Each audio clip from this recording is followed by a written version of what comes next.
Good morning and welcome to day 2 of the National ICT Summit. We're coming to you live from the APEC Haus in Port Moresby, Papua New Guinea. We extend to you who are joining us on our NBC feed, simulcast on radio and on television, and on our Facebook live stream pages, joining us via the Internet Society page as well across the Pacific. We extend to you a very warm and master's welcome. It's a bright and sunny day here in Port Moresby, and we hope today will turn out to be a great blessing for all of us as we go through matters regarding ICT within Papua New Guinea. The National ICT Summit started off on a wonderful note yesterday, day 1. We had the privilege of having our dear Prime Minister, Honorable James Marape, giving his commitment to elevate ICT within public service as a coordinating agency to bring economic development to the country. Our theme for the National ICT Summit, our first ever National ICT Summit, is enhancing our economy through ICT and digital transformation. So I welcome those of our folks who are joining us on our live stream, on our national television, and on radio. Thank you for joining us. And we believe that you will learn as much as we have in our session today. We have a very packed program ahead of us. So we will open our session with a word of prayer, and I will invite you all, wherever you are, to please bow your heads. If you're watching online as well, if you could pray with me. Let us pray. Our Father in heaven, we thank you and praise you for this beautiful day you have given us. We thank you for the blessing that we have of worshiping you in freedom in this country. And we thank you for the joy that we have in serving you. Thank you, Lord, for this National ICT Summit that has begun, and this is our second day. We had a very informative session yesterday, and we have learned a lot, and there is much more to learn today and tomorrow as well. Today is our second day, Lord, and we have panelists lined up. We've got moderators. We've got very interesting insights that will be shared.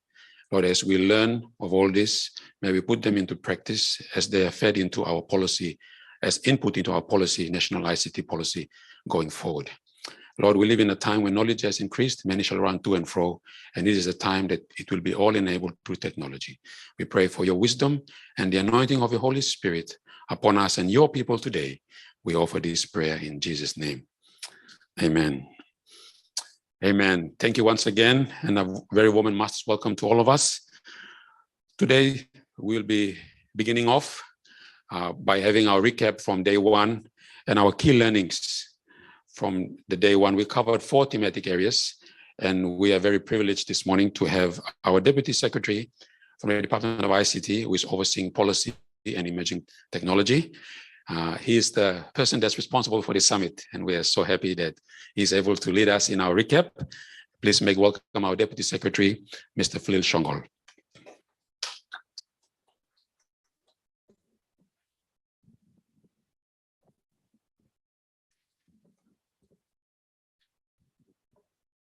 Thank you, MC. Good morning to those who are present here.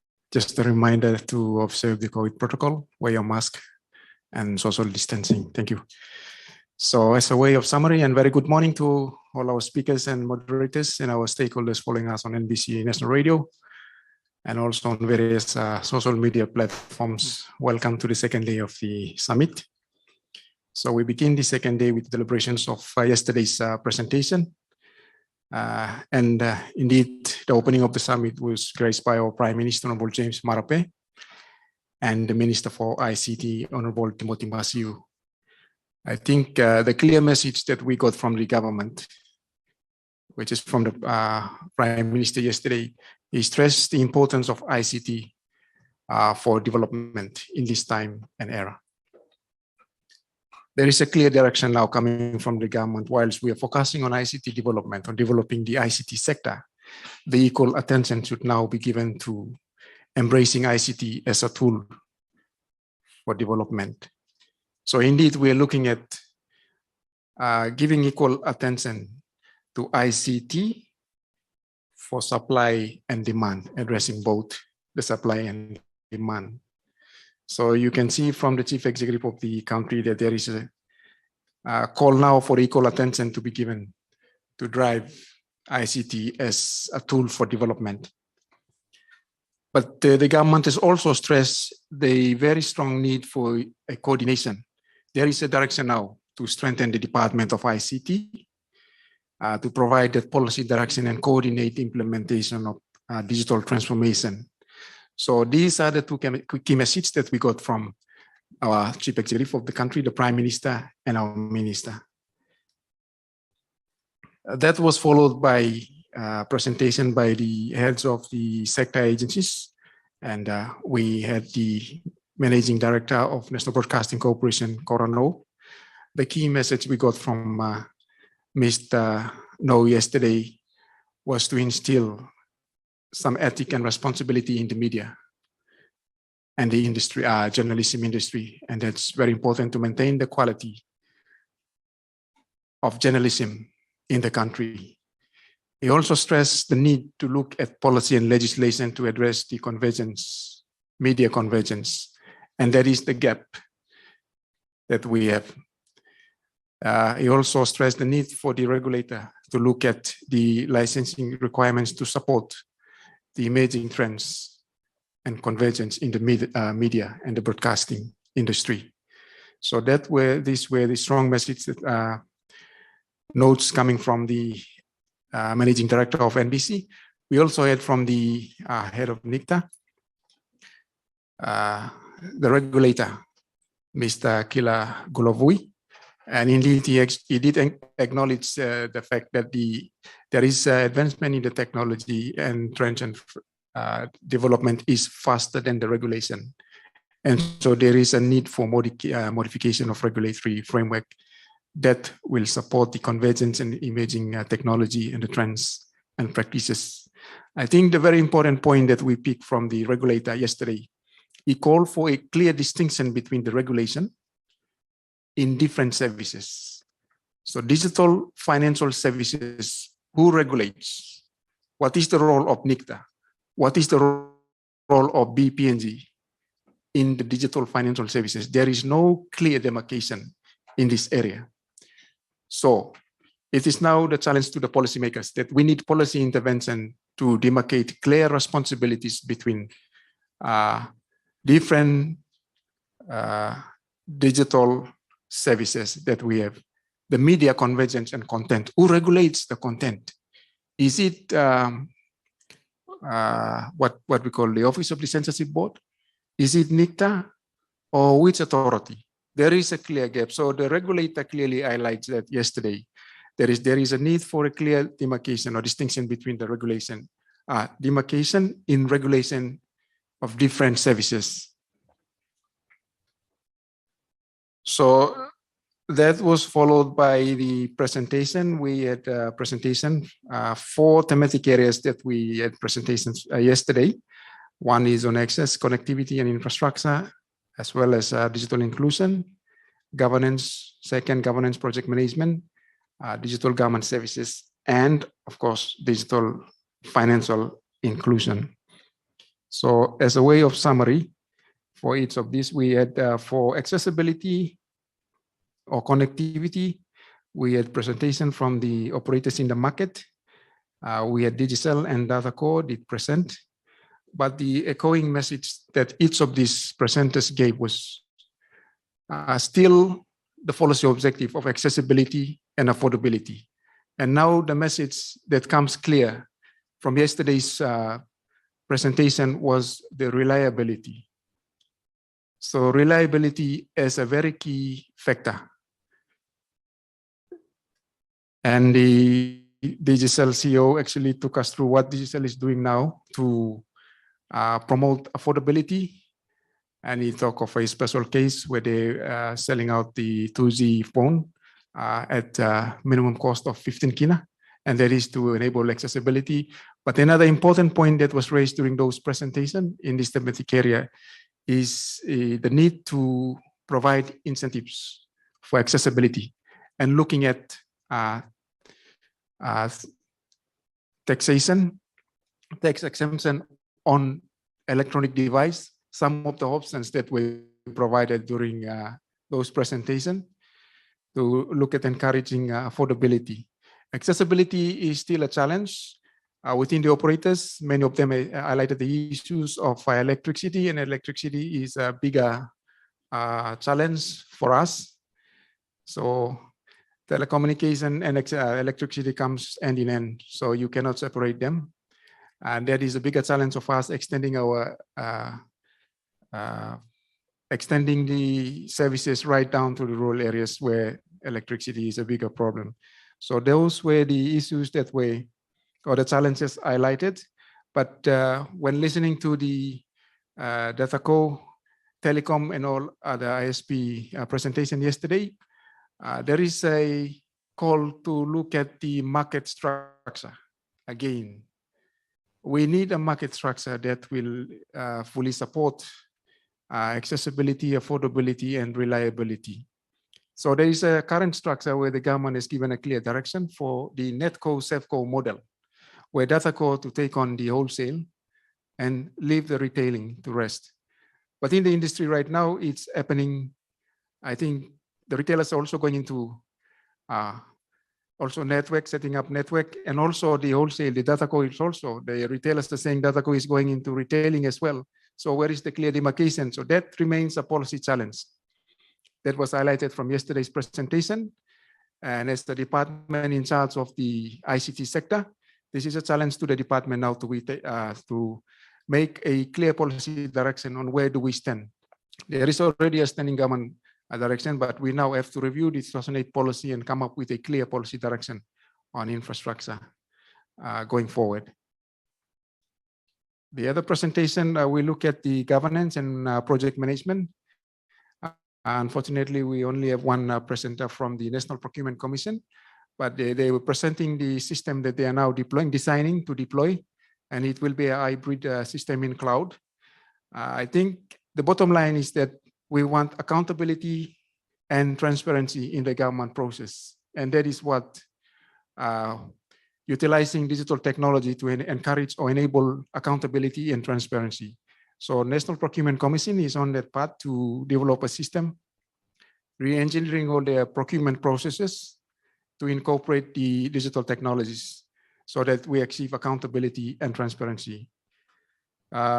We then went on to look at the digital government services, and there was a very good presentation from a number of departmental heads. We have Secretary for First Assistant Secretary for Department of Education. We also have the, I think it was Secretary, if I'm correct, from the Education, and also Secretary for Department of Lands, and our Executive Manager from Department of ICT.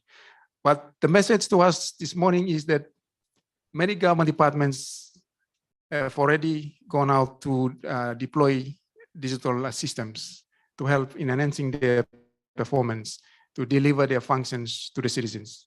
So that has been going, is happening across whole of government. But the key message that the Secretary for Lands highlighted yesterday was the need for some level of coordination. The Secretary for Health clearly highlighted he went ahead to deploy the system because he was looking for a clear policy direction that will guide all of government. So he went ahead to deploy the system, but he is ready and willing to comply when we have this clear direction or clear policy. So that is a clear message from all these government services that we need coordination, some level of coordination. And that is very true because of the important data and information that we keep within the government departments, the critical systems, digital services that we offer to our clients or citizens. So we need some level of coordination, and that has to be clear in the policy. So that was the general message that we got yesterday from this presentation. And the last one was on digital financial inclusion, and we have presentation from a number of speakers, both national and from the international. The clear message we got from these presenters is the need to reach out to the unbanked and the underbanked. So in the UAS, we talk about unserved and the underserved, universal access scheme. But in the banking sector now, they are talking about unbanked and the underbank. So within the industry, they are now driving initiatives to reach out to these people, but they're telling us where is the government policy to support us, reach out to the unbanked and the underbanked. So these were the clear message.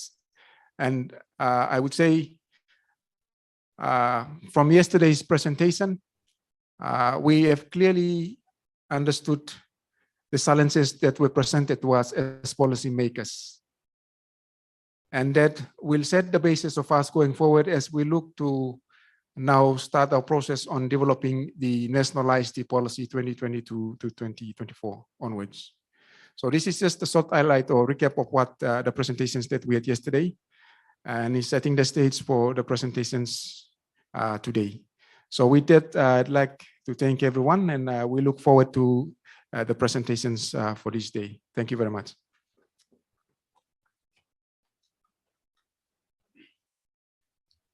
I'm sure you'll all join me in thanking our good Deputy Secretary for Policy and Emerging Technology, Mr. Flil Shongol, and very good highlights from yesterday. And we look forward to build on those keen feedback, very positive feedback. I asked him afterwards, how was the policy input from yesterday? And he goes, 100%. These are the exact things that I wanted to validate. Those were taken care of. And we really look forward to discussions around the key thematic areas for today.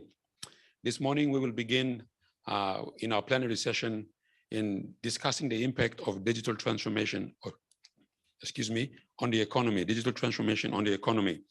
And after that, I'll just run through the lineup for today. We'll be tackling thematic area number 5, data governance, the role of data, digital ID in digital transformation. What does that involve? And of course, we'll have 2 sessions on that one. And then we will add on to thematic area number 6, which is to do with innovation and entrepreneurship, supporting SMEs and smart applications that are being developed as we speak. That's thematic area number 6. And then after lunch, we will add on to thematic area number 7, which is national critical infrastructure protection. And we have some very good lineup in this space as well. Thematic area number 8, which will bring our day to an end, will cover disaster management, environmental issues, and emergency services. And we are very privileged that we've got good partners. Our folks from St. John Ambulance, they're doing a fantastic job in saving lives around this space. So we're really keen to know about the applications and the services that are available in that space as well. So without further ado, we'll begin our plenary session today. And our key speakers for this session, with regard to impact of digital transformation on the economy, Mr. Desmond Yaninen.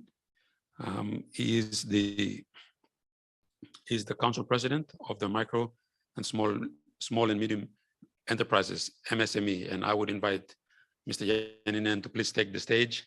As we are waiting for Mr. Ian Tarutia, the president of the PNG Chamber of Council and Industries, Chamber of Commerce and Industries, rather. And of course, we have invited Mr. Paul Barker in the event that he joins us as well. So if you could please make welcome Mr. Yaninen on the stage. We are very, Desmond, we're very happy that you are here today. We are very inspired by the good work you've done, especially in your previous life in the National Development Bank, and how you have built this culture of investing in MSMEs. And then of course, now it's your now in your capacity of MSMEs, we're very much looking forward to how you see digital transformation.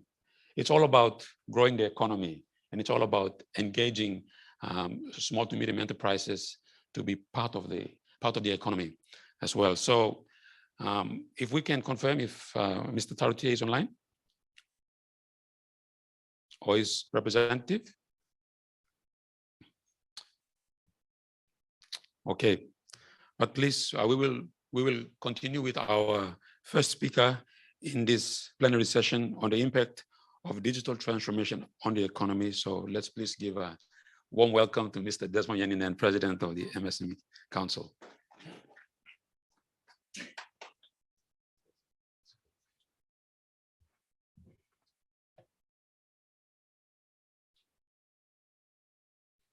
Good morning, ladies and gentlemen, and good morning, everyone who's tuned in online and on our simulcast. Thank you, Russell, for the introduction. I will keep my presentation very brief, and then I look forward to participating in some discussion later on. I have a presentation, a PowerPoint that will be coming up. Yep, there you can see it now. All right, well, thanks. I'm just going to jump straight into it. Let me start off by telling you a little bit about the MSME Council and what we do. Next slide. So the vision of the MSME Council is to be a crucial partner in MSME creation, incubation, protection, and growth. Our mission statement, there's three things that we emphasize. Number one, advocacy. We're the voice of the small business sector. We advocate for them. Number two is capacity building. We help all entrepreneurs and small businesses get established, grow, and prosper. Number three, marketing. We help connect our members with new markets and access to markets. When we look at the gender of owners, 65.1% of our members are female, male, 35% male. Beg your pardon, I'm really off this morning. I guess I'm going too quickly. All right, let me slow down. 61.5% is male, 35% female, and the balance is co-owned. So we still have significant male dominance in the sector, which we can really discuss how technology can assist. Okay, great. So next, industry. Our members are in a whole range of industries, predominantly professional services and retail, agriculture, and then virtually every other sector there. What do MSMEs expect from us? So we did a survey of our members, and they told us 44.5% of our members wanted some form of capacity building. They wanted us to help them improve their businesses by offering resources and training. And this is particularly because of the fact that the majority of our membership, our people, mostly are illiterate. And because of very low literacy levels, numeracy levels, they're unable to access a lot of the basic services out there. 25% required marketing, 25% advocacy. Now, coming to the government's vision for SMEs, there's actually a 15-year plan in place. Number one is to grow the SME population from 49,500 to 500,000 new SMEs. Number two is to increase employment from just under 300,000 to 2 million. And number three is to increase the GDP contribution of SMEs from 6% to 50% by the year 2030. So when we're looking at these very ambitious targets from the government, we really have to, there's a lot of opportunity to see where technology can be used as an enabler in addressing, in helping to achieve this. Now, these are the main constraints identified within the SME policy that small businesses face. Number one is financial inclusion issues. Obviously, you had a session on that yesterday. 85% of our people are unbanked and underbanked. How do we use technology to correct that? The next one is inadequate entrepreneurship training and capacity building because of the low literacy levels in this country, numeracy levels. There needs to be more support given to our entrepreneurs, especially when you have a very large number in the informal sector, and you'd like to graduate them over to the formal sector. And there was a figure in 2019, a study that came out that found that over 12 billion kina a year circulated in the informal sector. So in order to transition the informal sector to the formal sector, there's got to be adequate training and capacity building. Yeah, the next constraint is the lack of access and application of SME support information technology. And this was identified in the SME policy of 2016. And it's something that I guess I'm pleased to say that we've made significant progress. A number of the presenters spoke yesterday on what they've done. And it's really promising to see what's out in the market right now. The next constraint is access to business or commercial land. And really, this is one of the reasons why it's so difficult for MSMEs to get into business, to find a shop to operate, to acquire land. Because of the high demand and low supply, the cost of real estate in this country is one of the highest in the world. How do we address that?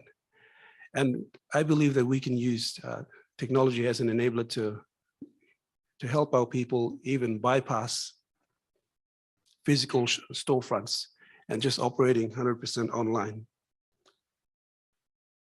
The other constraint is the inadequate business and physical infrastructure in place, inadequate access to markets and lack of market information, and unsupportive business enabling and legal and regulatory frameworks.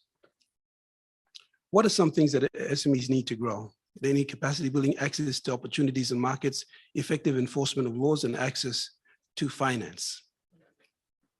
Now let's look at some of the lessons learned from COVID and how technology can be used to address those challenges.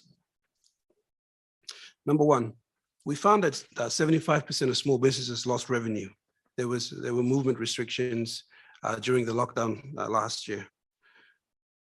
How can technology assist? Obviously, by moving to online trading, online buying and selling, and fulfillment.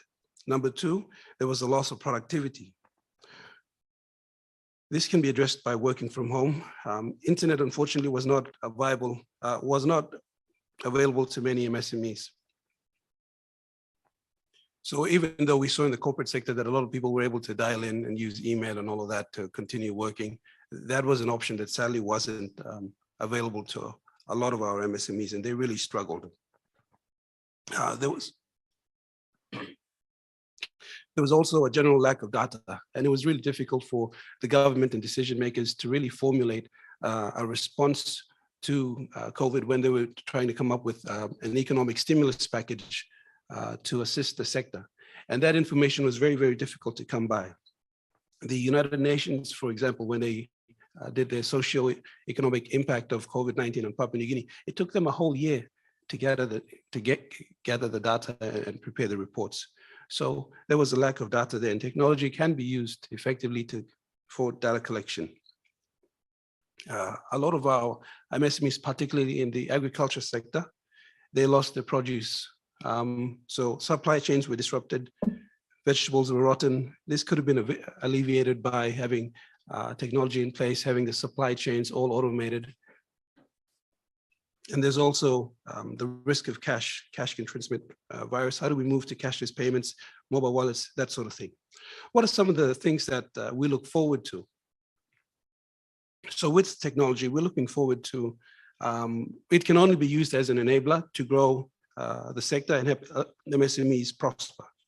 So we're looking forward to lowering of the cost of internet and devices, and it's pleasing to hear some of the presentations that happened yesterday, particularly around about the affordability of the new devices that are coming out, so we can have a lot more people going online. We're also looking forward to a one-stop shop for business registration. Currently, IPA has an online registration system. Sadly, there isn't one for IRC. IRC would like to, has one that's not quite functional. So how can we have a one-stop registration shop for business registration? If you want to transition thousands of MSMEs from the informal sector to the formal sector, you need to have a one-stop registration.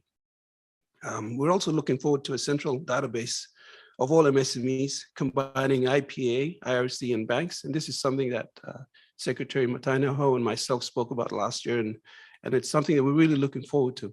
And it's particularly useful for decision makers, policy makers, to have that information, have access to that information so that they'll be able to then make the right policies, allocate funding accordingly to help grow the sector. The fourth thing that we look forward to is upskilling of our people and on technology to improve businesses.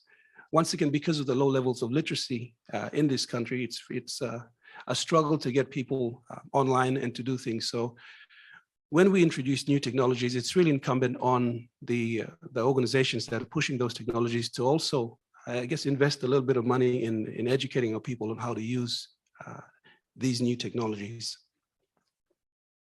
Number 5, we're looking forward to digital payments and going cashless. Number 6, we're looking forward to the ease of opening bank accounts and access to finance. Currently, there's huge struggles in actually opening bank accounts, and we might not see it here in Port Moresby, but certainly out in the other parts of the country, it's absolutely a nightmare to access banking services. I know of people having to stand in lines from 5 a.m. in the morning just to be served at 2 o'clock, 3 o'clock in the afternoon. And that's just in Lae, our second largest city. The next one is access to new markets, both domestic and global. So hopefully with the use of technology, we should be able to see our local small businesses being able to access new customers, both domestically and globally. And number 8, we look forward to a level playing field by helping our regulators detect non-compliant operators and basically putting them out of business. There was a news article that came out the other day about how there's so much corruption and non-compliance by certain members of the business community.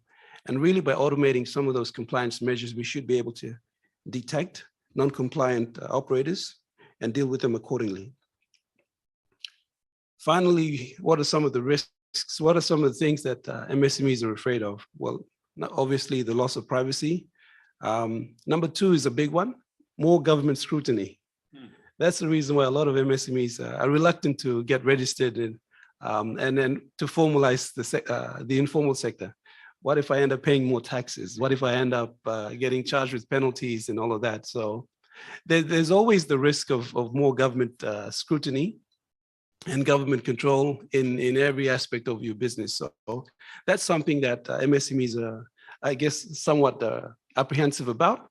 And it really takes a lot of information from the side of the government to really inform the MSMEs about the benefits of having that level of scrutiny in their businesses. Obviously, number 3 and number 4, cyber attacks and scams, it happens all the time. And number 5 is a potential risk, is the loss of business opportunities. So once we open up our markets and with online technologies, we might see the Papua New Guinean consumer, instead of sourcing from local suppliers here in Papua New Guinea, they would opt to instead order from Alibaba or Amazon or some of these other places. So it really, if Papua New Guineans are not ready to also compete in the online business space, we might see a loss of business opportunities for our local MSMEs where they choose to purchase online from overseas suppliers instead of from local suppliers. So that brings me to the end of my presentation. I'd once again like to commend the Department of ICT for this. It's a wonderful initiative, and I look forward to supporting you in this process of putting together your policy. Thank you.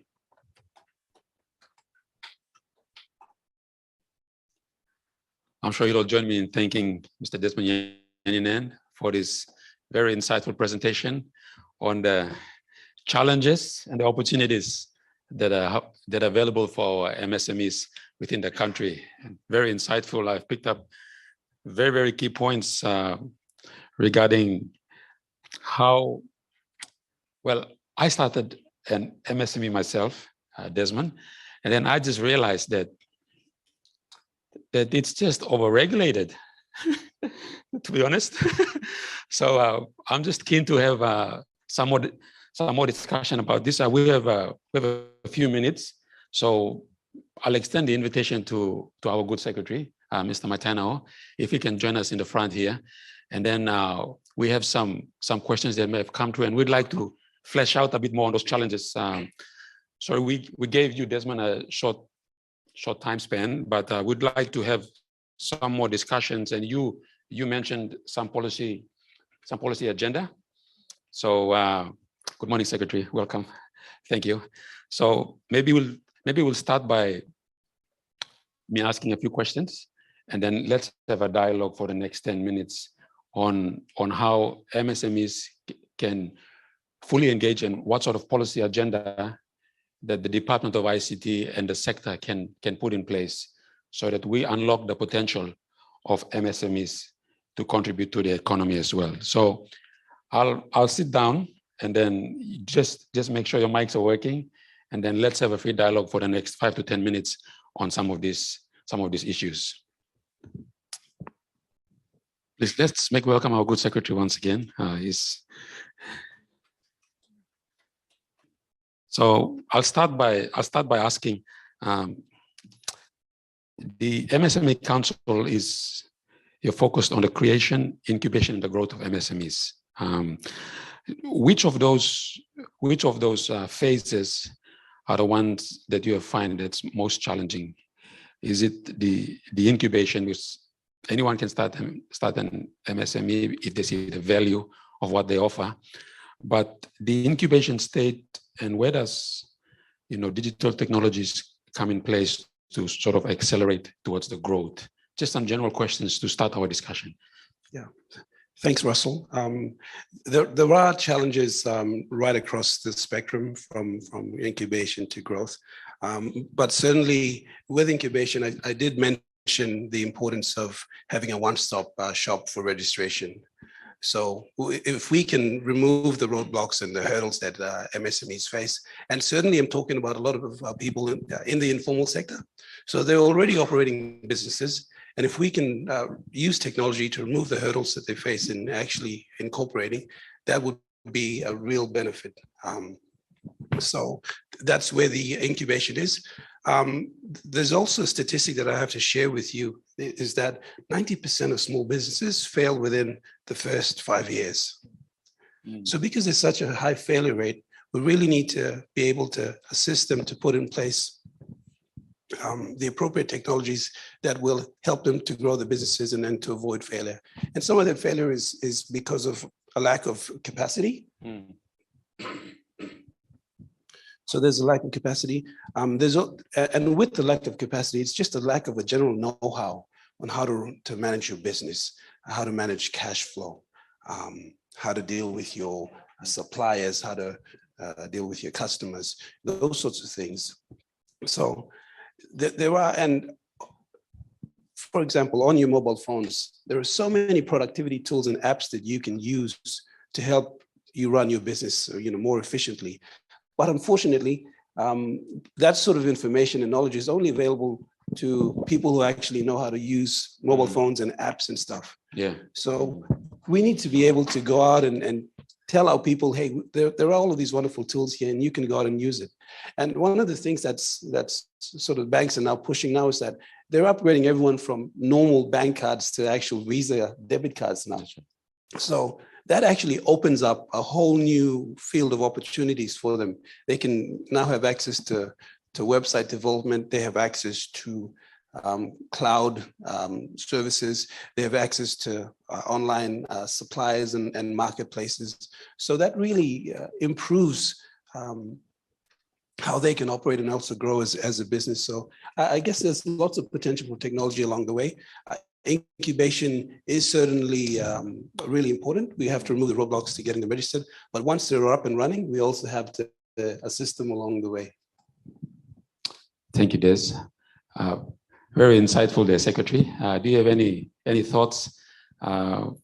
You have some experience in MSME yourself, and I'm sure some of the points raised by Des resonate with you.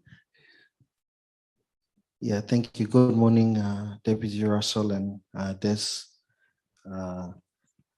I think while Des was talking, I was actually having some bit of flashbacks about when I ran my business between the year 2006 all the way to 2010. And so, and he mentioned about 90% of startups, the statistics that fail after how long? 5 years. 5 years. I ran around close to 5 years, and were you part of the statistics? I'd like to say I was not part of that statistic, but it's a struggle. So like looking from my own personal experience, you know, you have an idea. You start off with an idea, a business concept. And the question is, okay, how do I expand on that concept? How do I move to a phase where I'm actually running that business? And so a full range of things, like sequentially, your logical thinking moves to, okay, I'm told that I have to register at IPA. So at the time, you know, when I ran it, okay, we didn't have the IPA online website, which is one of the probably the biggest pushes in the last, you know, 10 or so years for in terms of ease of business. So we end up going there and then registering, and then you know, even the tax at that time, you know, it's a lack of awareness too from government. You know, sorry, I'm in government now, and I'm trying to put my hat on as an SME, and you know, you don't know about the rules, the laws, and the regulations. So it's only after you run the business, after you start, you sit there and you work out the next step and the next step and the next step. And you know, the sad part is that you're not really well informed. So in other words, the government information has to be right in front of us, or right in front of the SME, so they know where to go. We need to be guiding them. And it's not only that, we need to not only just guide them, but it's where the support is, and it's where that coordinated support is. So there's a wide range of things, and as Des has also mentioned, like when I ran my business, we didn't have the convenience of, okay, one is the cost of internet has dropped since, you know, in the last 10 years and 10, 15 years. And cloud technologies are here. What does cloud technology mean for SMEs? And this is where Des is talking about that. With your mobile phone, there's a lot of you know, off-the-shelf solutions, quick solutions there, where you can just get your email up, get your website up, order your business card, and even cloud-based accounting tools. That's right. But how can we get our people to know where to go to access those services online, which is just by reach of a fingertip, you know, on your mobile phone? So I think this is like, it comes back to government, that what can we do to help the SMEs? And you know, I was discussing this with Minister two days ago, and he kept asking, where's the SME section in this summit? And he said, we need to have a solution for them in the ICT policy, which is the outcomes of this discussion will go to feed into the national ICT policy. So he actually explicitly stated that a big part of the support and the policy framework must be guided to the SME, because that's where really the future of emerging industries will be. That's how we grow the sectors, grow the economy, or diversify the economies. So I think that there's a lot that government can do, should do, to support the SMEs. You've highlighted some of the hindrances and challenges. Some of them, like you mentioned, that there's some fear about, was it about the regulations? Yeah. And sometimes we also need to make them aware that some of these are there to benefit them as well. So it comes back to awareness as well. So I think, and I spoke to just to sort of close up on what I'm saying. I did speak to Des about that. We need a one window platform. This has been a discussion going on for some time now, but we need to work a one window platform where an SME can get everything that they need in one location. It's just like going to a shopping center, and you know, you can just get everything you need to get your business, get your support, and run your business. So in the department, we've been talking about establishing an incubation center. We've been talking with NICTA about it for for the last 2-3 months about it. And so I think this is the discussion we need to have with Des and of course the Business Council and others out there, the SME Corporation and so forth. So I think we have Mr. John Pora also coming in later on today. So yeah, I think that's just to conclude that I think we need to be, our policy needs to be more targeted to the SMEs. Thank you, Des. Go ahead. Yes. Thank you. I appreciate those sentiments, Secretary. It's what cloud does. What cloud democratizes how business is conducted. You know, traditional economics, you need land, you need capital to start a business. But now that you've got, you know, on lease arrangement where you can just pay per month for your cloud solutions, and you can virtually run your business online and just have transaction.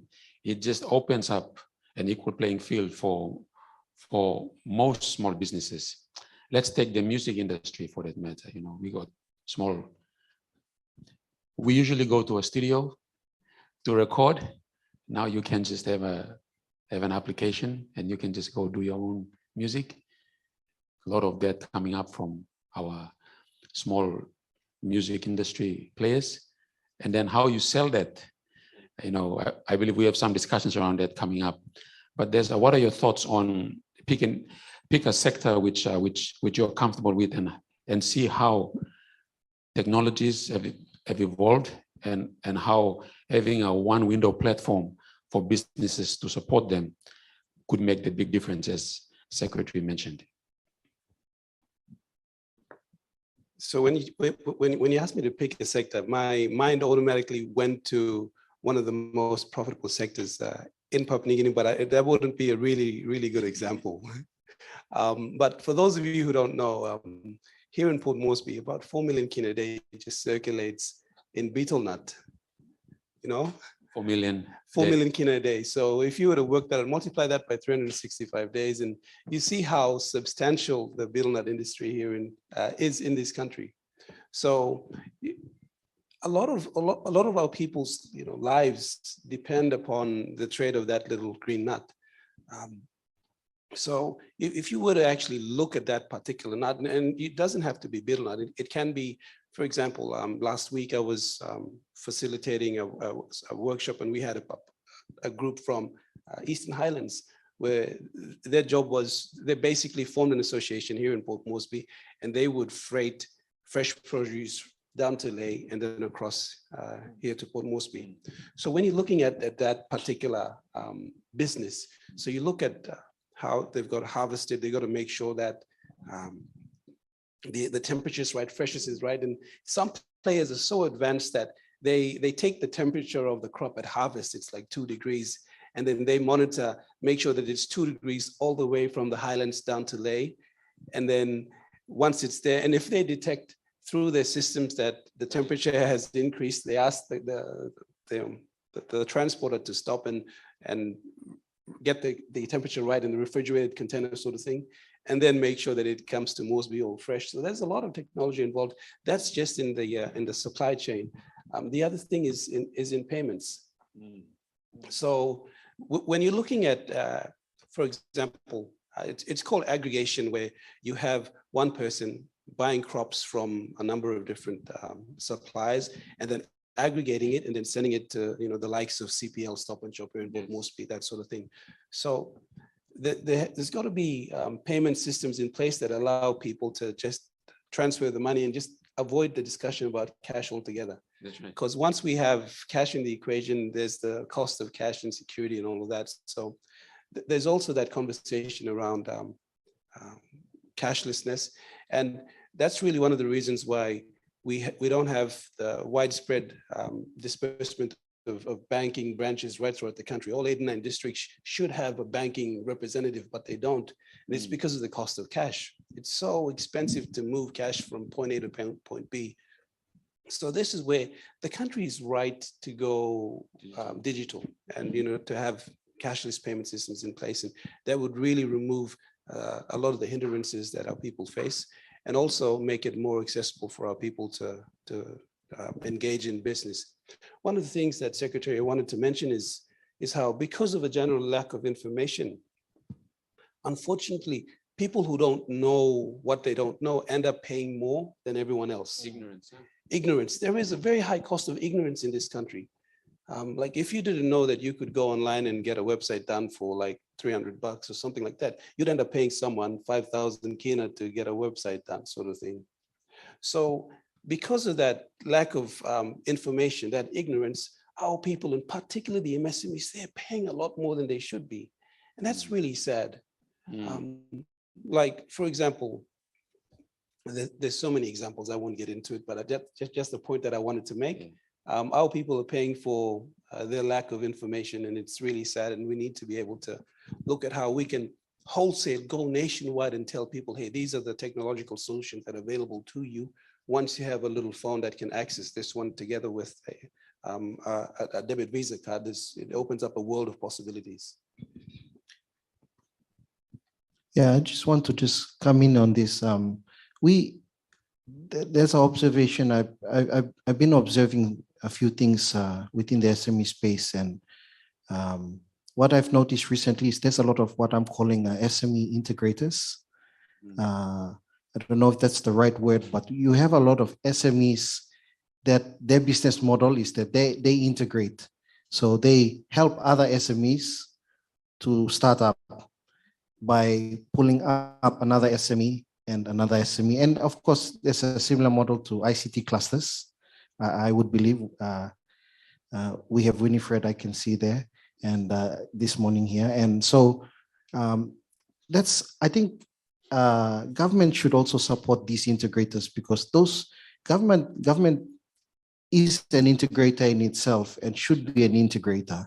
Right. But we have SMEs doing it now, and we should support them, because and I have a lot of friends doing it where they say, okay, you need this, you need to register your business, you need to there's a low-cost website to start up, and then you get your business card, and then there's the accounting, cloud-based accounting tool there, and your marketing, for example, on Facebook. Business basics. And it's the business basics. So you have some of SMEs, that's their model. They're just sitting there and helping other SMEs just get started up and run fully operational, and they're even doing mini workshops.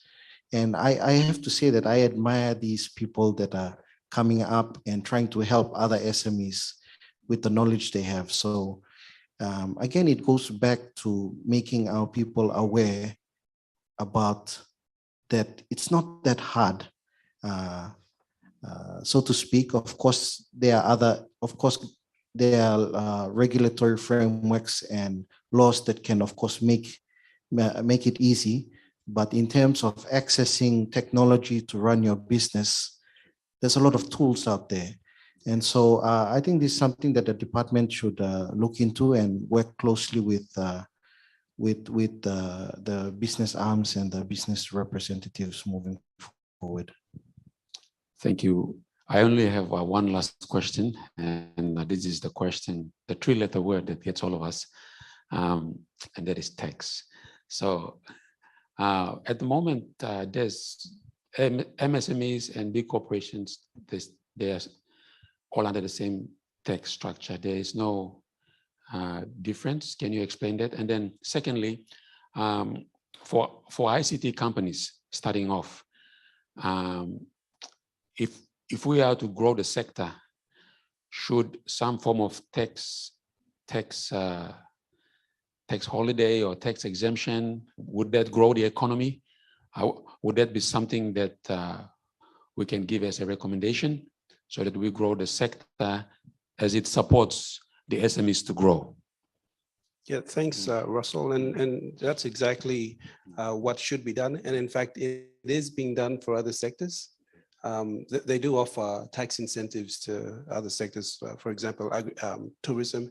And if you're specifically in the sustainable tourism, ecotourism, that's when you get you get certain tax. There's a green component benefits. to it. Eh? There is. So it's not something that you shouldn't ask for. I think that it's well within your you're right to ask for something like that, because certainly other industries are already benefiting from certain tax concessions by sector, by industry. So that's certainly something that should be asked for. In terms of the different taxes, small businesses currently, if you have a turnover of less than 250,000 kina a year, which is probably, if you're making less than 20,000 kina a month in your business turnover, then you actually qualify for something called SBT, small business tax. And with small business tax, you don't pay tax on profit, you pay tax on turnover. And the maximum, the maximum that you can pay is around about 4%. It's anything between 250 kina a year to 4%. So I've done the numbers on it, and it's really good tax benefit. And now the option that's now available to businesses that make less than 250,000 kina. In fact, it's so good that the MSMEs that are making more than 250 are saying, hey, can we have something like that for us too? Because when you look at SME, medium enterprises are those that make up to 10 million kina per annum in turnover. Small is up to and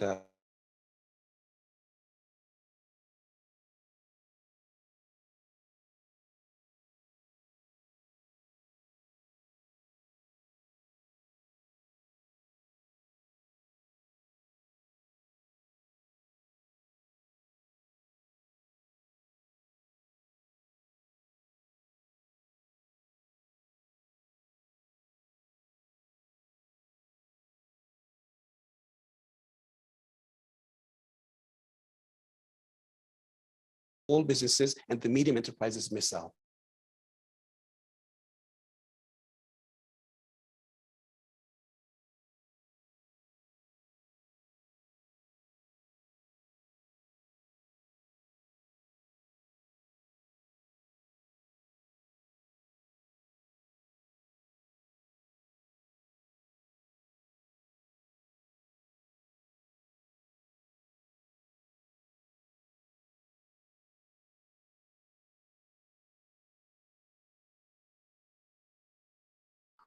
On what this kind of portal can generate, and in terms of non-tax revenue for the government, would you like to just mention a bit about that, just for the benefit of our audience?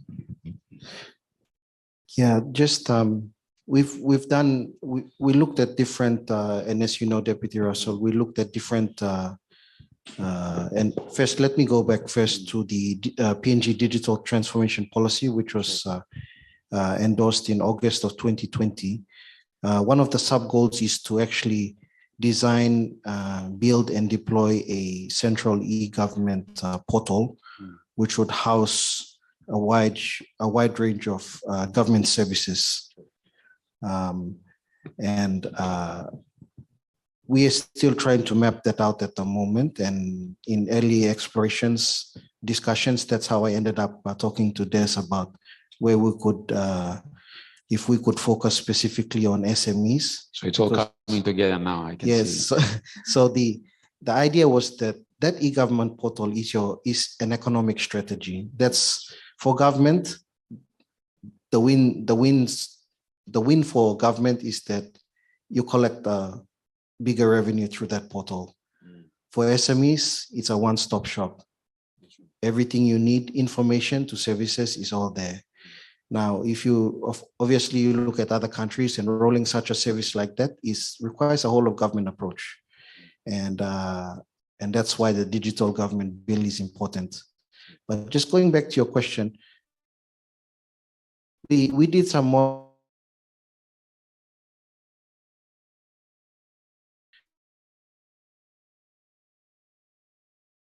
Register with IPA, and then get his or her tax TIN, register the TIN, and then even open a bank account, and then even file your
how we can help our economy to grow by helping our MSMEs. Well, Des, do you have any last words, words of encouragement or words of admonition to our MSMEs before we bring our session to an end? I'd like to, I guess, just encourage MSMEs to not to be resistant to change. Change is good. You need change to grow. So whenever there's something coming out, don't say, especially if you're a little bit older, don't say I'm something or monkey. You also need to get on the bandwagon as well and try to learn as much as you can. If you want to stay up to date with how things are going, don't be resistant to change, embrace it.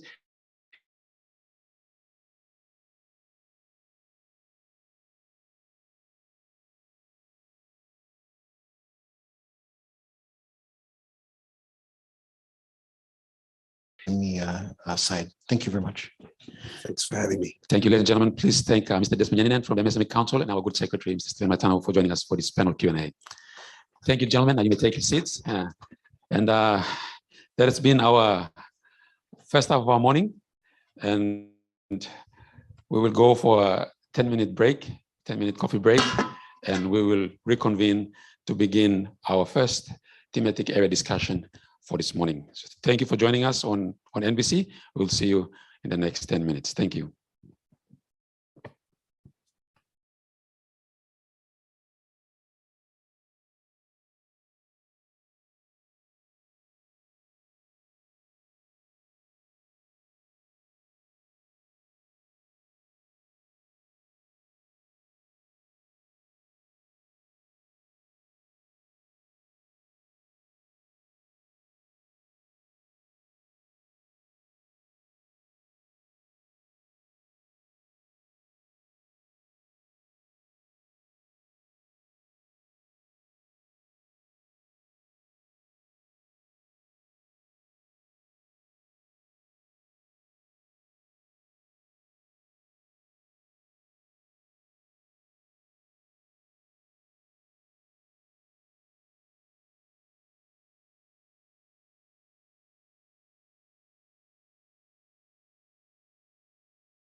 Area number 5.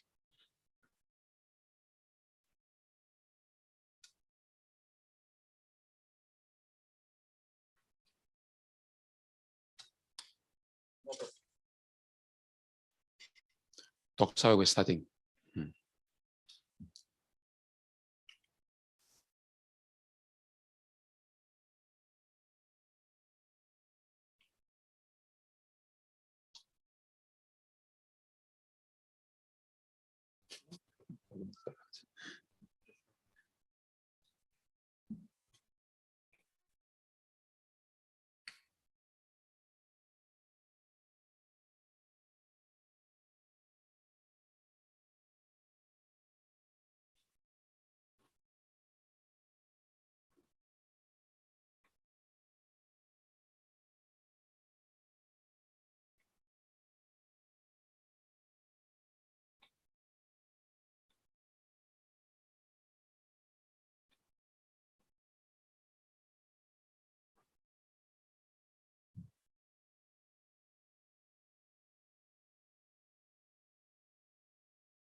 Mr. Sudi, good morning to you. Can you please take a seat?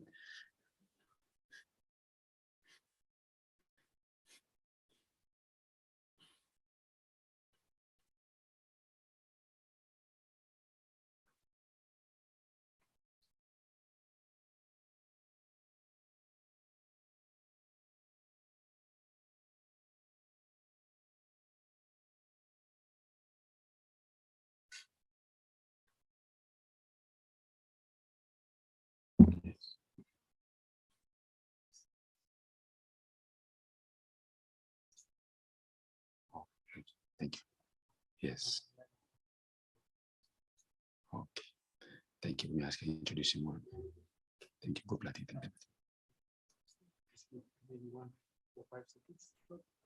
Okay. Thank you.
Thank you, everyone. We'll be starting very shortly. We just have a slight internet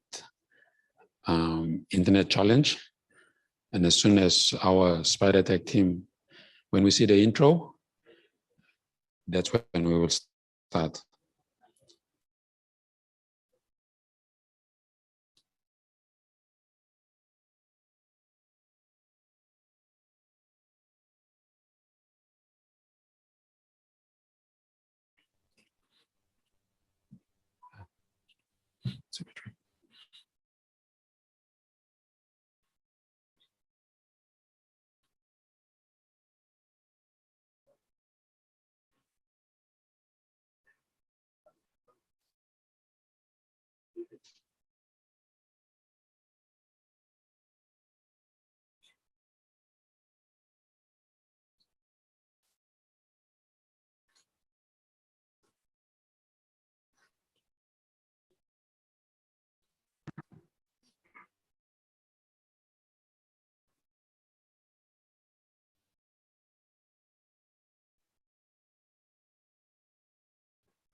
Okay, we're starting now.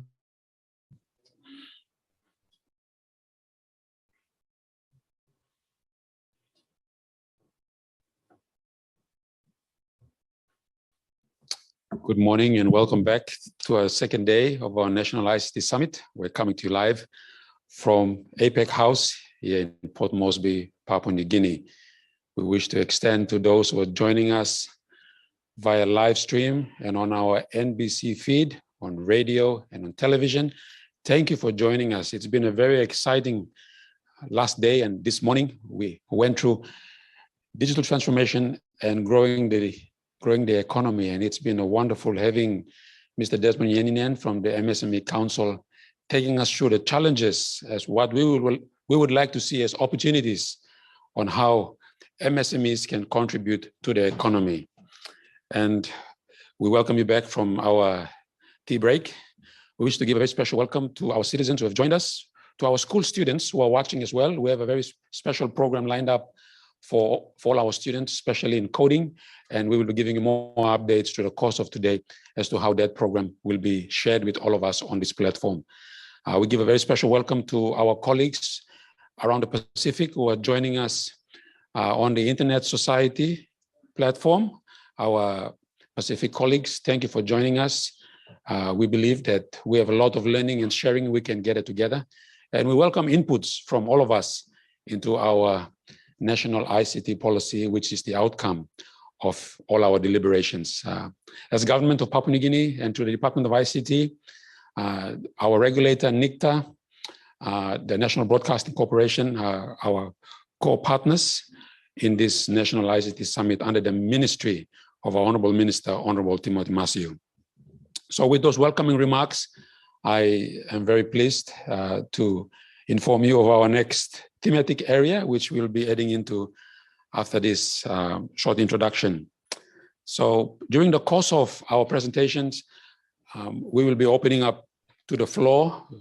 The few who are here, if you have any questions that you wish to ask, please feel free to share, and then we will have those brought to our panelists as well for deliberation.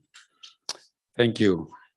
Well, without further ado, let's delve into our thematic area number 5. Yesterday, we left off thematic area number 4, which was on financial inclusion.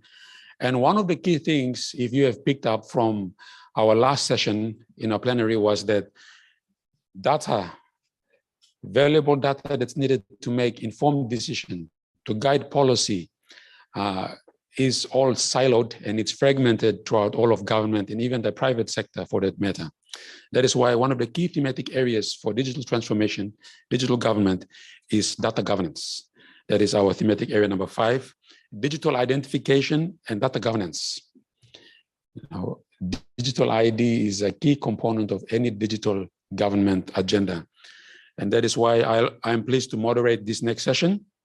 We'll have our guest speakers from the Department of ICT, our Executive Manager overseeing digital government and shared services, Mr. Robertson Asari.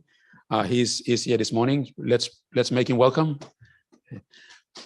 Thank you. Robertson did a very good presentation yesterday on the digital government agenda headed by the department, and we're very pleased that you will be taking us through our secure data exchange and what that means for digital ID and data governance. We also have online Mr. Tony Willenberg, the CEO of U-True. Tony, are you there? Yes, I am. Hi. Tony is joining us from Europe. Thank you, Russell. Yes. Oh yes, Tony. From Vienna, Austria. Vienna, Austria. Thank you. How are things in Austria? A little bit cooler than I think it's over there in Papua New Guinea. It's coming into winter. You should come back. You should come back. Indeed, looking forward to it. Thank you. Thank you. Tony will be presenting as well after Robertson. And we also have our representative from the PNG Civil and Identity Registry, the office that's overseeing the national NID system, Ms. Salome Bogosia. She will be joining us very shortly. And of course, Mr. Sumrit Kumar, the head of innovation at Kinabank. Mr. Kumar, are you online? Do we have Mr. Kumar joining us? He may be joining us shortly as well. Well, without further ado, we shall begin this session, our thematic area number 5, with presentation from the Department of ICT's Executive Manager for Digital Government and Shared Service, Mr. Robertson Asari. Let's make him welcome.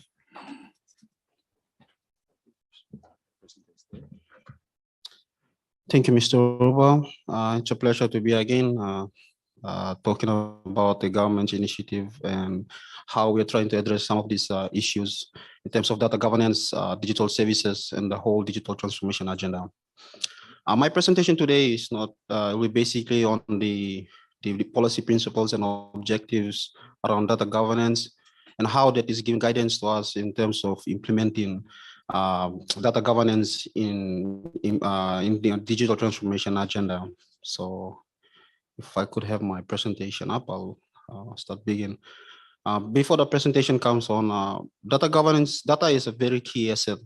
We try to see data as an asset and try to create value. So if we see data as an asset, then we push data into a value chain. And once we put it into our value chain, we start growing data and seeing the growth in the data and then innovating within that ecosystem. So it's a very critical asset for development and especially in the digital transformation agenda for the government. And so, yeah, we'll just wait for our presentation to be up and then we'll go through the presentation, especially on the data governance. Yes, so just to give an overview of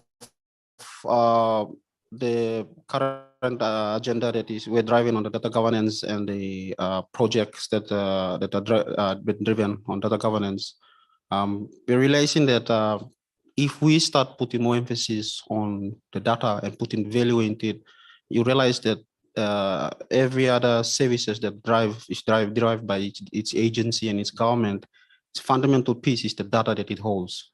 And that data is manipulated and then processed and pushed out to actually deliver services. And that's the fundamental fabric of data governance. But then again, it comes with different legal perspectives, policy perspectives, and how we do this so that we have a control, a manner in which we handle data for citizens. So without further ado, I'll proceed to my presentation. I got this code from the OECD, Organization for Economic Cooperation and Development. They basically put together understand the different policy issues around in digital economies. And they have a very good statement that goes, with the growing importance for data, for the digital transformation and data-driven innovation, access to and sharing of that data has become critical. And I guess this is very fundamental, and it reflects how digital economies are growing, how businesses are driven, how different fintechs, for example, Facebook, are driven by data.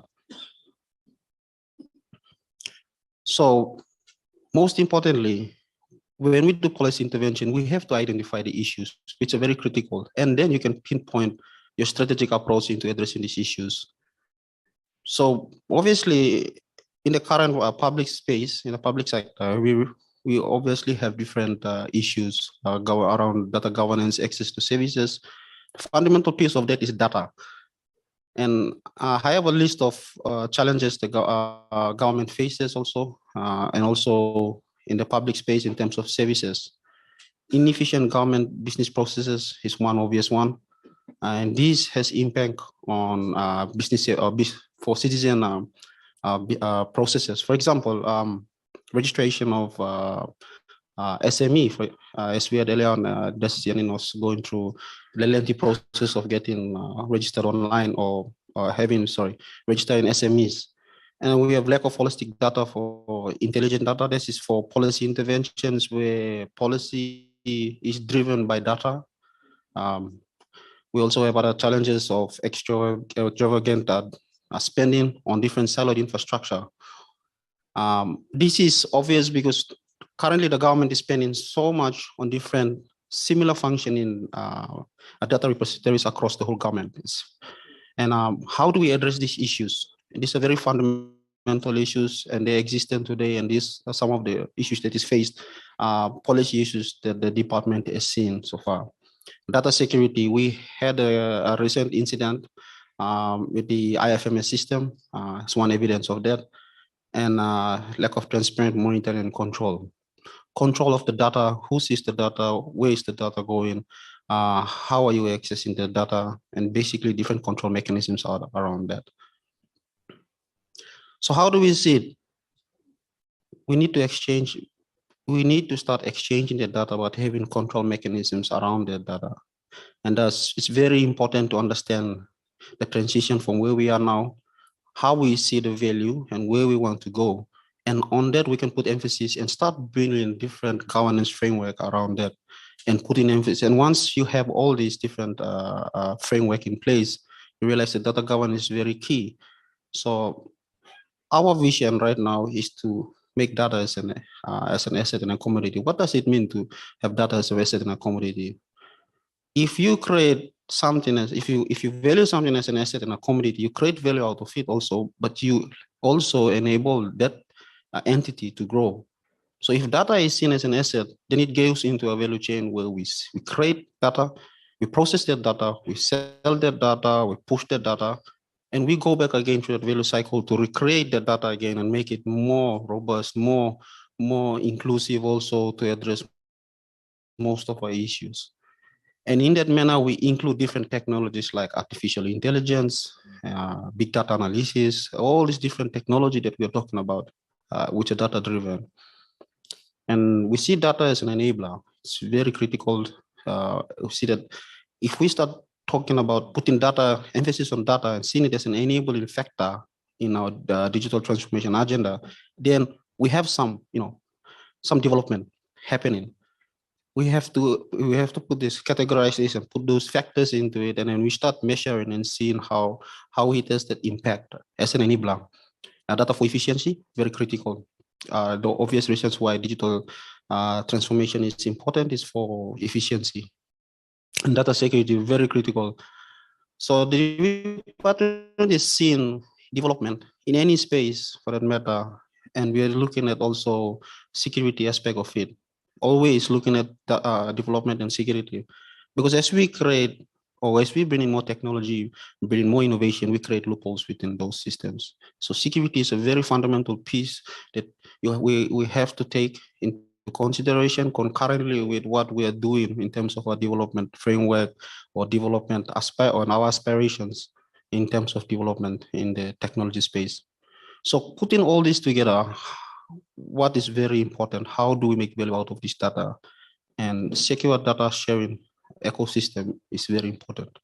And I also reflect from our colleagues yesterday and also today that data sharing is very important. And I know everyone who's listening and who's tuning on this will also agree with me. If data is data shared amongst different entities, then it has more meaning to it. If data is shared, we can actually create innovation out of it. And this does not only talk within the space, government space, but it's also in the private sector space, where the banks need data to be exchanged to process businesses, SMEs, for that matter, for health sector also, to understand contact tracing, how contact tracing of COVID for that matter, how citizens are getting vaccinated, how they're going into the country and out. So you have all these holistic data sets and processes. We could actually link them to actually pinpoint a specific function that we want to derive from, and then actually pull out meaningful data from that to make our decisions. So how are we seeing it? So this is more technical, our technical principles around data exchange, and data exchange is very fundamental to this. So I will go through the data exchange because this is a technical implementation, and then come back to the data governance principles around this also. So bear with me in that. So the technical recommendation for secure data exchange is distributed infrastructure. Currently, we have different siloed data infrastructure hosted by different government entities. We cannot go back again to every infrastructure and start rebuilding every data repository around those different government agencies and making them talk. But we can take from where they are distributed and see how we can exchange the data between those different entities, finding a middle ground to actually exchange those data. Security is very key in this key principle in having this secure data exchange initiative.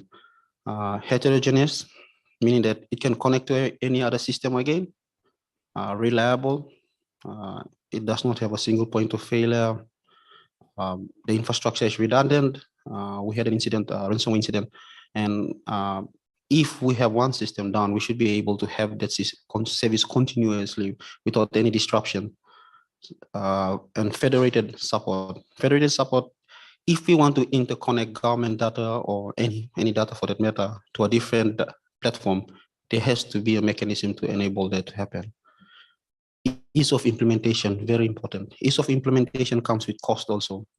The complex it is, the more resources you put into it. So ease of implementation in terms of the technicalities of it, down to the time it takes to implement those, and also the expertise to actually implement those, and the ease of use, very important. Because we are trying to adopt technology. Papua New Guinea has leapfrogged from learnings from other economies also, and in adopting its technology, which is a good thing.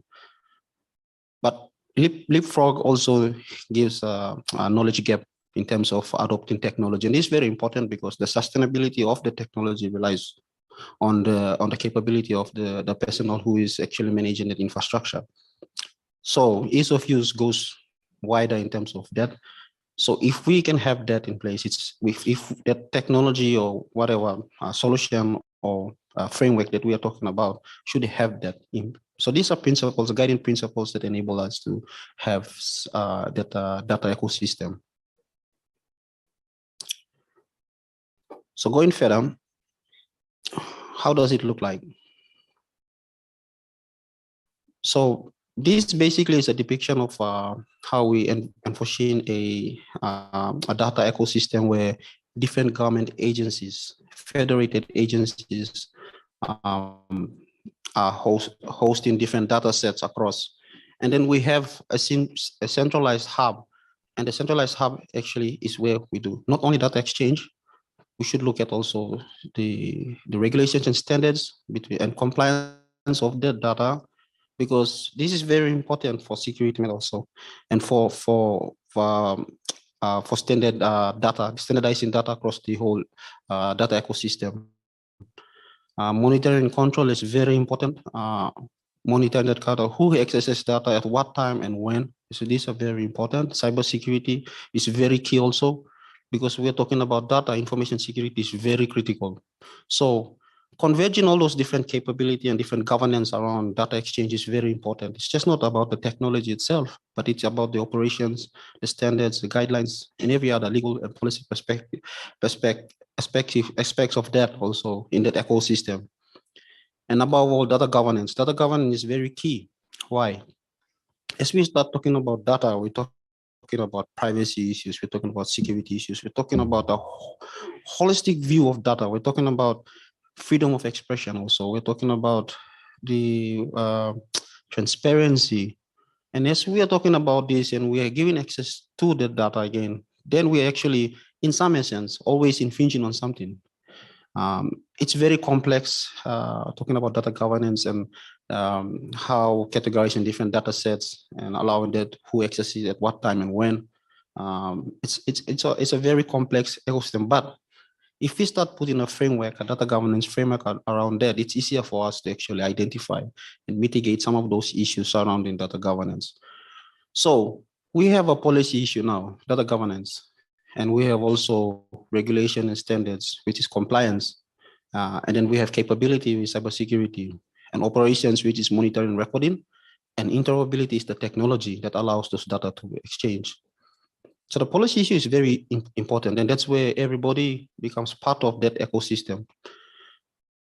And you realize that banks have different data sets at the moment as we talk. Citizen data is recorded at the banks. Citizen data is also recorded at the health sector, education sector, agriculture sector, and nearly every other data repository of the similar citizen.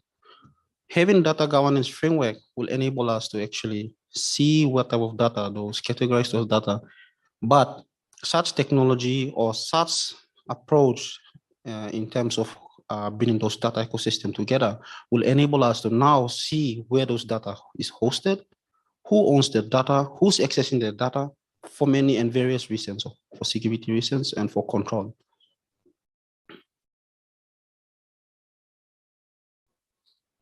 So this is an abstract from the OECD, basically policy framework and guidance around data governance. And this is very important because now we're going into the policy space where we start enabling technology, but we're also infringing on different rights in terms of data, accessing that data. So how do we make it more conducive for the environment, or for the environment for everyone to start having that? And this is basically going to translate into legal frameworks, data governance frameworks, and every other aspect of it in terms of control and giving that ability for people to access the data. Reinforce trust across the ecosystem. Trust is very important. Now, sharing data, what does it mean to have trust across the ecosystem? Security, very important. Who's accessing my data and when? Having control mechanisms, knowing who is accessing your data, and having that agreement between different entities to exchange the data. It's a control mechanism to actually monitor and see. So trust is very important. And this is basically this principle is basically how do we grow the data into that value chain or value cycle so that we can grow it and use it as a commodity, as an asset at first, because we put value on it, and as a commodity to create value, more value out of it. Empower proactive engagement with stakeholders in the ecosystems. Engaging with our SMEs is very important. Engaging, allowing the data, enabling SMEs to access to, for example, taxation data, registration, banks, Also engaging with other governments also to access those data, sharing those data to have policy intervention. So, for example, for the cybercrime issues, right? If we start sharing cybercrime issues, they're global because the internet is borderless. Cybercrime issues are very important, very critical. But how do we address those? Coordination and cooperation is one key thing. That's the reason why the department is looking at the cybercrime law to exit to the Budapest Convention to have that synergy between different jurisdictions so that we can cross-border prosecute. So these are very important aspect, having that empowering those ecosystems, but having data governance framework around it, having a strategic whole of government approach. And this is very important. And I guess this is a bigger challenge for us now as we are trying to take lead in that space for the department also.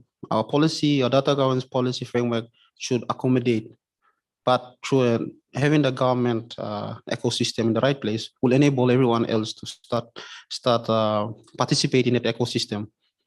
Government being the biggest, I would rather say an enterprise, an entity, allows for us to have that a pull factor, I will say rather, to allow every other private sectors and also citizens and other governments to interact and actually comply to our standards. So whole of government approach is very important. If the government can have this approach for the government itself, then it will have ripple effect onto the private sector also, and also the citizens and other governments. And maximize benefits whilst protecting user rights. Like I earlier on talked about, the data governance issues.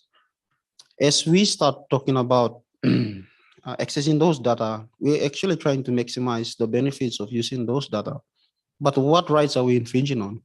And these are very key policy issues or policy discussions that should be discussed. And I guess this is for everyone else who is participating in the data sharing ecosystem or the data ecosystem to actually start having that collaborative effort in trying to best fit the policy so that it addresses those issues.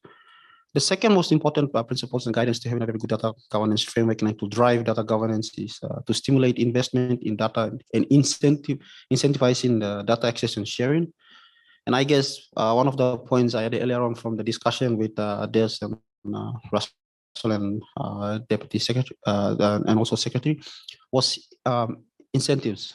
So how do we attract people to start using to start sharing data for that matter, or start involving in data sharing, or being part of the data governance framework? Basically, if we start sharing data and if we start creating value, people realize the value in it to actually start sharing the data or accessing the data for the first place. And this is incentivizing. How does it give value to an entity who is who wants to actually participate in that ecosystem? And this is, I guess, it's more like a marketing thing, I would say, but also it's how we grow data sharing or growing the data ecosystem. Fostering effective and responsible data access, sharing, use across society. So how do we effectively use the data? What are the critical, for example, services do we need to have access to this data? And I'm still reflecting on the earlier discussion on the SME. Look at it. We're talking about ease of doing business, which is very important. Apparently, on the ease of doing business index in Papua New Guinea is quite low.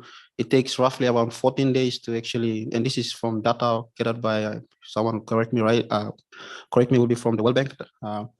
It takes around 14 days to actually register a business, which shouldn't. So if you start looking at it, these are very critical service. They're more like a need to actually enable business to grow. So these are very important aspects in actually driving the data ecosystem. So having these businesses having the need to actually exchange data.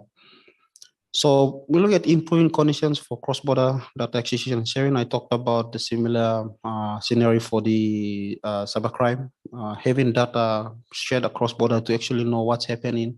In cybersecurity, the sets coordinate by sharing data around different economy or different sets around the region to know about different security incidents or just policy matters in terms of development. Finding accessibility, interoperability, and reusability of the data across organizations. And this is basically the data value chain that I was talking about. We create the data, we use the data, and we recreate the data again to create new value out of it. And also for people, also the accessibility of it. Data should be made readily available, like the government portal that we were talking about earlier on. Citizens should be able to access their data, access different information. They should have accessibility to it, to internet, affordability to it. And that data should also be exchanged to have meaning or be used for different process again. And finally, the capacity building for effective use of data. And I actually alluded to this earlier on. It's very important to actually see how we create value out of the data. We call them data scientists, business analysts, but this is the new breed of, I will say, technocrats. Because as we start talking about data, we're talking about innovation now. How do we create value, and who creates that value? And that's very important. And how do we know how to create value out of that? And capacity is very important, fundamental. Curriculum should start, talking about how big data analysis, how to create value out of that. Entrepreneurs coming up should know how to use that data to actually create value on that. So at the high level, these are basically guiding principles that are guiding how data governance, we're looking at how data governance will have effect and then drive value in the country. So thank you. Thank you. I think this is the end of my presentation.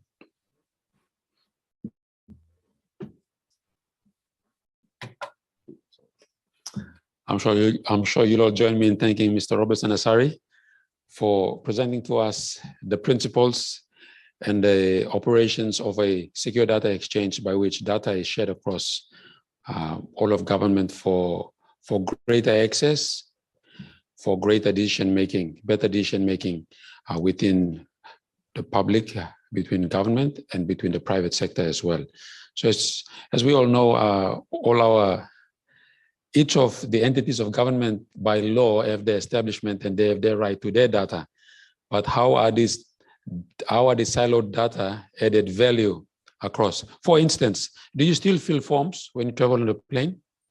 That shows that data is not integrated. The health record is not shared with the transport record. The database are not synced. And that is just a big business cost that needs to be solved. That's why we're having this summit, so that we can share ideas, we can share resources and have means in place by which we can better serve our people. Ease of doing business. And of course, we're trying to attract investors into the country, but if reliable data is not available, then we are not bound to make much progress. That's why we're having this section in our discussion. And one of the other key components is digital ID. And we want to cross over now to Austria. It sounds good. Huh? We're crossing over to Austria. And Mr. Tony Willenberg, our good CEO for UTRU, facilitating a trust framework in PNG. It's good to see you, Tony. It's been a while. Thank you. You look well. Thank you, sir. It's good to be here. Thank you for inviting me. Okay, please, over to you. Thank you. I'll just share a screen here.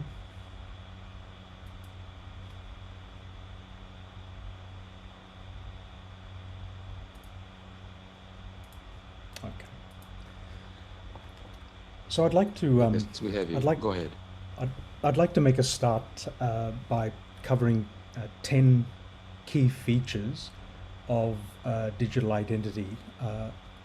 The introduction and the earlier session presented by Robertson Robertson mentioned a number of important linkages between problems that we're facing with data governance and the missing part, or the missing link between those problems and solving those problems.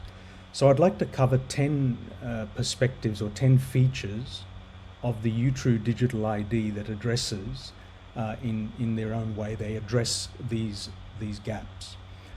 If I could first start with looking at what we define digital ID as being useful for.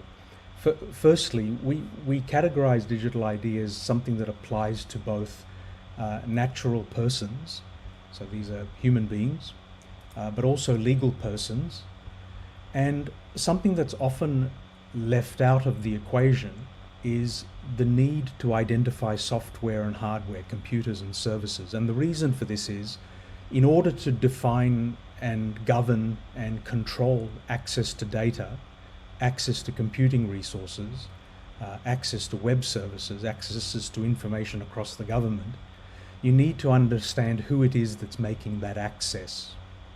You can't control what we cannot identify. So if we want to have a computer system in the future, say an AI or a machine learning algorithm, mining data, looking at particular trends in large data sets, this has to be attributed to a computer. So the digital identity doesn't necessarily, it's not limited necessarily to natural persons or businesses, legal persons. It also must include the notion of a digital agent or a digital person. Mr. Robertson, as Ari mentioned, also the OECD, and some of these definitions are based in documents that have been developed by the OECD. So these are sort of the group of front-running, leading countries in e-government and other digital transformations, and the definitions have really underpinned many of the standards that work and operate in digital identity. So this is the idea of a natural, legal and a digital person is very foundational to cybersecurity and governance of data. Once we know who it is that is part of a data transaction, then we can control. And by control we mean we can understand who's going to edit, who's going to add, delete, share, move, transfer, whatever the operations are. We first need to know who it is. So the UTRU ID works for natural, legal and digital persons. The second key attribute I'd like to describe is something that, again, we can probably identify with existing credentials that are available in PNG, whether it's a driver's license or a passport or whatever. And that is the binding of the digital ID or the credential or the something that represents the ID, the binding of that to the physical person or to the natural person, legal person or digital person. How do you link them together so they can't be separated? And the reason that's important is because someone who presents, for example, a fake driver's license, there's no way of telling without any particular expertise, there's no way of determining whether that driver's license belongs to that physical person or not.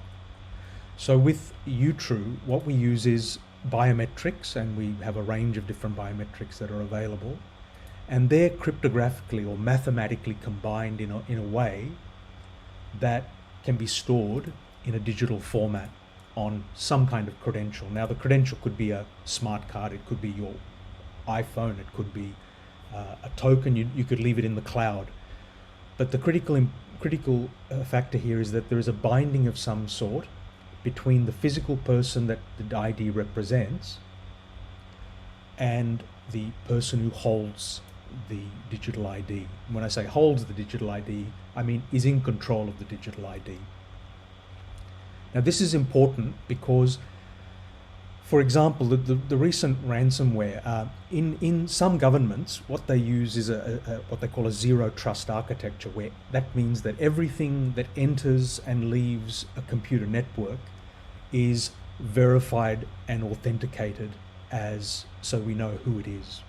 we know what the digital ID is. So for example, a USB drive only gets plugged into a computer if the person signs on with a smart card where their biometrics can be checked on the smart card and scanned from the person. And once that's done, that person's authenticated, then is permitted to put a USB drive into the computer. What that does is enables data governance. It enables governance of any payload of data that goes into that computer. So the binding of the credential to the physical person is a gap in Papua New Guinea that we need to solve if we're going to look at e-government and have a digital ID that can work for citizens, businesses and governments. So what would happen is, in that binding, when the person presents themselves, say, to a website, and let's say it's a local bank, the person has a digital ID, something like a Google ID or a Facebook ID. In this case, it might be a UTRU ID for Papua New Guinea. They present that ID to, say, the bank. And the bank will then say, look, we need to check that your fingerprint that you're presenting to me now here via the website is the same as what's stored on the credential. And if those checks match, then we know that that credential is in control, under control, the control of the correct person. That's something we can't do today with, let's say, a driver's license or even a passport. The current PNG passport is not biometrically enabled, so there's no way of checking whether the holder is the registered person in the passport. So that binding is a critical aspect of electronic government in OECD countries. Without the binding, you can't be sure that the digital ID presented, let's say it's a username and password, you can't be sure that the person presenting it is the person who it belongs to.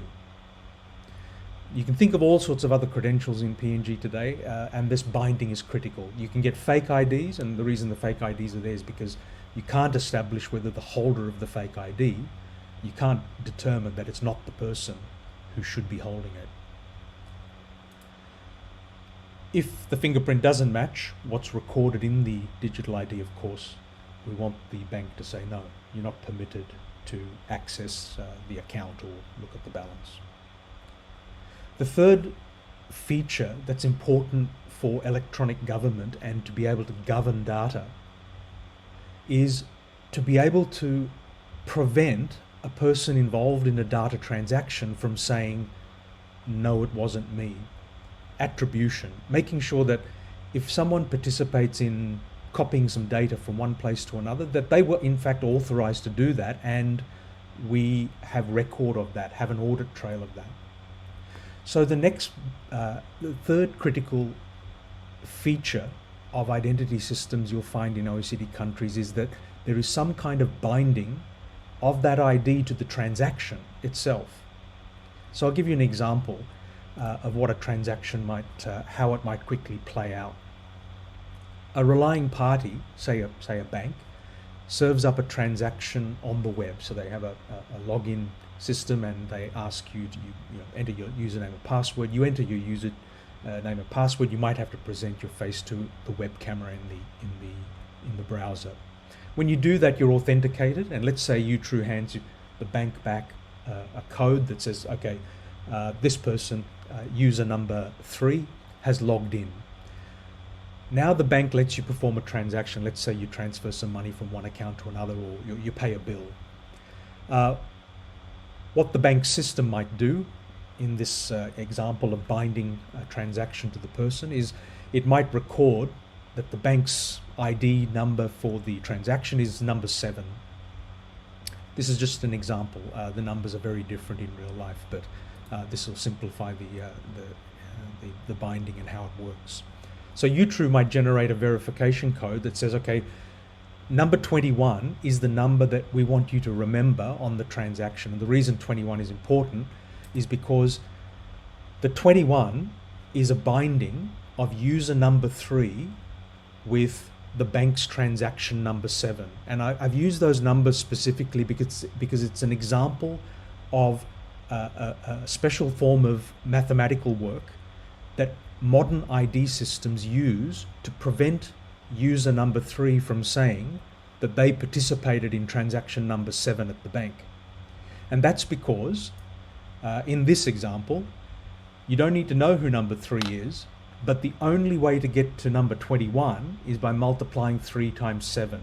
And that's just a very simple example of a joining of a transaction with the identity of a user. And the reason this is important is because there's no other way. If I was to say that the function was to multiply, you can't get to 21 unless you multiply 3 times 7. And if I also told you that the 3 and the 7, they must be numbers that can only be divided by themselves and 1. This is an example of how it is impossible for someone to come up with 21 and multiply 2 numbers together unless you put in the numbers 3 and 7. And it's that same principle that is used but with much, much larger numbers and much faster and more complex calculations. They're done to bind the user to the transaction so that it's impossible for user number 3 to say that they participated in transaction number 7. They can't, because the bank has a record of number 21 stored in their system against the transaction. The reason for this example is that in the case a web transaction takes place or an e-government transaction takes place, you want the legal recourse to be able to say that the transaction took place and it did involve the person in control of that digital ID.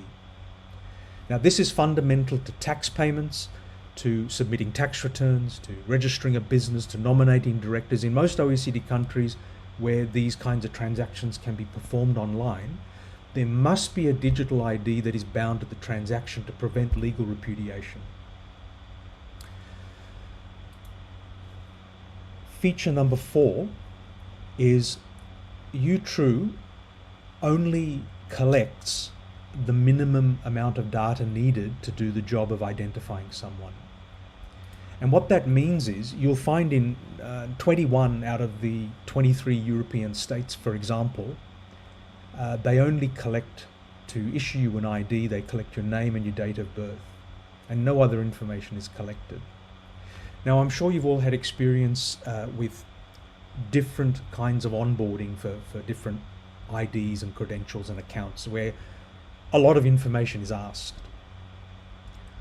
The purpose of the UTRU ID is to be a functional ID that can be used very quickly. So you should be able to sign up for it, have a good level of assurance that it is secure, that you're in control of it as a citizen, and you don't want it to be a lengthy process. You want the computers to do all the calculations and the works and the biometrics and the cryptography and the things to make sure that that identity is secure and trusted. So what we found is that in most modern jurisdictions, they actually collect a very small amount of data. So I think there's some folks here representing places in Estonia on this call. They'd be familiar with the data minimization principle. We only collect the data needed to do the job, and in this case, in Papua New Guinea, it's basically a full name and a date of birth.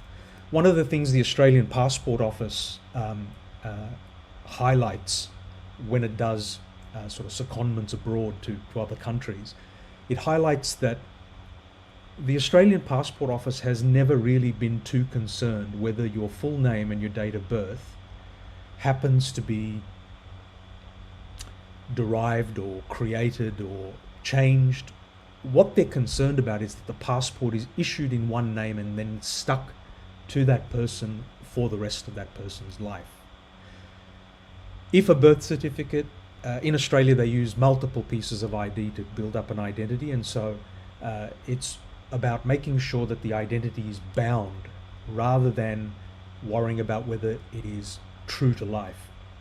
It sounds like that's an opportunity for fraud, but if you think about it, once that full name is claimed and the date of birth is assigned to it and an ID is issued, the biometrics never allows that same physical person to come in with a new name or a new date of birth.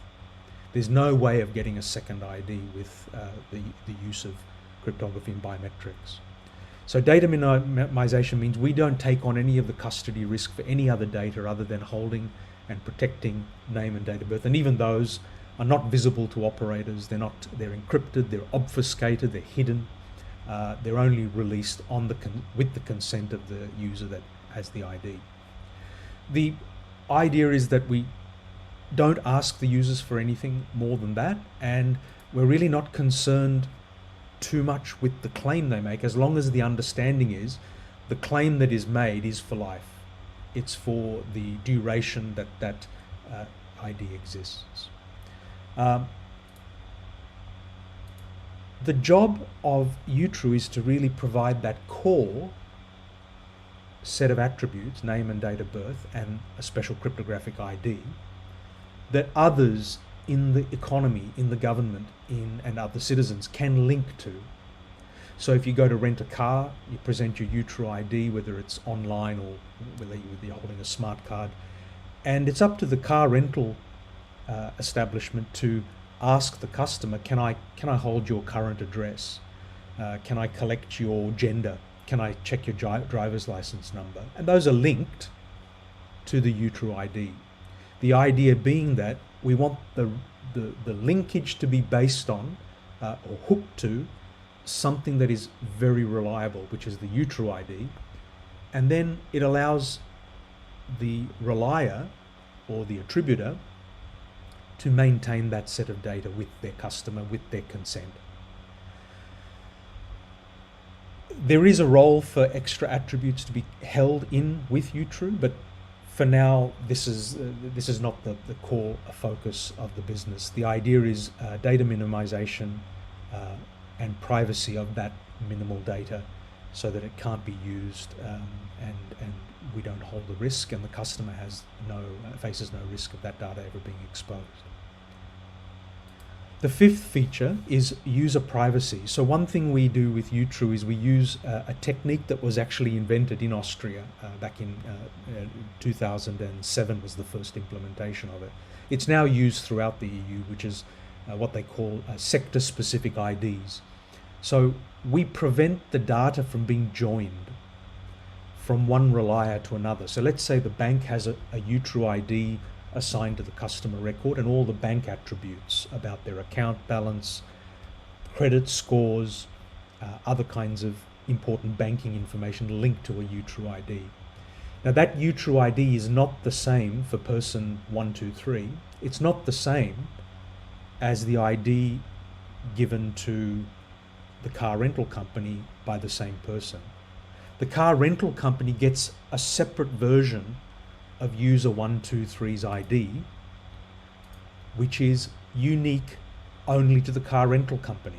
So how we do that is the bank, let's say the bank is relier 111, the car rental company would be given the relier ID 222, and that's joined with the 123 for the customer. So the relier for the car company, they only see 123 222. They would never know if they asked the bank, can you tell me about user 123? The bank would say, well, look, I don't know a user 123. I have a 123111. Now the numbers are not exactly how they're issued in the IDs. They're cryptographically generated, so that they're impossible to guess or to derive using sort of any kind of ad hoc method. This is just for illustration purposes to show that each relier is unable to join the data to profile the customer from one relier to another. And as the customer goes to another relier, they get another unique cryptographically linked ID number. So the relier has a unique view of the customer, but the customer's data cannot be joined from place to place. This is critical for a whole range of reasons: for privacy, for the ability to prevent discrimination, to prevent building up prejudicial profiles. The user privacy is protected and preserved by using a very common technique in mature jurisdictions called the sector-specific ID. The sixth feature is that we do not allow any access to the information via the UTRU platform without explicit consent. So in other words, a relier can't just say, I would like to look up a U-True ID today and see who this person whose face I've scanned in my surveillance video. That's not permitted. You've got to register as a relying party. There's a set of vetting questions to make sure that the relier is bona fide. There are all sorts of checks we do to make sure that we can bring them into the ecosystem and maintain the trust, because remember, the weakest link in the entire ecosystem is the one that misbehaves, or an establishment that uses the ID for the wrong reasons, wrong purposes. So we have a very strict method of bringing a relier in, but only once a relier is in can they then request consent, and it's all done electronically. There's special ways for one system to ask that of the U-True platform and to be returned with a yes/no answer. So this prevents passive identification, where someone might be just walking along the street and the photo is taken and it's used as the biometric facial imprint to authenticate. It can't be done because of the way we use liveness detection and things to make sure that permission was asked, or consent was granted. The seventh feature we want to stress, especially, I've spent a number of years in Papua New Guinea, and in my time there, some of the research we did on the ground, let's face it, it is possible to purchase identities. We ensure that there's no duplicate identities by using very complicated and computer-intensive methods that are largely cloud-based to deduplicate according to the biometrics registered by the customer. So when an end user gets an ID, it's already checked that biometrically that identity does not exist in the database. And our error rates, back from 2012 to now, the error rates are down to, for example, in India, where the same core technology is used, the platform reports 7 errors in 1 million facial imprints, iris scans, fingerprint scans. So 7 in 1 trillion is roughly the false acceptance and false rejection rate combined, which is trivial at that scale. The idea is, though, that without a duplicate able to be generated in the system, you can't therefore issue a digital ID with a duplicate. So no one physical human being, business, or computer equipment / software can be registered with more than one digital identity because of the way that the biometrics and the recognition works. This is critically important because in some countries where this technology has been used, they've dropped, for example, civil service payroll has been cut by 7% in just the first run, 16% after 2 or 3 runs at looking at biometric identities in the database.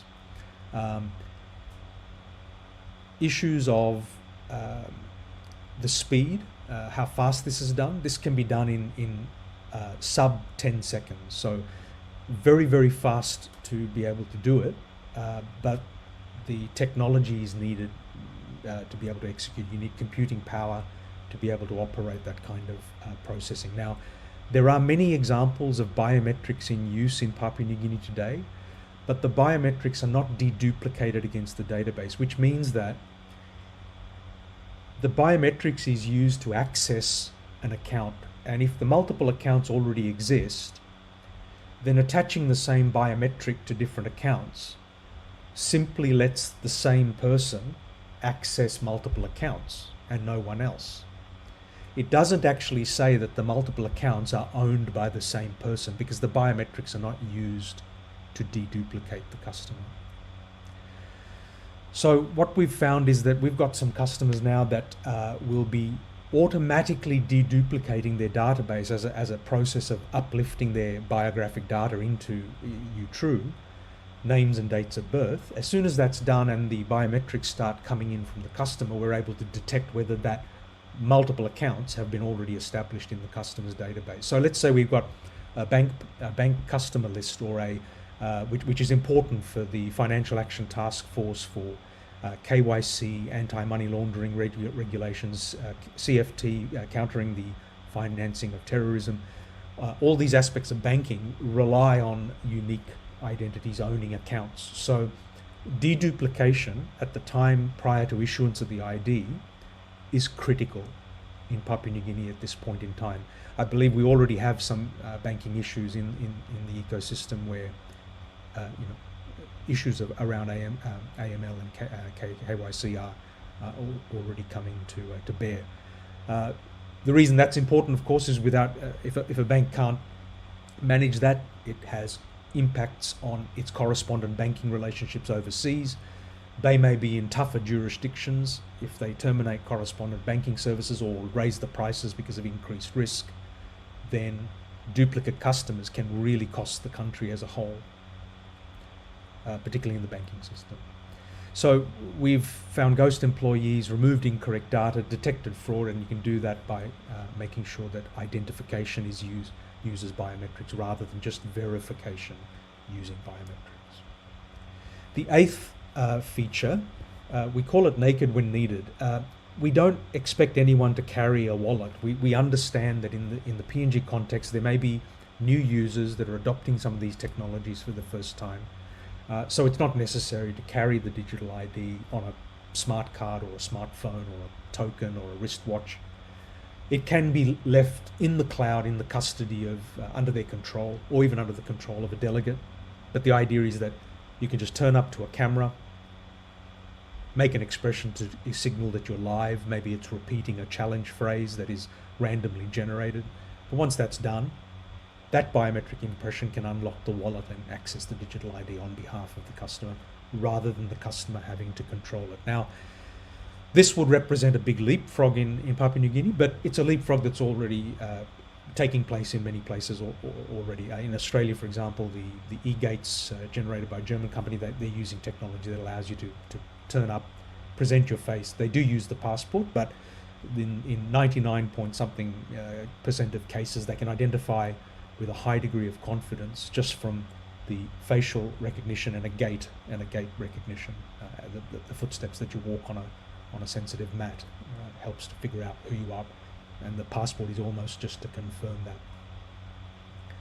that. So we have a range of wallets that you can issue the digital ID into: your phone, smartwatch, wearables of some kind, smart card, bank cards, or you can just present yourself, which we find is probably going to be suitable to new users who are not tech savvy yet. The ninth feature is that the service works across a 3G data connection, which means that as far as the mobile connectivity extends in Papua New Guinea, we're able to service and onboard a customer through a 3G data connection without the travel. There's two reasons that's cost effective. Onboarding online means that we can massively scale in parallel. We don't need to have queues at single branches where onboarding can only happen in these strict locations.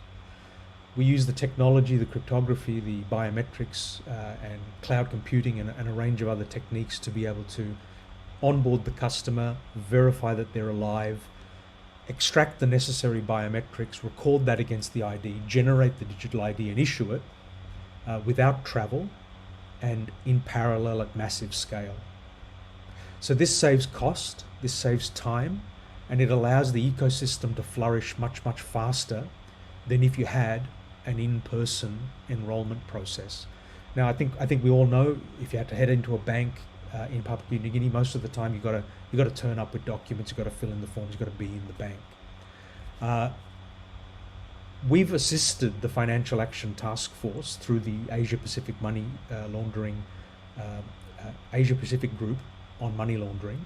We've assisted them and the Central Bank of Papua New Guinea to craft the new regulations that all central banks will issue in the country. So Papua New Guinea is very soon going to see its regulations, its KYC, I think it's the BPS 253 standard.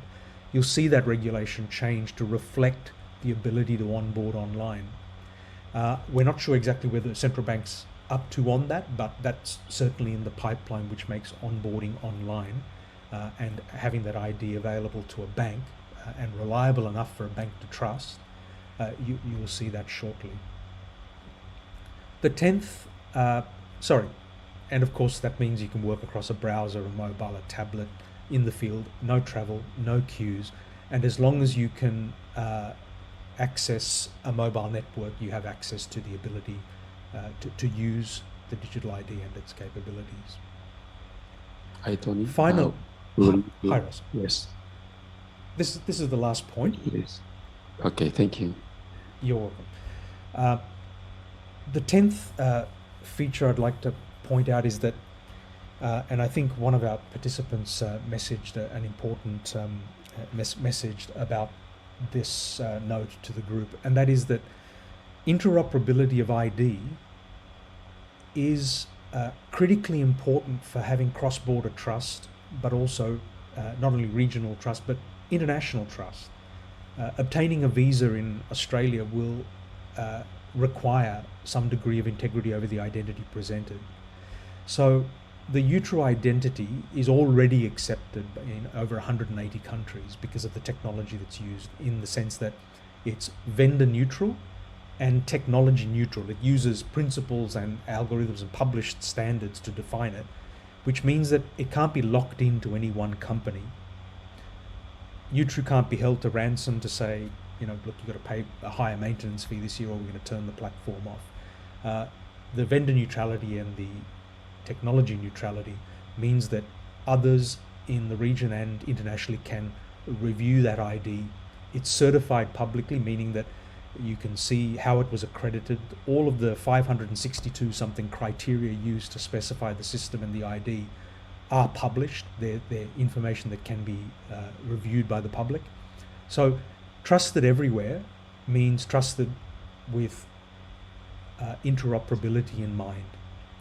So those are the 10 key features that we think represent gaps in ID at the moment, and we feel that it's the starting step, because you can't link other information and then trust it unless it's linked to something that is trustworthy. So on that, I'll close. All these slides will be available for anyone who's interested, and thank you for giving me a chance to highlight my perspective on this. Thank you. Thank you, Tony Willenberg. I'm sure you'll join me in thanking Tony. Very insightful on what digital ID means and the technology, vendor neutral aspect of it that encompasses. It's quite it opens the understanding on many issues that we're trying to solve, and how it is a key aspect of it is to do with the anti-money laundering challenges that we have. So thank you very much, Tony. That's very insightful. I'm sure you'll have your presentation available to the team, and then we should be able to share with those who are interested as well. Thank you, Tony, once again for joining us. Please stay as we go to our last presentation for our thematic area number 5. And we are pleased this morning to have our Deputy Registrar for the Civil and Identity Registry. This is the office that's looking after our National Identification Project, National ID Project, NID. And we have with us Ms. Salome Bogosia, our Deputy Registrar, and will take us through what good work they're doing and the future plans they have going into the future. Thank you, Salome. Please make it welcome. All right. Thank you very much, Deputy Warba. Firstly, thank you for the opportunity to be here. Thank you to Secretary Maitanaho for putting together this very important event. It's something that we should all look forward to. We've never had this event before. And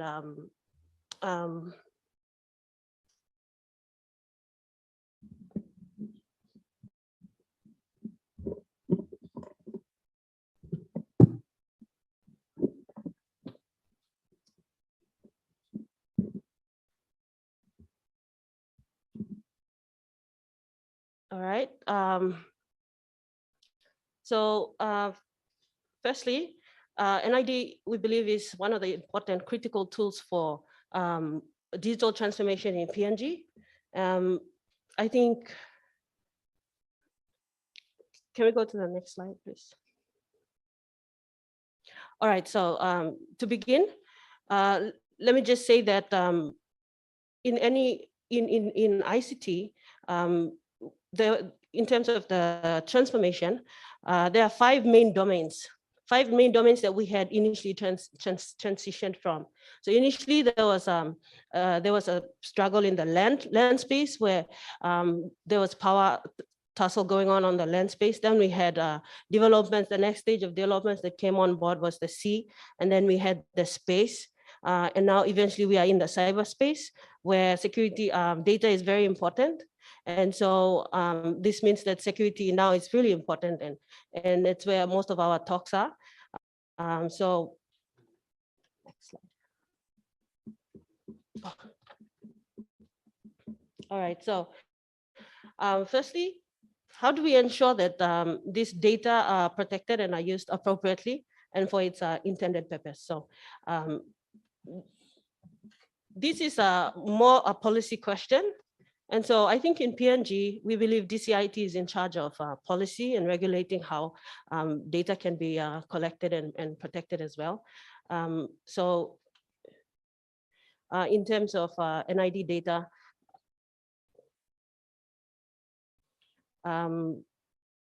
NID data is regulated by its PNG Civil and Identity Registration Bill amended 2014. It requires a lot of security features on it as well. So security is important in data collection. So how can we protect the data and the information that is already available? So I think for NID, what the NID system is it's a standalone system, and it's something that Huawei put in that was really important in terms of security itself. The fact that it's standalone means that it's not accessible through the internet, and that's a layer of security that's critical to the whole NID system itself. Examples of other systems like IFMS is also one of the other systems that are also standalone systems in PNG. And so we believe that in order to ensure security, regular vulnerability checks are important. Where you analyze the system, you ensure that security checks are in place. And we want to also ensure that the system also meets international standards in terms of how you collect it and you store it and you share it as well. So how do we classify this data and information so that our citizens are well informed which information is classified and which is not, depending on the sensitivity surrounding the data or information? So again, we believe this is a policy direction. I think for us at NID, our data, the data that you see on the national ID card are the data that's regulated by law to be public information. Regarding the data space in terms of other stakeholders, this is something that will be left again to DCIT to coordinate at national level to identify what are public information data, what are data that can be shared to the general public. So I have here a proposal. It's something that we've worked on at NID given our experience with the project. We do a lot of, at this point, we are mostly focused on data registrations. It's the data collection part of the process.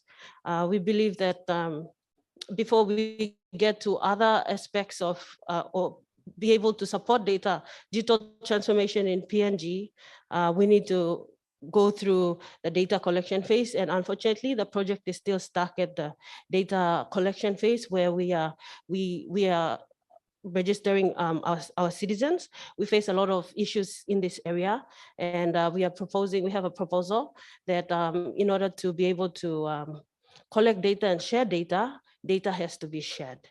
And one of the issues regarding this is the legislations that bound organizations in silos, which creates a mindset where departments and agencies do not want to share data.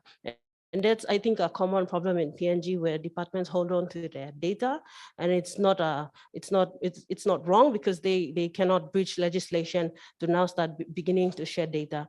And so what we believe is something that's really important and should happen in PNGs, regardless of whatever technology we want to put in, and it's something that we have to get past as a country, is how do we collect data at ward level, and how does this data get to the provincial level and to the national level? Meaning, how can this data that's from the ward level, when it's collected, how can it be transferred up to the national level, and how can we be able to use this data? And so we believe that it needs a system where it provides like a main transportation for all the data that come in from different sectors at ward level. And those are from the challenges that we've faced at ward level. Data are not, they are collected, but they cannot come all the way up to the national level. They are stopped there. So regardless of whatever technology, whatever system we want to put in place, that's something that we as a country need to be able to work together, and all departments need to get together and to identify how we can be able to now begin to start sharing this data, and what system will we get our data from the ward level and put it on and get it up to through the provincial and eventually to the national level. So we've worked on the data transformation model. We like to call it the DTM model. And that's something that we want to propose to regulatory agencies in PNG like NICTA or Department of Communications. That's, we could be able to share some of the work that we've done already on the DTM model. We want to be able to suggest if agents, this can be looked into, and how can we now begin to look at a system that collects data from ward level and then be able to share that data all the way up to national level. If we cannot get past this stage, there is no point, because we're going to still face issues where data is not able to travel, and then would be still stuck, and we will be trying to get agencies to integrate without having the source of data finding its way up to national level. So this is just an ID brief. So far, as of October, we've done about 2.3 million registrations, 20% of which are children under 18 and 80% are adults. We've printed a total of about 900,000 birth certificates and printed over 700,000 NID cards. We have offices all throughout the country. So we're decentralized in terms of not just function, but also physical presence. We have 26 MOUs that are signed.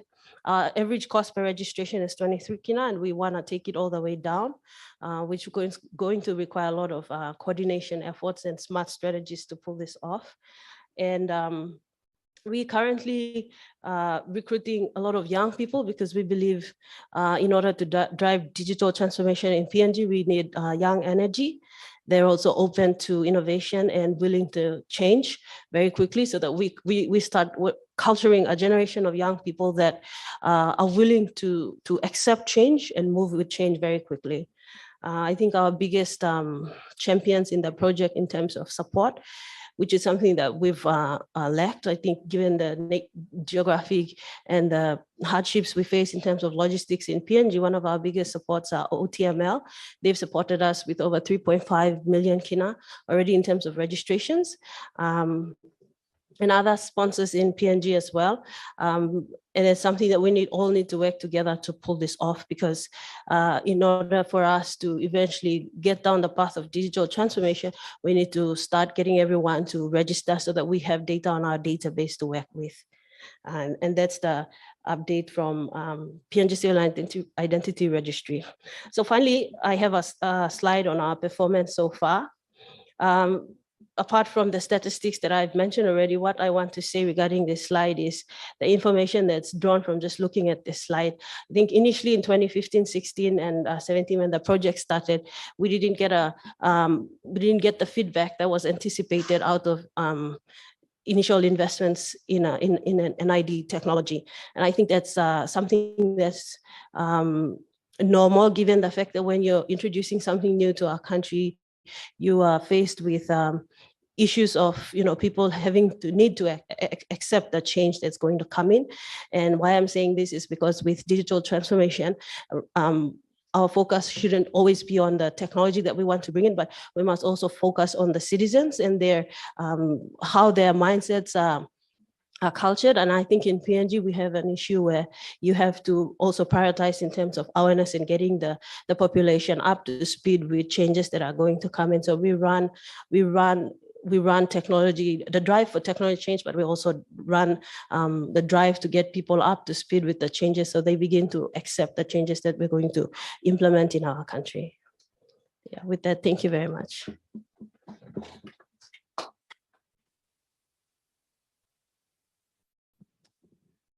If you can have your seat, please, Ms. Bogosia. I'm sure you'll join me in thanking our good Deputy Registrar once again for presenting on behalf of the government what the national NID, the NID project has accomplished in the last month and this year as well. We acknowledge the good work done by our good Registrar General, Mr. Noel Mobia, who has joined us as well this morning. Thank you, Mr. Mobia and the team for the good work you're doing. We want to just have maybe the next 5 minutes before we transition to our next thematic area, number 6, on smart applications, just to take a few questions that have come through, and we'll open it up. We just want to find out what sort of collaboration that the department and NID have started, and what the future of digital ID should look like. So those are the 2 questions that have come up here. So maybe I'll give the opportunity to, if you can just test your mics that you have next to you. Salome, okay? Can you check on the other side, sorry?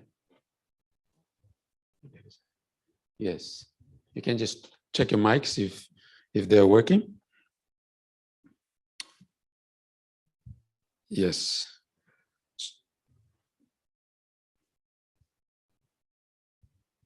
Okay, thank you.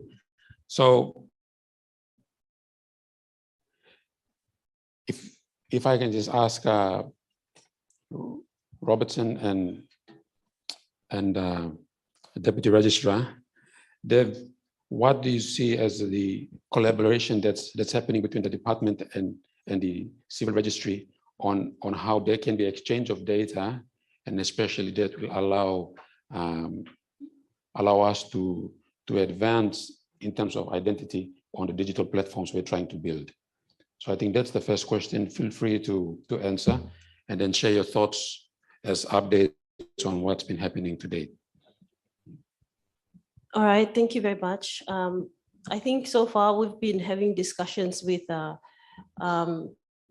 DCIT and the team, Mr. Tomon and Robertson, most of the time.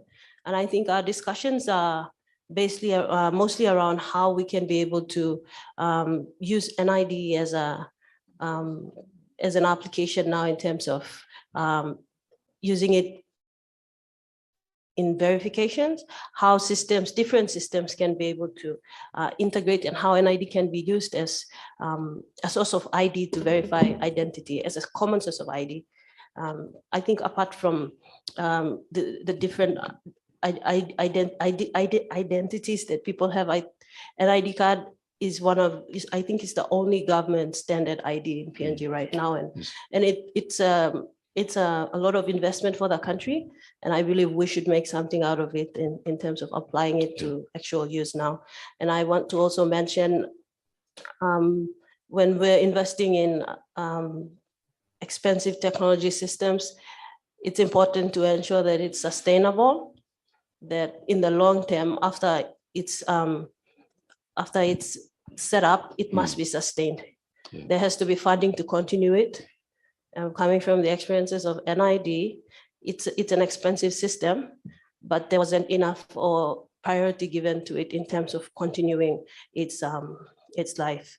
And so, but that's not to say it's a bad system. It's a good system, and we should continue to support it. But for other systems that we want to go down, to bring on board, we have to ensure that it's sustainable and that funding continues to come. So that means we have to educate the necessary people that will fund it. We have to educate, people in the public.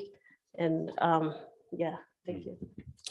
Yeah, I think Robertson, you mentioned yesterday on the building blocks by which we can build how services like NID and infrastructure.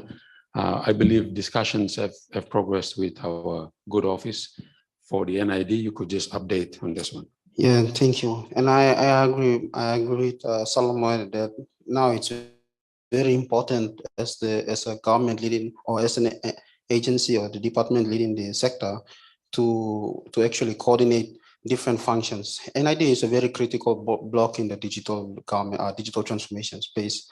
And in that ecosystem alone, digital ID plays a very critical role for verification purposes also, but for other purposes within that, those functions or those processes. We see from our side that our job as the coordinating agency is to empower those functionalities and enable them to be implemented across the whole government service platforms across every sector, from government to the private sector and also the public sector. And then as NID is a very key functional block in there, we see that it's important to get it right at the first place. But there has to be a strategy on how we actually entice or we actually incentivize e-government services and actually allow NID to play a key role in that space, right?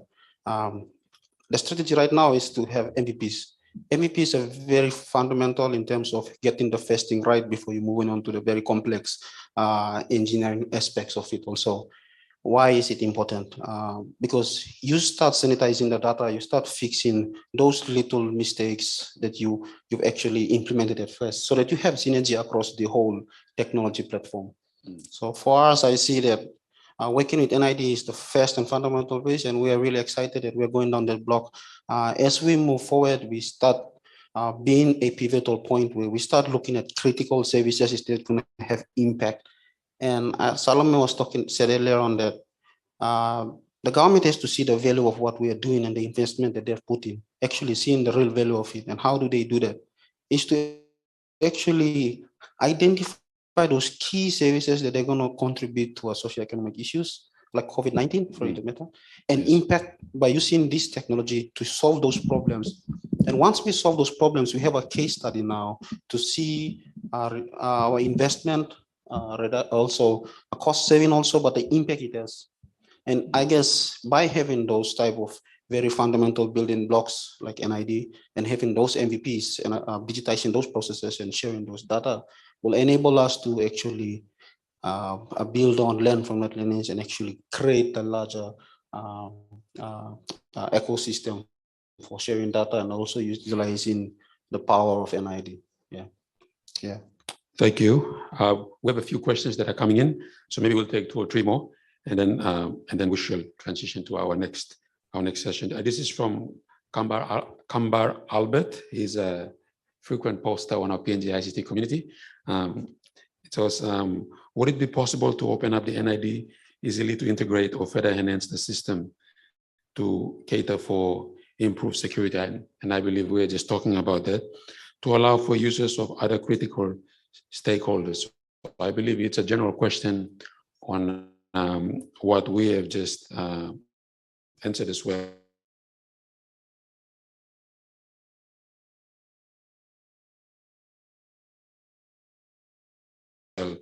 Yeah, to answer that question, I think it's the sharing of the database is not a problem in terms of the technicality of it, but in terms of legislation and policy, it's something that needs to be consulted with the right agencies that are overseeing the policy in this country. And I think that's Department of Communications and Information Technology. And I think we've discussed this a lot of times before, that pending the right policies to come out, then NID can be able to offer services through another online so that it's accessible to the general public. I think in NID offering our services through another medium, but we cannot do that if we do not have the guarantee that your data will be secured, and that depending on the work that we're doing with DCIT.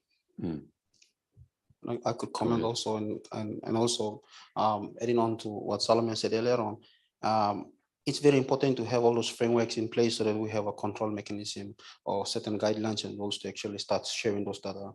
And I guess it goes back to the earlier point that I said, that if we start utilizing those services to actually enable another service, also the capability to enable another service, those findings will enable us to actually start talking about privacy issues and building those different standards and controls as we evolve, because this is a transformation process. It has to start somewhere. and starting at the very basic level, getting those learnings and evolving it, but actually leapfrogging from other, for example, other countries. Estonia is one good example to get understanding from how they have actually evolved this and tailor those different findings to meet our specifications. So I agree in that part also. Yeah. Thank you. Maybe our last question. This is from Carol Cholai. Carol is also a frequent commenter on the PNG ICT community.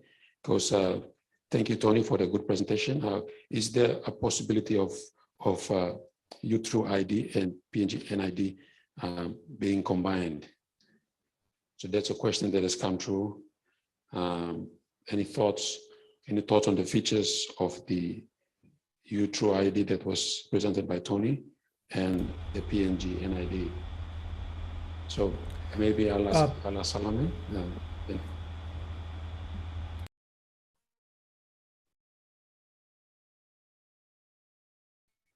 I think NID is a government database, and I think it comes back to guide us in terms of how we share the data, and I think that's something that everyone should understand. Until we have clearance to do that, but I don't think going forward it's a possibility in terms of combining the databases. But as we transition to a more digital economy, when we're looking at digital IDs, those are possibilities. Okay, thank you very much. Well, please, if you can join me in thanking our good Deputy Registrar, Ms. Salome Bogosia. Thank you for a good presentation by the PNG Civil Identity Registry, who are looking after the NID, and of course, Mr. Robertson Asari, and thank you, Tony Willenberg, who have joined us from U-True all the way from Austria as well.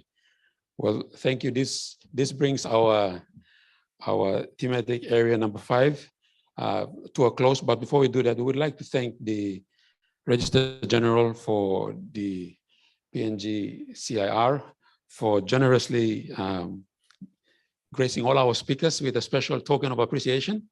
And that is a tribute to the late Grand Chief Sir Michael Thomas Omare. And the publication is titled Mission Complete, a National Identity Salute. And I believe we have found our true identity as a country and as a people because of the great work put in by the late Grand Chief Sir Michael Thomas Omare. So we could all please put a round of applause to Mr. Mobi and the team for making this publication available to us. So this book will be given to all our speakers who are here and also our moderators as well. So please, we'll have those come to you, so do not run off without this. Thank you once again. And we will now go into our next session, which will be led by Winifred.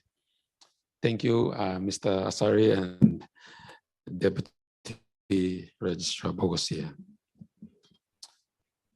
And if I can have Miss Winifred Kulamini, she'll be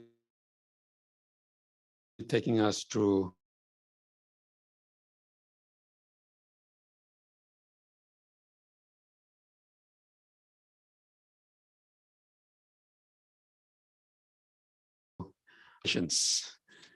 innovation and entrepreneurship. This is something that you're really passionate about, Winifred.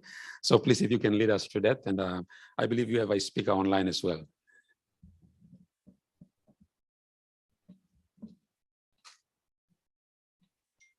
Okay, thank you very much. Before I start the session, I'd like to just say I'm very delighted and blessed to be the moderator for this theme. It's something that's quite close. And I'd like to take the opportunity to thank Honorable Timothy Maiso, Minister for ICT, for his leadership and the political will to actually elevate the department into a strategic agency, and not only within the policy space that it is in today, because that is really what is required to transform and build a digital economy. I'd also like to thank Secretary Stephen for his vision for digital transformation and also Deputy Secretary Russell and Fleo for their support as well.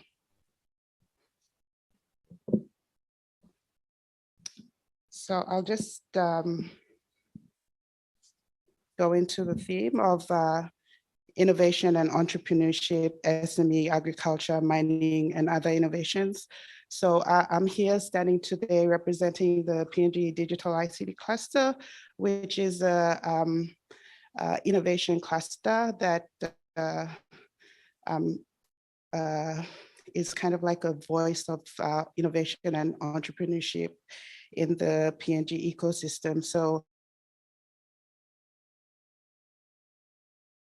touch a couple of points.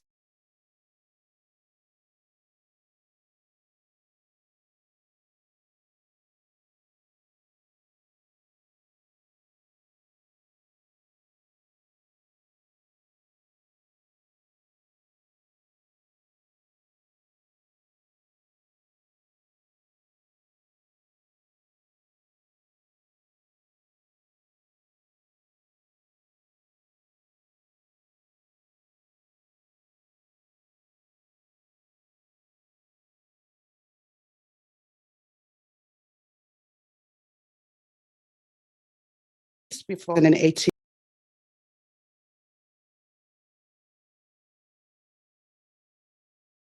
Launching, and we discussed some of the fundamental enablers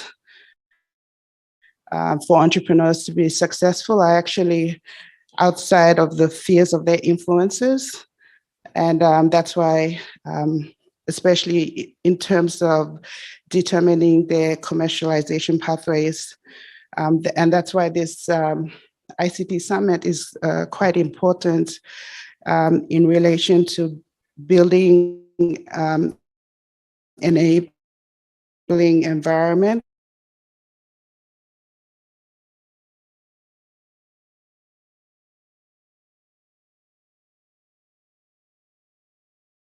which environment for entrepreneurs.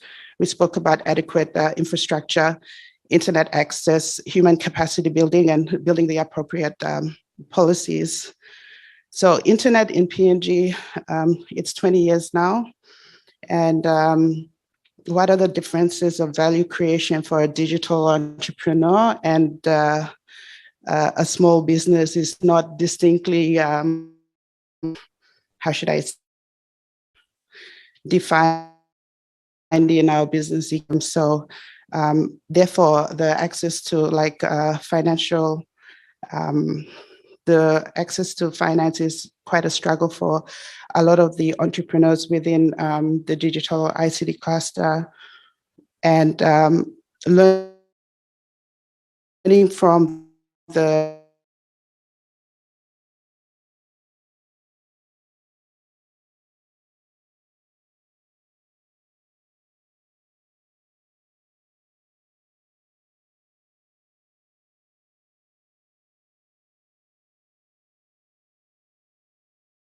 whole economy with much of the, I'd also like to say that in the APEC ecosystems, especially in the US, Canada, China, Singapore, and Australia, the 2/3 of the growth are in these economies. So the top startup ecosystems are located within these APEC economies. And I'd like to say that digital ICT startups cover all sectors of the economy, including agriculture, health, education, financial services, and manufacturing. And in these economies, young entrepreneurs have already become the driving force of job creation, in particular where the ecosystems have been shaped by large companies and other bridge makers that help translate their ideas to marketable products and services. So digital entrepreneurship has the power to create youth jobs if barriers such as access to funding and skills are lifted. So I'd like to open up with the theme, innovation and entrepreneurship, SME agriculture, mining and other innovations. Digital technologies are developed to enhance the performance and productivity of people, business and governments, and the technology continues to evolve in response to the needs of people in societies around the world. In PNG, we are seeing an increase in the use of digital technologies in the SMEs and the other sectors of the economy. So basically, there are a couple of questions for our speakers. I've got 5 questions here as the moderator. How can we best promote the greater use of digital technologies as tools to enhance and drive the growth of SMEs and increase performance and productivity across the various sectors? What sectors do you think the government should focus on digitizing as a foundation to stimulate take-up of digital services? What data or information, which is currently not available, that the government collects an appropriate sharing to support innovation and development? And what initiatives can the government offer to support growth of these sectors? So that's a lot of questions for our speakers in this session, but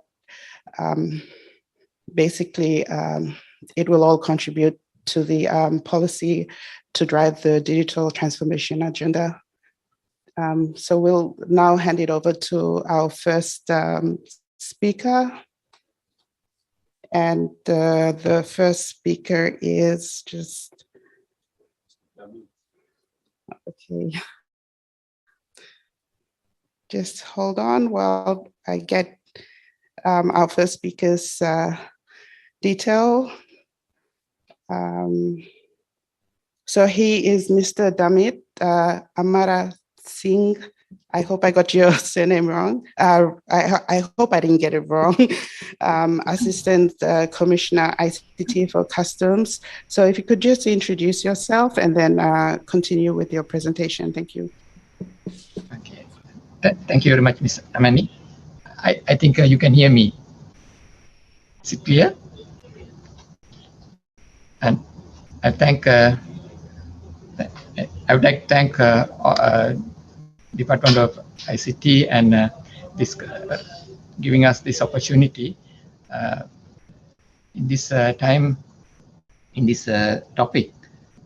I would like to talk about customs because we have done some automation in a digital world, so it will really help in the industry. What is one of our key goals to facilitate the trade and this new innovation, what we are using, how we facilitate our trade. So I would like to share my screen.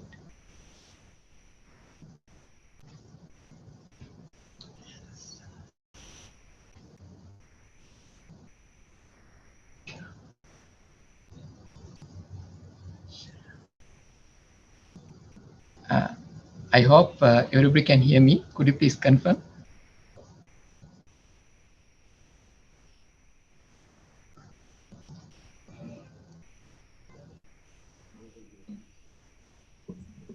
Hi, yes, we can hear you and your screen is up. All right, thank you. Yeah, and in this note, I would like to share some experience with what we have done in PNG Customs and ICT. So,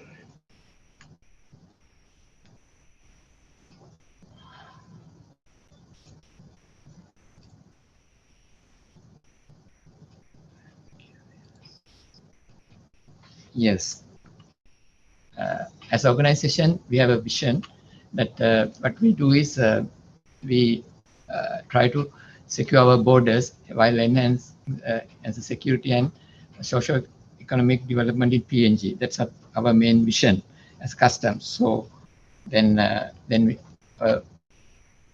mission in that way. But our mission is we can say border and community protection and facilitate legitimate trade and enhancing revenue collection for the government, and while securing the purposes of PNG. So in ICT terms, in PNG, we try to do automation from the very beginning, and this is a long history we have, but time to time we try to enhance our services. So then in ICT mission was to enhance the PNG CS operational efficiency and effectiveness through sound information communication technology support. Actually, we try to be the platform to perform our day-to-day duties throughout the customs while speed the process of our stakeholders. So if you get a glance of what is PNG customs, we have a very long history. Started 1888 and in Port Moresby and Samarai area. Then when we started automation, it was introduced in 1993 using a system called Asikuda. It's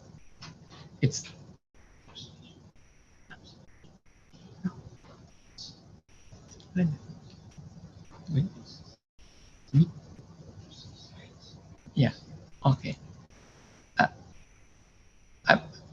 Sorry, I got information whether you can see my presentation.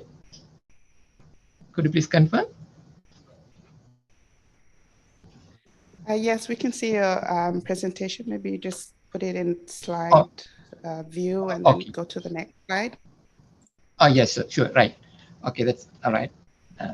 So then, yeah, if you go back, yes, then it was the first introduction to IT in the country, I mean customs. So then it called Automated System for Customs Data.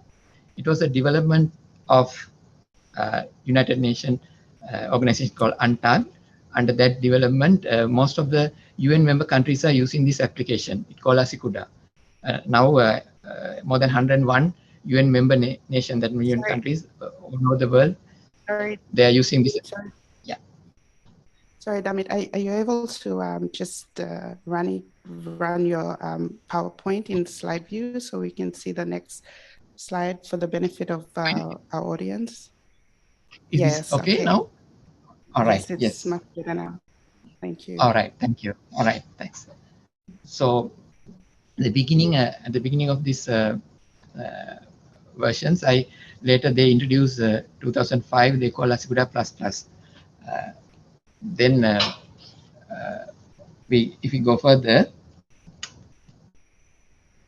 like this, then now, as I said, 2017, we introduced Asikuda World. It is a new version, but it's web-based.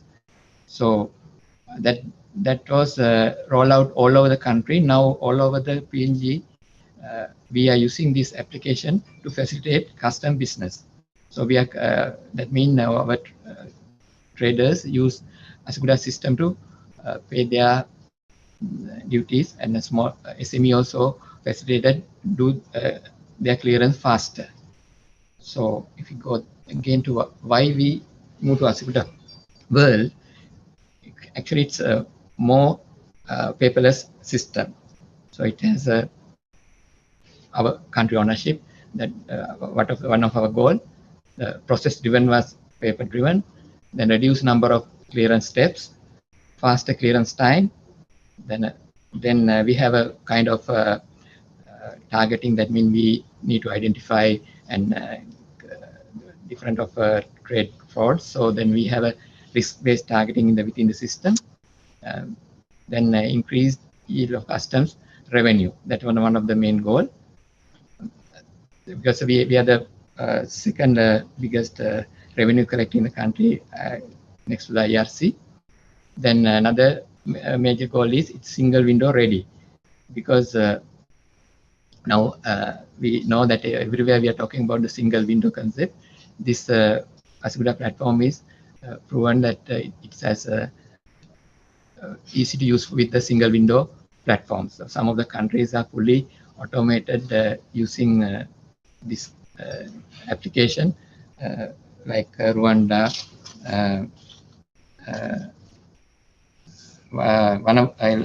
Uganda. The recent place is the Vanuatu in our region. They also, it's a small country, but they are connecting sister agencies now with this application. It's one of the platform, but I know there are different platforms based on we can use for this single window concept, but this is one of the option we have in our country now. Then if I go, this slide I try to put into nutshell how our full import clearance process has been automated. That in what is e-customs at the moment, what we are doing. Now all customs data is, we are getting data from two states. One is the manifest, then the shipping lines and the carriers, they provide electronic manifest to the customs using this ASIC application. They can do using the internet, that means because of this web base from their respective locations. So then other step is custom clearing agent. They do their declaration, that means the importers or exporters documents, they submit electronically. Then the system has a kind of selectivity, which cargo need to be examined, or which cargo need to be directly let them go through, and we call green lane. If the selectivity hits, then that means sometimes we pick those cargo to be examined. Then e-processing, after that selectivity, that system process due amount of duties and taxes to be collected. We do electronically, and then we generate a system note called assessment notice. Then based on that, our stakeholders can do payment duties to the customs. Then in that step also we have automated it. We call e-payment. We have introduced with the help of central bank and their CAT system.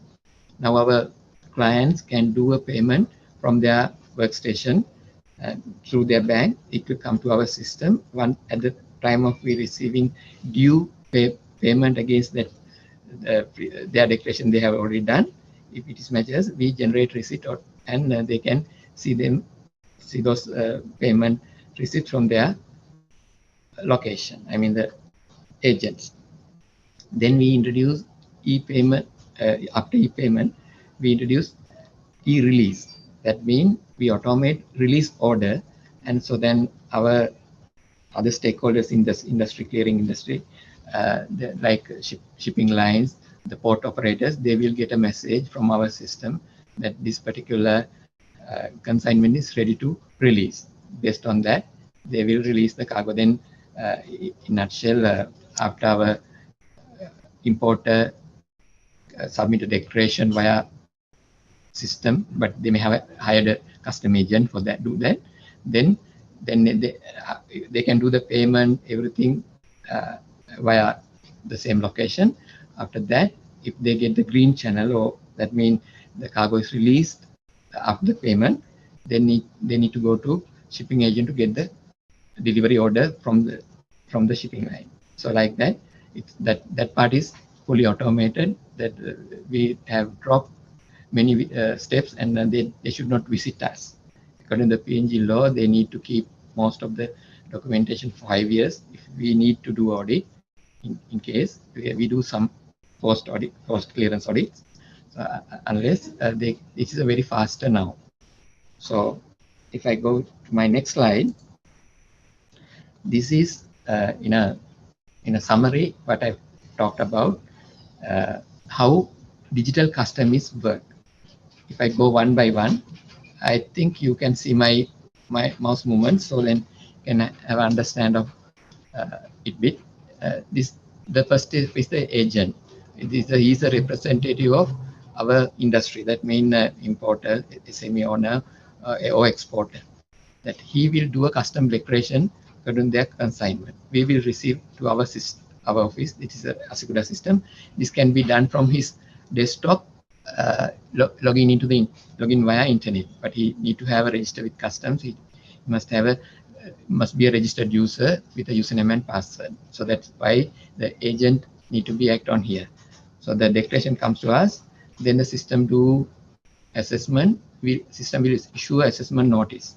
Based on that he can log into his bank account and do a payment to our customs as per the duty amount. That payment will go as a step forward to the central bank.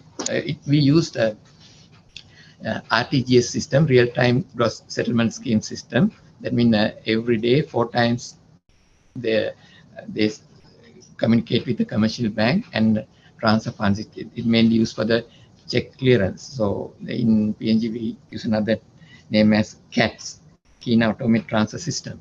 So with the help of that, that funds will transfer to our central bank account. We, as a government, we keep our accounts with government bank. So at the time of the bank received payment, that means at the time of our account is crediting, that bank system and our system has a communication. We will get a message, this much of payment came against this much, this kind of reference. That reference actually we generated with our assessment notice.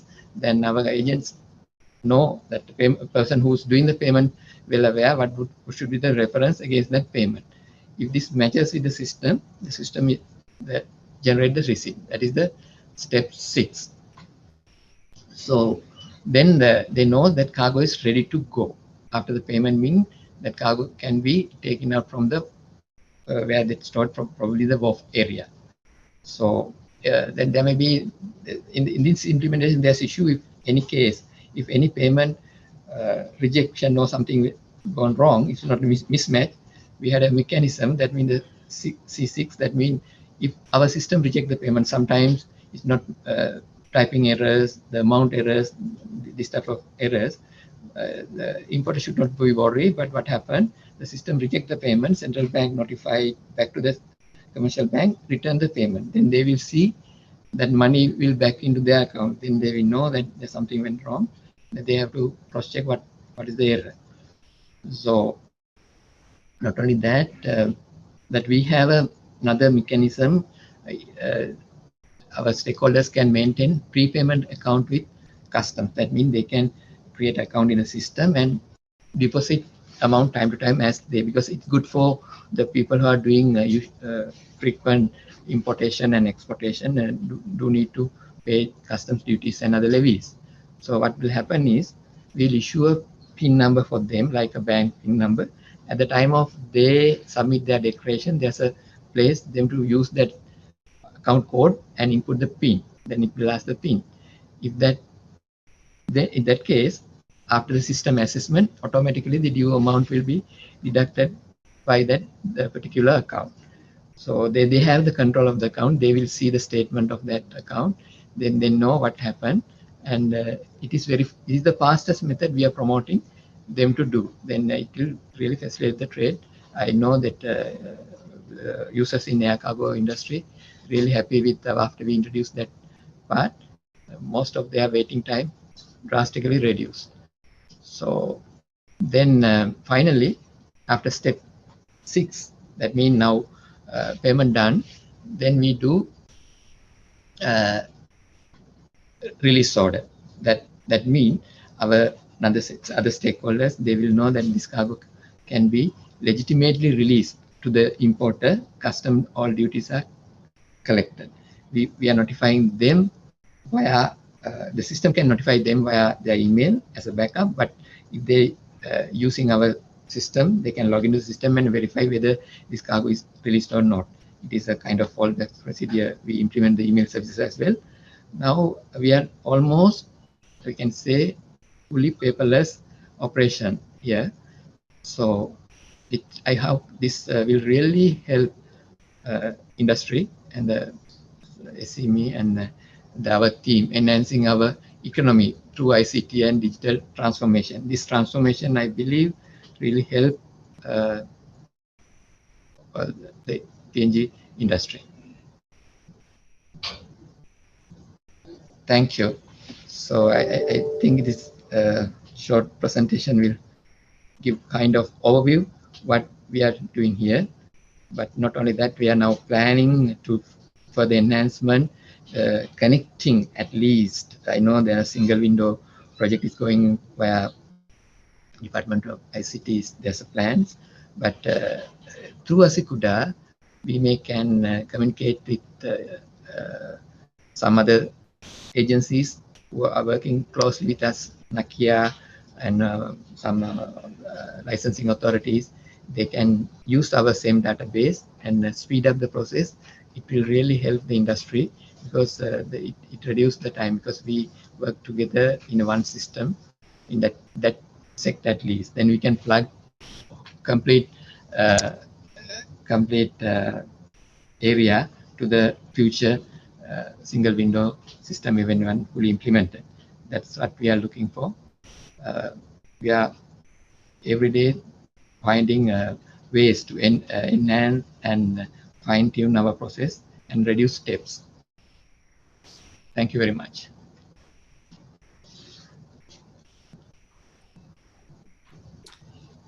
Thank you very much, Assistant Commissioner ICT Customs, for the presentation.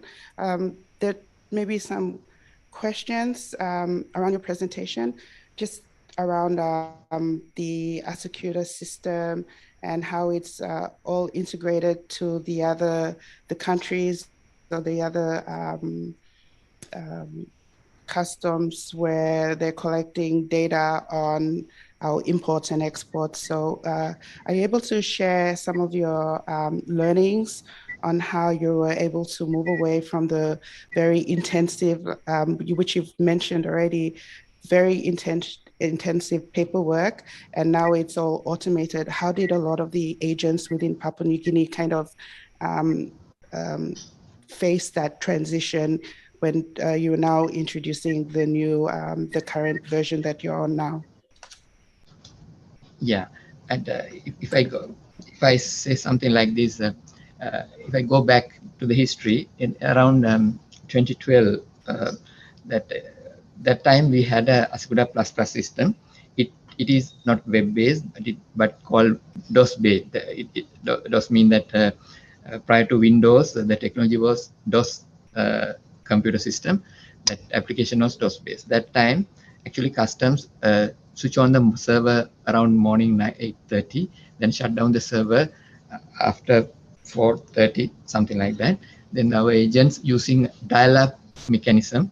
That time we had a facility, the agents, custom agents, they can maintain their application, that application called server client-based technology. That means they need to install a copy of the application, then they can frame the custom declaration and submit one. Then that type of time limitation they have, they just need to submit via their systems. So it takes a lot of time, and there's no 24/7 facility, no payment solutions like that. Then we try to find a way forward. With that ++ system, we introduce a VPN connectivity to our system. That time we give a virtual private network access via internet to our agents. They can submit declarations, and we start keeping our server up and running 24/7 all the day. That's what first started. Then with that old system, we start exploring whether we can do electronic payments. Then I think we start discussions somewhere early 2013 with Central Bank. There's a committee appointed to discuss how to that CAT system to be implemented.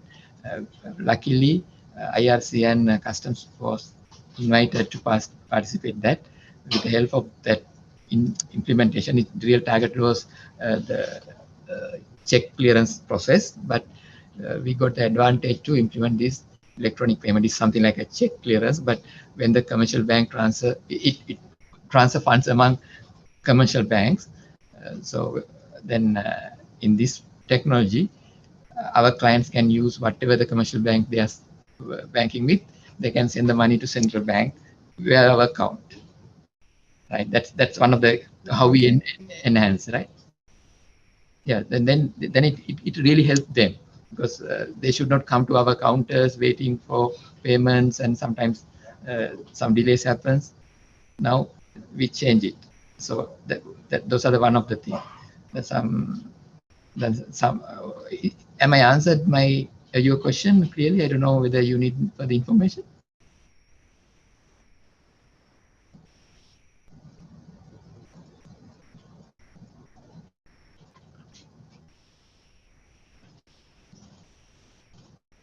I'm not sure whether you can hear me.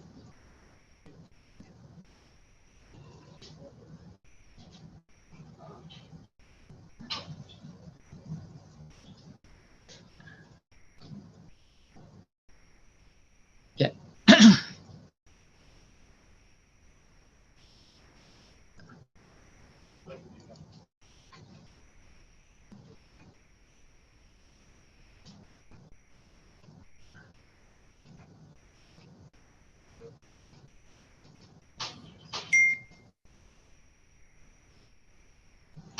Hello, can you hear me? Yeah, we can hear you.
One of the challenge we have, because we just moved to a internet-based system, one of the big challenge we have with our stakeholders.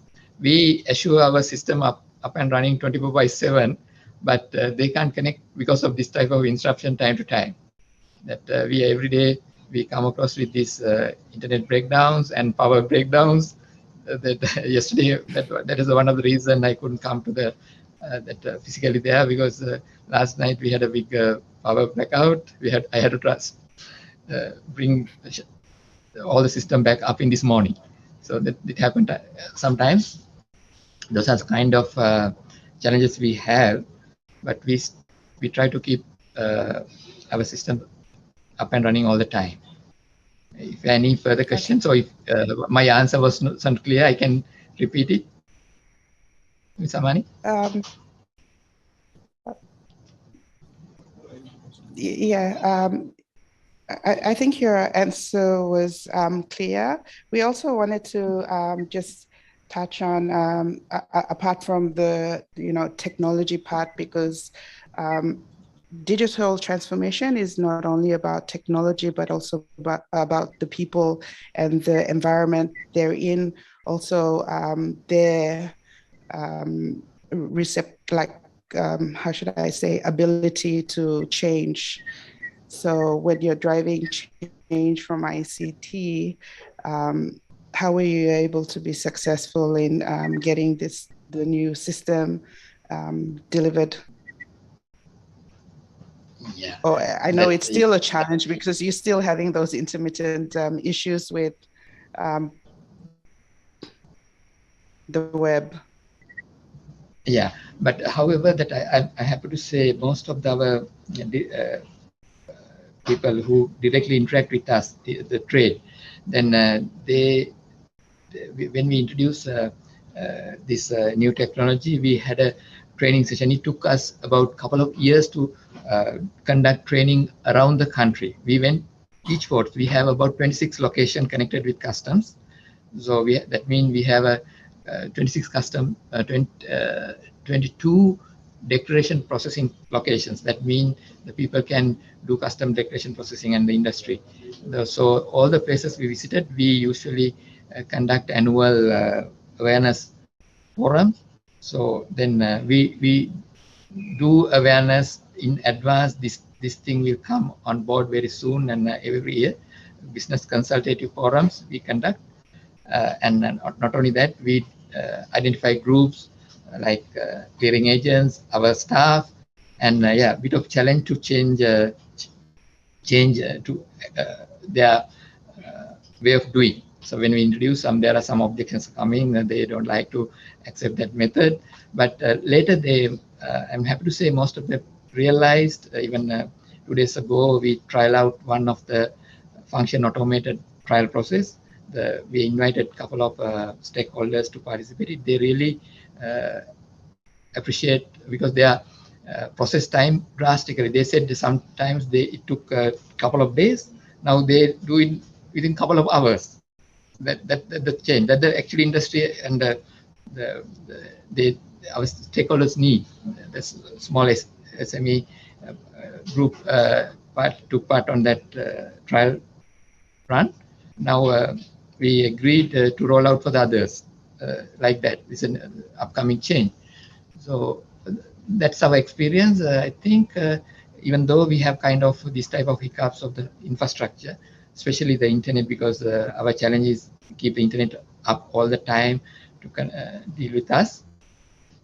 And not only that, we automate some statistics. I think you mentioned something in the early stage of the summit also. I discussed about the data, because we provide very crucial data to the government, because they, based on our statistics, budget preparation, and the banking industry, they need our data. Central bank getting up from us, Inland Revenue Department, they need our information to process it. So doing automation, I think those sectors get real benefit, and the time factor as well. Okay, so I've got a question from our audience. We've got Paul Baker. His question is around automation of customs has sped up processes, but also diminished the opportunity for abuse by clients and also by corrupt officials. Clearly, as with everything, it does depend on reliable power, internet, etc. Are there any groups that feel disadvantaged by the system, apart from those trying to do fraudulent transactions? Well, okay. That's the big question. Yes, thanks. Yes, then yes, that we have a, in the system wise, there are, I know there are, in some times there are different views, so in different media I so noticed that, but I can assure that the system has a audit trial. That means that everything is logging. People, system users can't do anything without proper audit trial. We can do audit if anybody do misuse or abuse or any corruption work. But we have terminated some officers in some times after doing proper investigation. So we do that. But difficult. The one part of the question, if I'm heard clearly, that if there any community, they have a disadvantage of accessing our things. Yeah, that the challenge is especially rural areas, if they need to do access island areas, the internet is the challenge.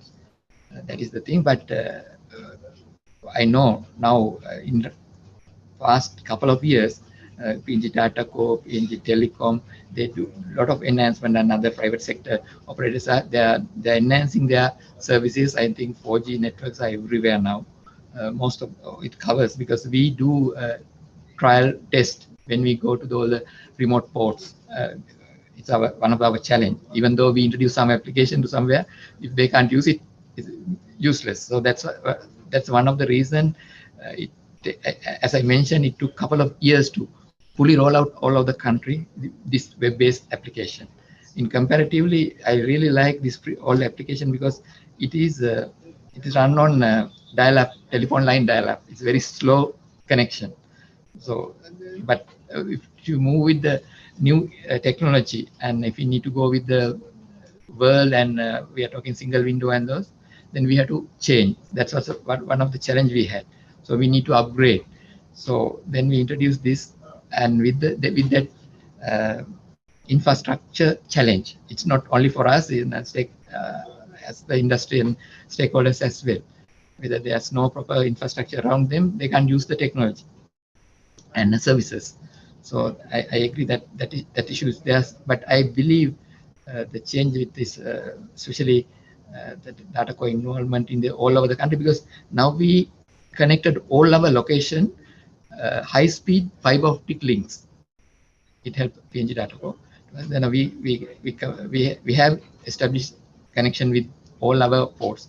In that note, if somebody can't connect with from their location, they can go to closest our office and get the service.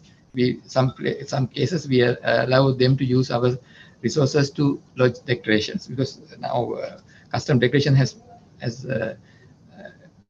been done by the end user. So we have such an arrangement to facilitate them use the technology. It's available when it's available, because we have a point-to-point links to our remote office. And some cases we do like that, because we experience in some areas a couple of days they don't have internet access, but we assured our link, point-to-point link with the fiber link.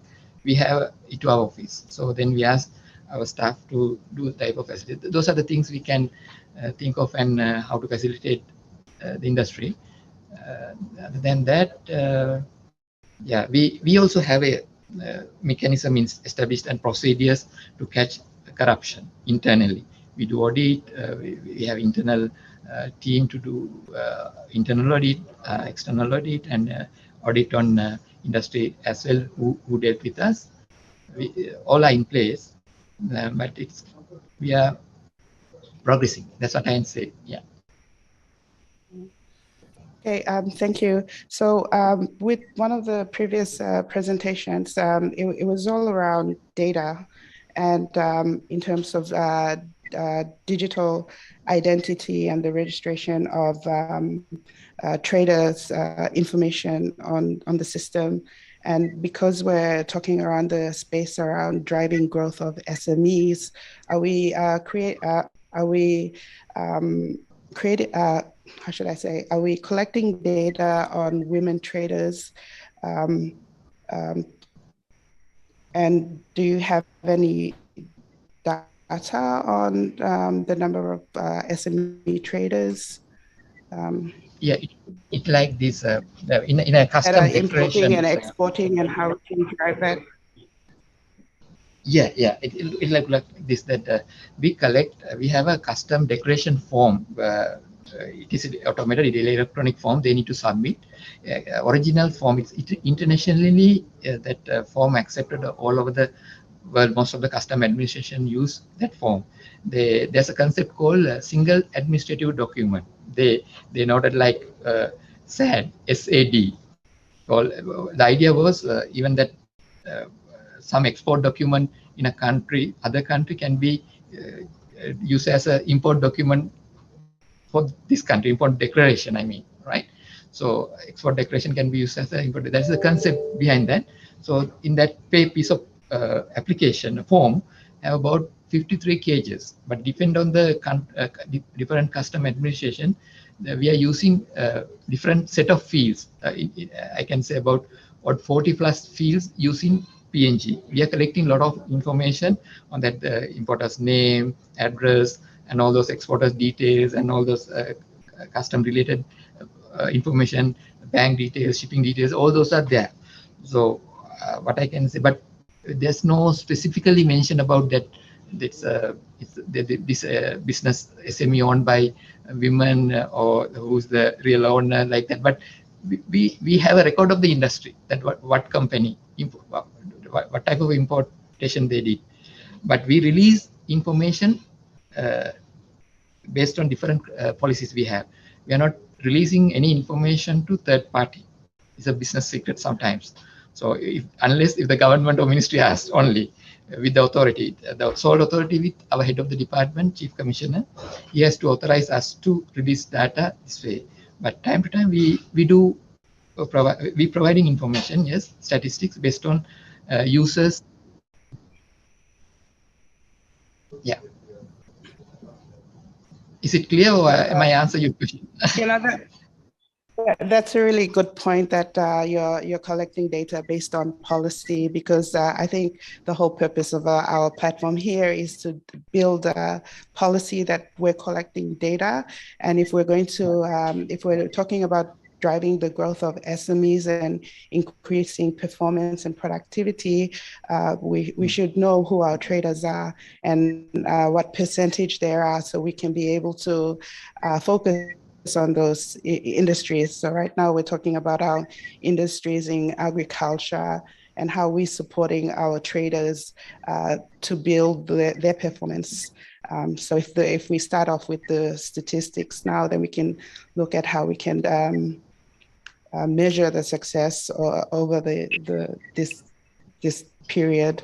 So great discussion. Thank you, Damit. And I think these are some of the policy recommendations for the Department of ICT to consider. We, as I said earlier, we don't have the other speakers with us. So thank you again for your presentation and being able to tell us about your the digital transformation within customs and the efficiencies gained, and introducing new innovative platforms with your commercial banks, the payment system, with the Bank of PNG, the CAT system, and how innovation is not done on its own. It requires all players within the ecosystem to be able to make that innovation or that technology successful. Thank you so much for that, Mr. Damit. I think all right, thanks.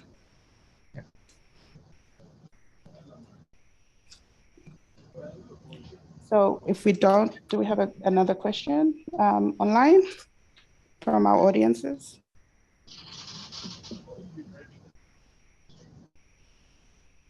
There's a question for customers.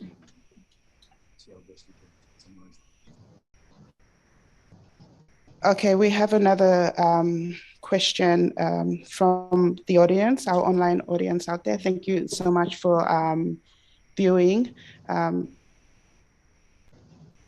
There has been, the question is by Laurie, and his question is around multiple import infringements in PNG, and in terms of control board commodity now delivered to PNG consumers, does your system minimize trade threat? So I hope I'm asking the question correctly. So I guess what the question is asking is, what are the approaches to minimize trade threat using that the Asakita system that you've just presented, especially when it comes to PNG's commodities, the commodities that we're actually trading. So whether that's import or export, mostly export, I think, export commodities. Yes, in the system wise, because there are a couple of mechanisms we use in custom to support legitimate trade and catch all the other illegal things. So there are different sections and divisions, yes. But if I talked about the system, I think during my presentation, I mentioned something called selectivity, one step of the automation. Selectivity means that we can do a profiling, because we have an Intel group within the customs. They get the information from, we have connected different international organizations as well. We get kind of information of the security issues, different commercial frauds and all. Based on those things, we can program the system, stop particular consignments for further examination without getting automatic release, because it's not practical to check all the consignments going in, exported and coming back to country. We are not 100% examine all the things. That's what we do, use intelligence into the systems, kind of artificial intelligence, not really 100% artificial intelligence, but we can program the system, yes. Then it stops suspicious declarations. Sometimes we get different information from different sources. It's a kind of lot of work, but those information can be input into the system. Then we can monitor all the declaration. Every declaration submitted to the system gone through that rule. That means I can write a rule. Okay, this particular type of consignment need to be examined. So then, after any clue on that particular declaration, it need to be examined. System hit it, then it marked and notify our team for further checking. That's one mechanism we are using. Not only that thing, we are using a new modern technology. We have a container scanner implemented in PNG now. We call SURF. That means electronically we can scan 40-footer container, full container prior to examination. It saves a lot of time of the importer, because we should not 100% physically examine the container, but after get the scan, our cargo examining team can do that. Those are one of the mechanisms we are using. If any suspicious, we send that container through scanning prior to examination. It's kind of another technology, not IT. So it speeds up the process. Those are the things in place. That means physical investigation, IT involvement, mechanical and electronic scanners. We are using those are in place to minimize commercial fraud and any doubts to be cleared. That's the thing I can say. Okay, thank you. So that question is around multiple import infringements in PNG, and I think there's a lot of discussion around those kind of the products that are coming in into PNG, and especially around our consumers not knowing some of these products. You are referring IPR, that means intellectual property, that means some counterfeit products? We have a separate section on that with the customs. That means some counterfeit products flooding into the market. That means they have do a lot of harms. They are not real product, but they have a low price and freely available in the market. Those type of imports also in the market. So we have a mechanism to control. It is a kind of again the information based. We do examination. Yes, if we miss something, there may be especially the product agent in the country. They will notify that sometimes they notify our team there are counterfeit product, but those are sometimes very dangerous and harmful for the community. So we try to control it. We have a separate unit to control that. We do control on that as well. I don't know whether it referred to that. Okay, so I don't believe there's any more questions that are coming in. So we'll thank you again, and I'll hand it over to Russell to kind of wrap up the session. Thank you. You're welcome.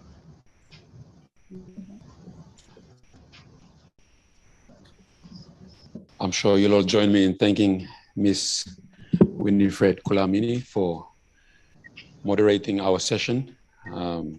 She's from the PNG ICT cluster, and we're very grateful. We have a wonderful partnership with the PNG ICT cluster. We've joined hands together in hosting the Internet Governance Forum earlier this year, and we're very grateful that you're able to be here as well. And we thank Mr. Damit Ramasingh from our PNG Customs Service. I am on one of the project steering committee for the system that is being described. So it's very interesting how what we are doing in our space to ensure that our customs service is robust and is responding to the threats that are available as well. So please, thank you very much for joining us. And we had other panelists scheduled for this session. We had Dr. Jubing Sun. He's the EU Director for So he's the program director for the EU Strait that is operating out of East Sepik and West Sepik. I had the privilege of catching up with him, and he had some very wonderful ideas on how you can use technology in the value chain in agriculture, from the moment a vanilla is harvested to the moment it is dried, and then finding an export directly to the market. It's very interesting in how the policy landscape should enable SMEs in the digital space to come in and to contribute along that value chain. It's very interesting. We wished he was here, but he had to go home to his beloved China for Christmas, and he got caught up in COVID isolation. So he sent his apologies, and he wishes us all the very best. He will be presenting he will be sharing his presentation rather to us when he does return back in country. We also had an invitation from the chairman of the SME Corporation, Mr. John Pora, but we had the privilege of having Mr. Desmond here to cover some of those key areas, and I believe those issues and challenges are across both bodies that are overseeing our SMEs as well. We also had SIPA and PNG LNG who were invited, but they were not able to come. We thank them for their support and for their leadership in their respective sector as well. Well, we now have come to the end of this session, and we would just like to thank everyone for your contributions, for your comments, for your feedback in ensuring that we have covered much of the points that we needed to cover in our session. We also have our school program that is running, and once we are ready, Dr. Kevin Solly and the team, the Coding for STEM, that's a wonderful digital skills initiative that is operating at the moment. So once they're available, then we can come online as well. So with those closing remarks, it has been a very fruitful morning session we've had. We will be breaking for lunch now, and then we hope you can join us again in the next 30 minutes, half an hour, and we will be ready to go into our next thematic area. That's thematic area number 7, which is on critical infrastructure, critical national infrastructure protection, and that's a very exciting component. It is leading on from yesterday's discussion, and we will be covering elements of cybersecurity and critical infrastructure in our discussion. So with that, thank you for joining us for our morning session. Thank you our viewers who are joining us online on NBC, on Simulcast, NBC TV and radio. Those who are joining us on our Facebook stream, please like and share so others may have the opportunity to be partakers in the National ICT Summit as well. We thank our good sponsors. We thank NBC for the broadcast. We thank NICTA, and of course the department as we deliver this our inaugural National ICT Summit, day number 2 from the APEC Haus. Thank you for joining us. Please join us in the next half hour as we continue our program, the National ICT Summit, for the rest of the day. Thank you, and we shall be in touch.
Good afternoon and welcome to APEC Haus, to our National ICT Summit, day number 2, our afternoon session. Thank you for joining us. We've had our lunch break and we wish to continue on with our next thematic area, which is to cover critical infrastructure. But before we do that, we are very, very privileged to have, as part of this National ICT Summit, we have partnered with a small SME, which is titled PNG Flying Labs. And Dr. Kevin Solly is a biotech and a bioscience doctorate student.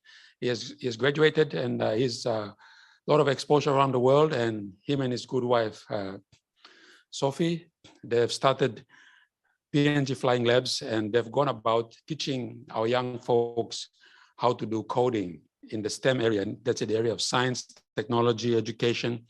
You put arts in there and then maths as well. And we just want to say a big hello to Dr. Kevin Solly. Kevin, are you online? Thank you, Mr. Wariba. We are online. Thanks. Oh, thank you, PNG Flying Labs. This is just a teaser before we start our session, and we're just so glad that you're able to join us. You have a presentation, and then you can just take us through what PNG Flying Labs is doing and what you're doing at this moment.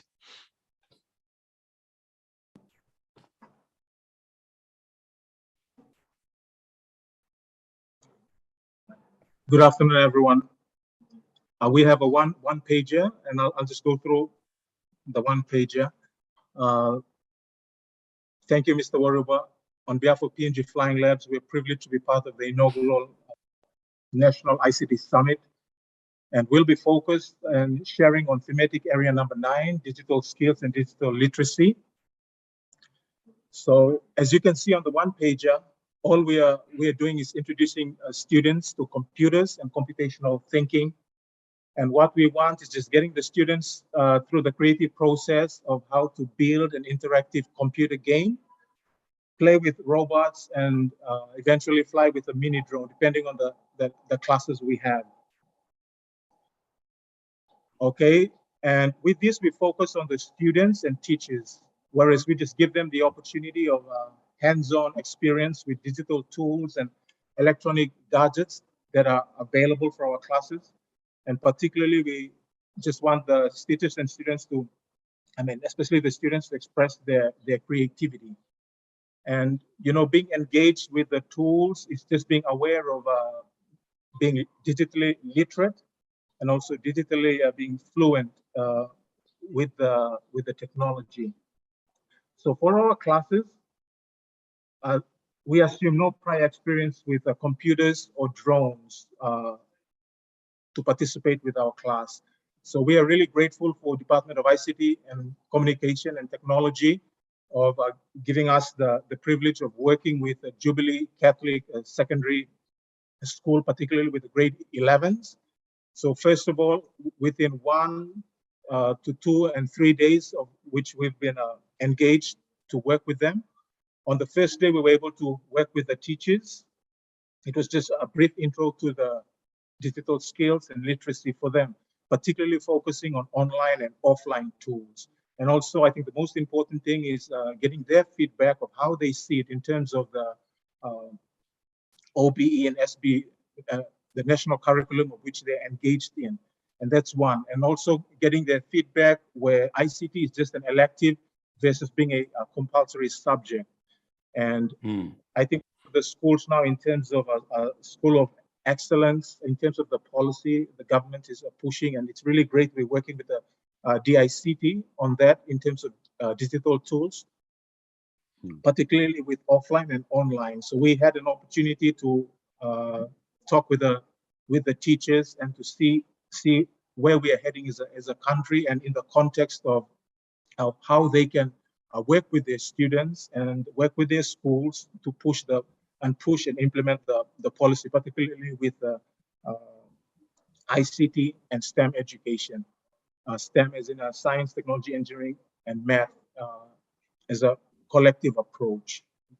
So with that, we had that session yesterday. And so for the students today, we've just initially started with coding, an intro to also bots and robots with the little gadgets we have, and to introduce them with mini drones. That's for today. And we have a session as well to hear them out in terms of perspective and the exposure to computers and smart devices, and their engagement with social media, computer games, and apps. So it's interactive. They essentially work with a student ebook, sort of like workbook to guide them, and we demonstrate. And after demonstration, we give them hands-on experience. So this is the first day. We'll provide more updates tomorrow, depending on our streaming and the time slots of which we will be allowed, and we are really grateful for that. Apart from that, the other thing is just showcasing what we have done, not necessarily only with the urban schools. We have done this with rural schools as well, and I think what I wanted to share is, those schools, especially I think with the thematic area 1 in terms of access, connectivity, and infrastructure, teachers and students have shared with us that they need access. And in that little way, we are grateful for this forum, that we are able to share the need of those ones, particularly with the rural schools, that they need access to internet connection and to everything that is available, not only to the urban schools, but particularly globally, just like any other school in the first world or third world nations with a reliable internet connection. So I'll end here. I'll just give a brief a video of the classroom, of which the students are in a Jubilee ICT lab. Team 1. Also, you had Jubilee School in Moresby. Okay, here we go. Hi, everyone. How are we? Wow, look at that. They can hear us. They can hear us. Team 1. So these are our students at Jubilee School who are undergoing the training by Flying Labs. So thank you. Thank you very much. Thank you, Dr. Soli. That's very wonderful, the good work you're doing, and we'll be sure to be crossing over to you during the rest, maybe tomorrow, and then we can have, as we cover the digital skills section as well. So thank you, PNG Flying Labs, for being on the ground, and please let's give them a round of applause to our young folks there at Jubilee. Yes. So we have under the digital transformation policy, one of the key pillars is digital skills. So that is what is needed to train, build capacity, get the young folks in the field, so that we can have skills to grow the economy and to take up the challenges that are posed, as well as the opportunities within our sector as well. So thank you very much, PNG Flying Labs and Dr. Kevin Soli and your team for doing that. Well, let's proceed to our afternoon session for this day number 2 of our National ICT Summit. And I welcome those who have just joined us online. Thank you for joining us. This is the inaugural National ICT Summit, and we have progressed yesterday and today through our thematic areas. And this afternoon, we will begin with thematic area number 7, which is critical national infrastructure protection. And our moderator for this will be Mr. Jack Tomon. And we'd like to welcome him on stage as he takes us through, and the team of panelists in our next set of presentation. Please make him welcome.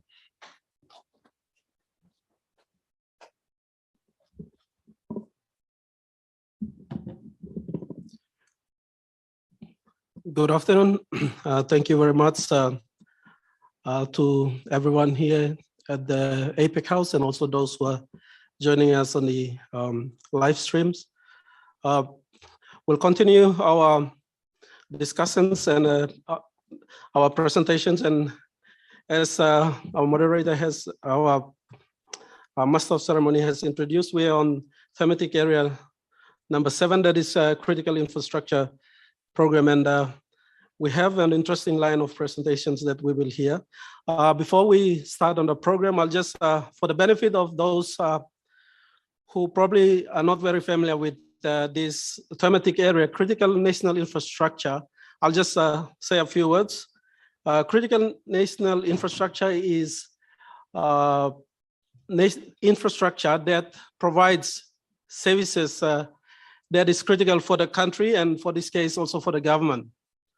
So at the moment, as we are this in PNG context, this is talking about information systems that provides like banking services, infrastructures like for PNG Power that provides electricity for the country, infrastructure like the fiber optic cable owned by Dataco on behalf of the PNG government that provides the access to information in PNG, and plus many others that we will hear our presenters cover that.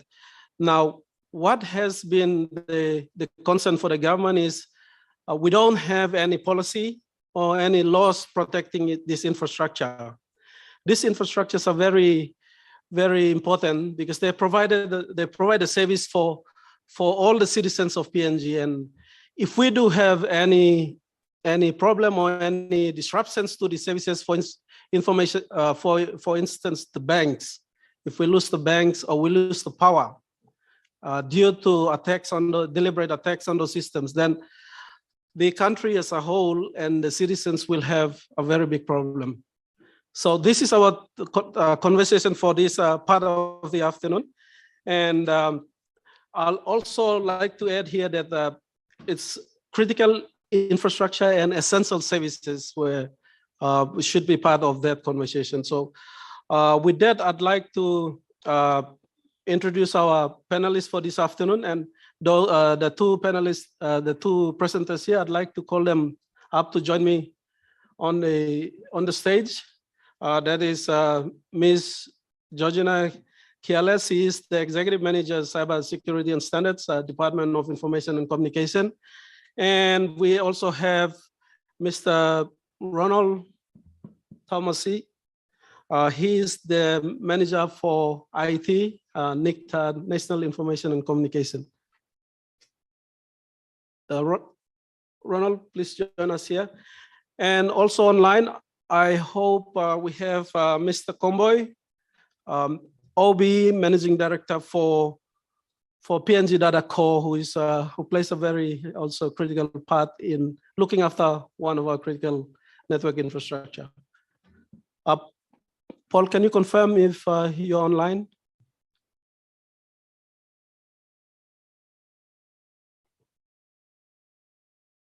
Anyway, we'll wait for that confirmation to come later. So with that introduction, may I have the pleasure of inviting Ms. Kiale to give us a presentation.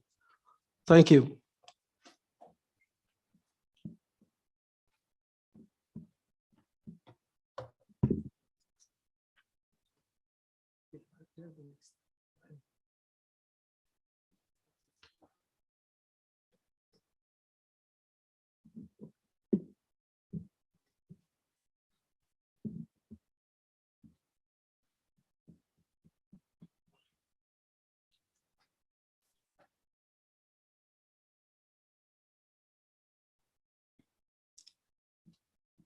Good afternoon, all online and offline viewers.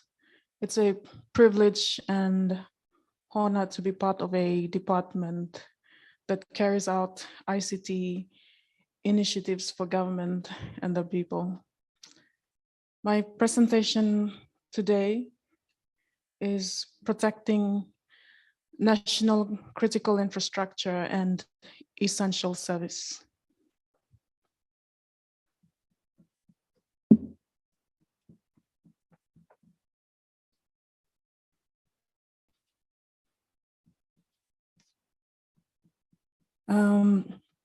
Critical digital infrastructure is a digital infrastructure that is owned by the state and essential for the functioning of the government, the economy, and society as a whole, as a definition proposed on the bill. Critical infrastructure that is not owned by the government can be supported through partnership through the National Cybersecurity Policy. Government recognizes the need to protect essential critical infrastructure against disasters, terrorist activities, and cyber threats. Government's top priorities are disaster preparedness, response during incidents and after incident, and recovery.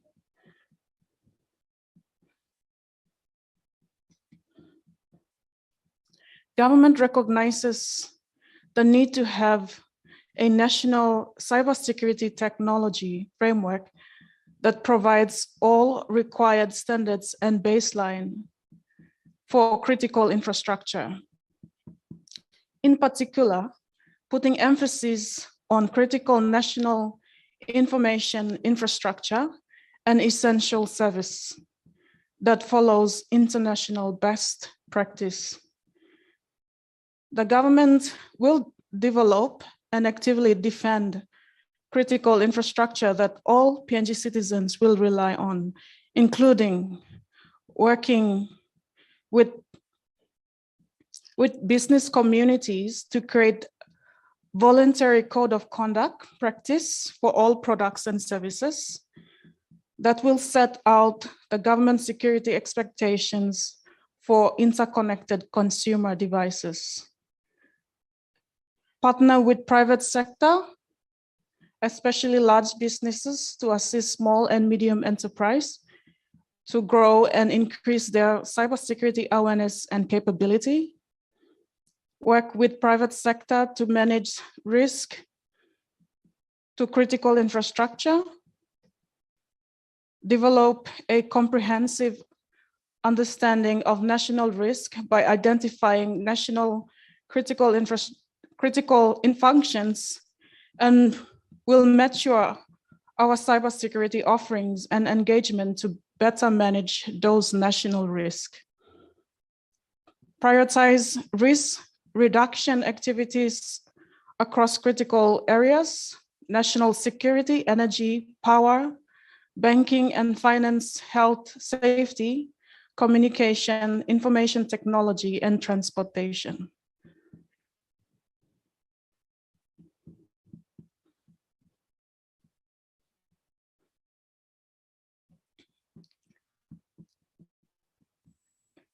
The government will also develop legislation to protect PNG's critical infrastructures and systems of critical infrastructure operations are connecting to internet and sensitive data. Data and systems are now connected to the internet, either to provide service or for daily operations are vulnerable to cyber attack. It's government's business that these services and system must be protected. So services to people and economy as a whole is not disrupted. The legislation will ensure that critical infrastructure operation must comply with critical measures and standards. The critical national information infrastructure is a critical infrastructure that depends on information infrastructure to operate and provide essential services to the economy. The CNII key component of any is a key component of any country's critical national infrastructure. The government will identify Papua New Guinea's critical national infrastructure and critical national information infrastructure through a step-by-step risk assessment approach and establish standards and measures or criteria for operations as partnership with service operators. Among these criteria, this shall include the size of potentially affected population, intersector and cross-sector dependencies, geographic criteria, the impact on personal safety and privacy. The top targets are public, government, telecommunication, health, academic, manufacturing, power utility, transportation, and general information warfare threats.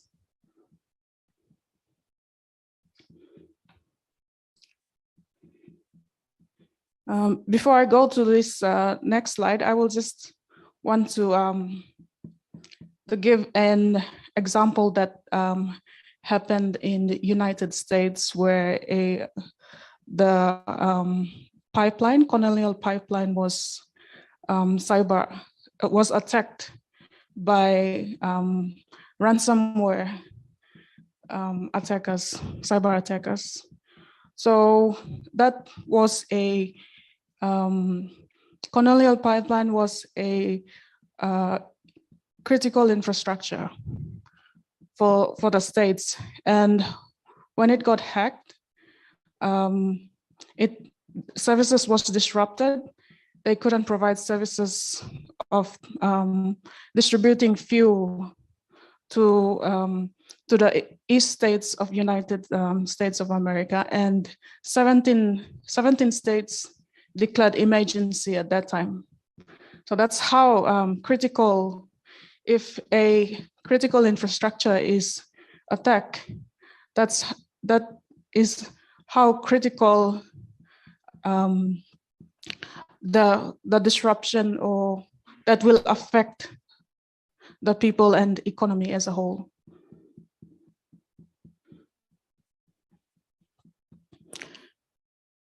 The National Cybersecurity Coordinating Center, in the policy, it recognizes effective governance and coordination, which requires clear leadership and mandated from the highest authority, with clear demarcation of roles and responsibilities of every stakeholder involved.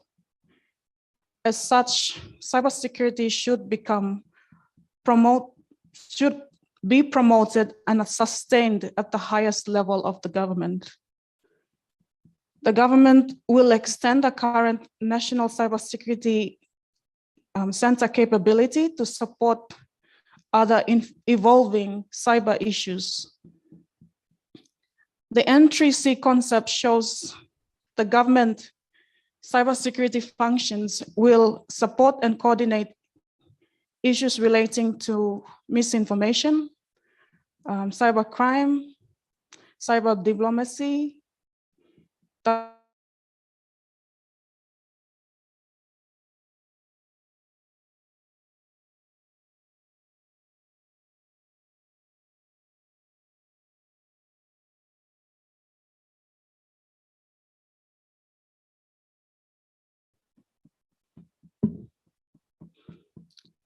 Thank you. That's the end of my presentation.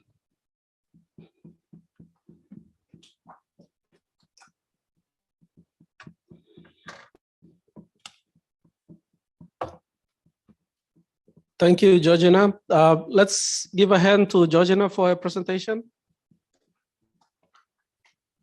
Thank you. I must make a mention here that we have two actually back-to-back sessions on critical infrastructure. The first part is more on the physical infrastructure, and there will be a second session that talks about the policy aspects of it. So that's the order of what we are discussing at the moment. So on that note, I'll invite our good IT manager for National ICT Authority, Mr. Ronald Thomasi.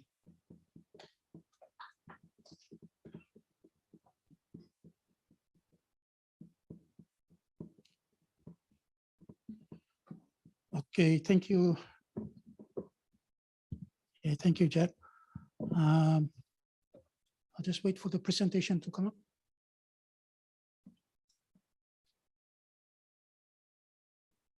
Okay, next slide, please. Okay, the PNG Internet Exchange Point.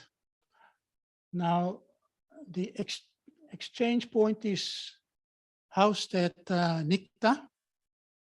It became operational and launched in 2017. And at that same time, there was an association being formed, association of IXP members. Now, no, go back. The association is responsible for the daily operation of the IXP. For NICTA, okay, forward is on this one. For NICTA, we just provided office space, so to speak. At this moment, we've got 8 ISPs connected to the exchange. The traffic at this time from the IXP is about 4 gigs. Now,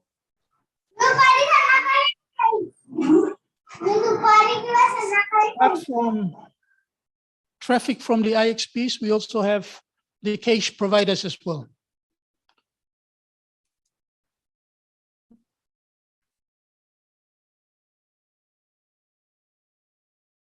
Okay, we got the IXP here, but what happens to the Internet Exchange Point? Okay, we've got this point of presence, the POPs, one in Moresby, and there's Ley and Hagen. So these POPs are directly connected to the Internet Exchange Point.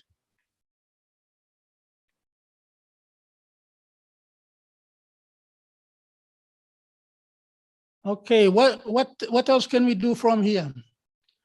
The ISPs have realized the benefit of the Internet Exchange Point.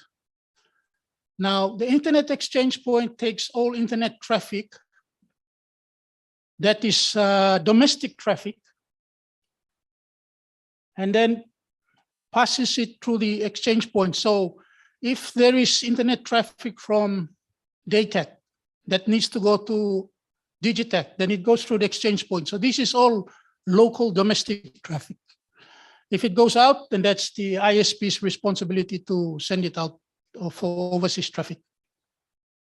Now the IXP,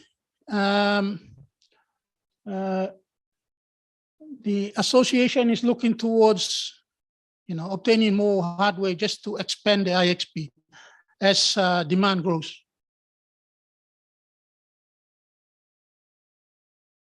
Now, for any further questions, and if you might like to know about details and the nitty-gritty of the IXP, then that's Keith Anderson that you can contact, who is the president of the Internet Exchange Point Association. Thank you.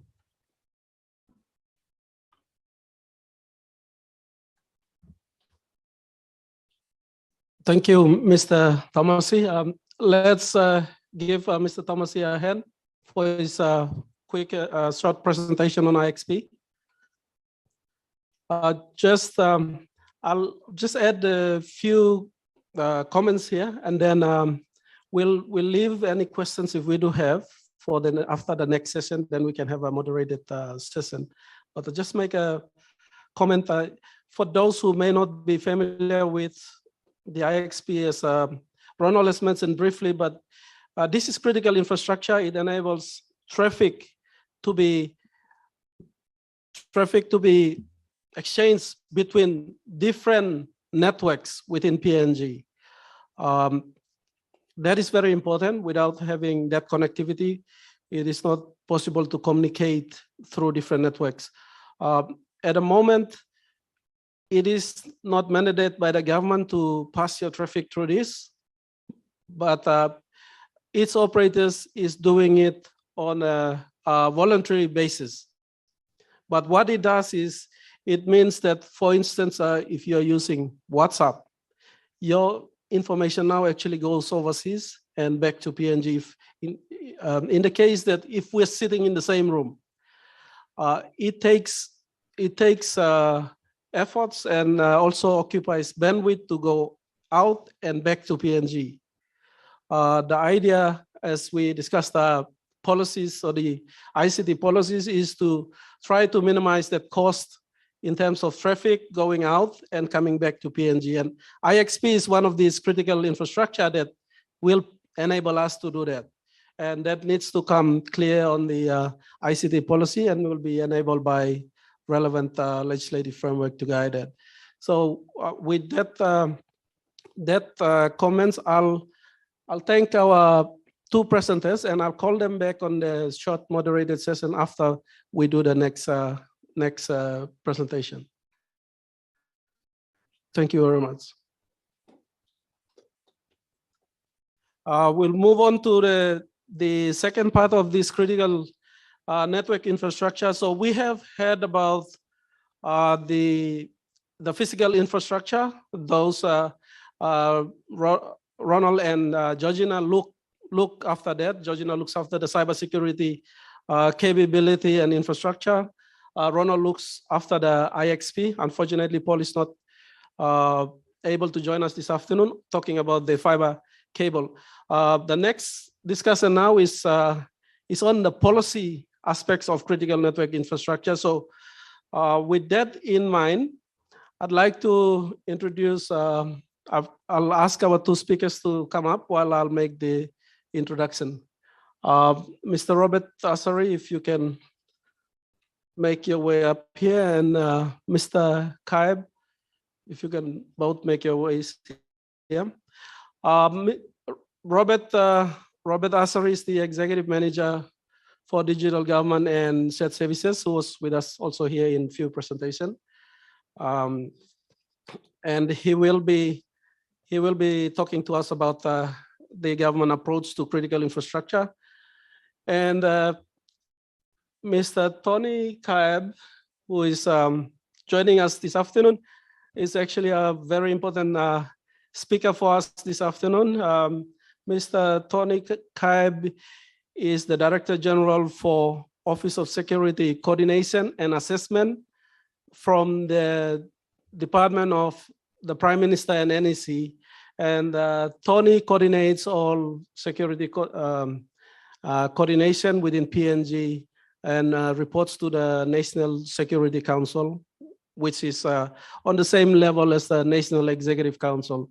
So thank you very much, gentlemen. We welcome you to this round of discussion, and we're looking forward to hearing from you. So with that, I'll invite Mr. Robert Asari to present to us his presentation for this afternoon. Thank you, Mr. Thomon. Thank you, everyone, for having me again. Before I start, cybersecurity is a very, as we covered over the last 2 days, talking about technology and the development and different emerging technologies. Cybersecurity plays a very critical role because now, as we enable these services for citizens to use, people become dependent on these services. And the impact it has now when lives become dependent on it is becomes very severe in the sense that now people do not access those services, and if they depend on those services, now has impact on the lives of those people, at the same time the economy, and thus is disruptive. So identify critical infrastructure and actually the security aspects around it and how we protect it is very important and vital. Having proper policy interventions and legal frameworks is critical also. And I guess the reason why I'm here is to actually discuss on the policy interventions and how we could actually look at it from not only the government, but also the private sector in terms of critical infrastructure and the security aspect of it.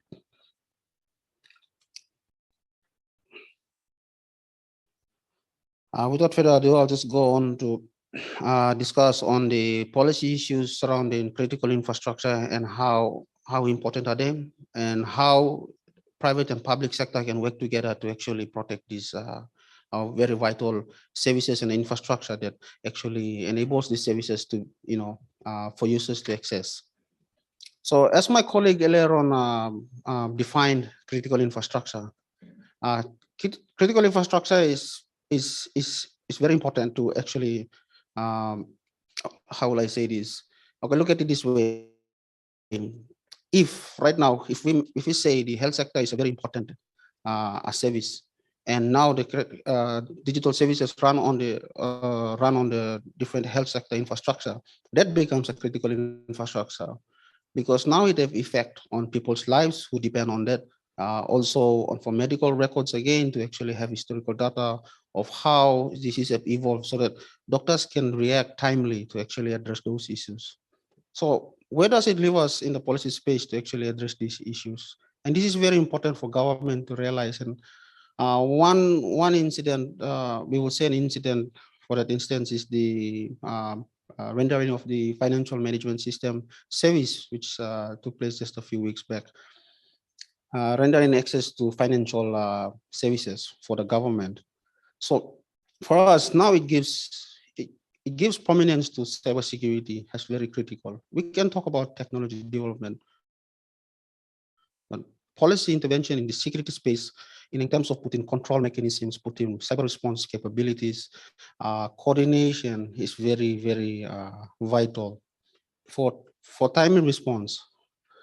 So how is the department looking at how the department and also the security security sector, we'd like to say, is looking at cybersecurity in that space?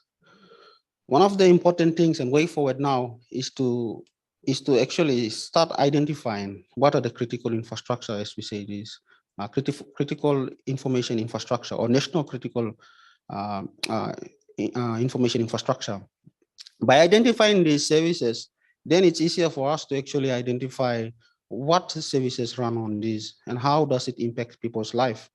And by having this also will enable us to actually understand if these services are rendered, what is the repercussions on their economy. So these are very critical assessment, and that needs government intervention, and I guess policy is very important in that space also, for us to go out and start having that. And then looking at resilience of that infrastructure. What kind of control and standards should the government be looking at? What standards, global standards and best practice can we actually have, so that these mitigation frameworks from security attacks are put in place?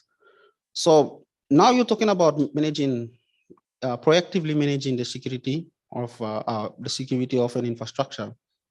But going back again, cybersecurity becomes responsibility also, where awareness is responsibility of everyone who's using that infrastructure, both the users, the end users, and the people who manage that infrastructure.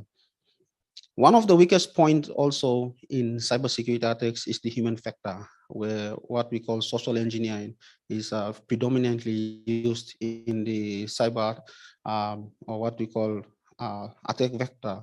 Because human curiosity is one thing, and that's one vulnerability, even though you can have all the critical measures that you put in place to actually protect an infrastructure, with all the investment into it, one human failure can have critical repercussions on those infrastructure and thus rendering services. So it's very important to look now in policy on the awareness, and that goes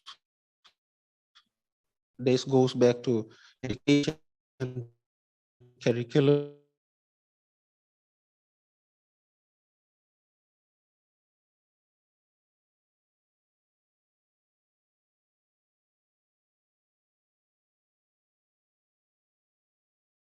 actually to identify those infrastructures, putting control mechanisms, and changing a culture and behavior towards security in the digital or cyberspace. As a proactive as in any cybersecurity incident, or to be proactive, one of the biggest things that or the best way to counter is coordination and cyber response. And this is very important. And thus it's very important to start collaborating and coordinating with different cybersecurity entities around the globe and different organizations through SET.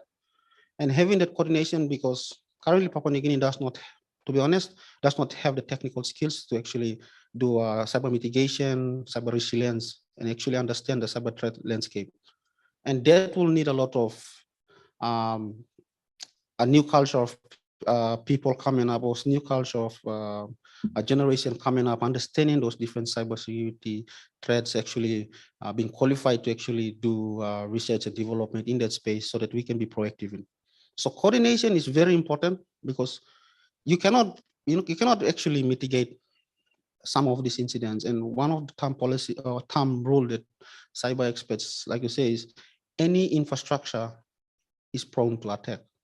It's just a matter of time and when it's going to happen. So where does that leave us? The response is the most important aspect of that, and having response mechanisms, and how do we coordinate to actually restore services? How do we coordinate to actually mitigate a loss of services is one critical aspect. And that's how policy intervention, our policy should look more into, and how the government can actually coordinate and respond to these cyber incidents.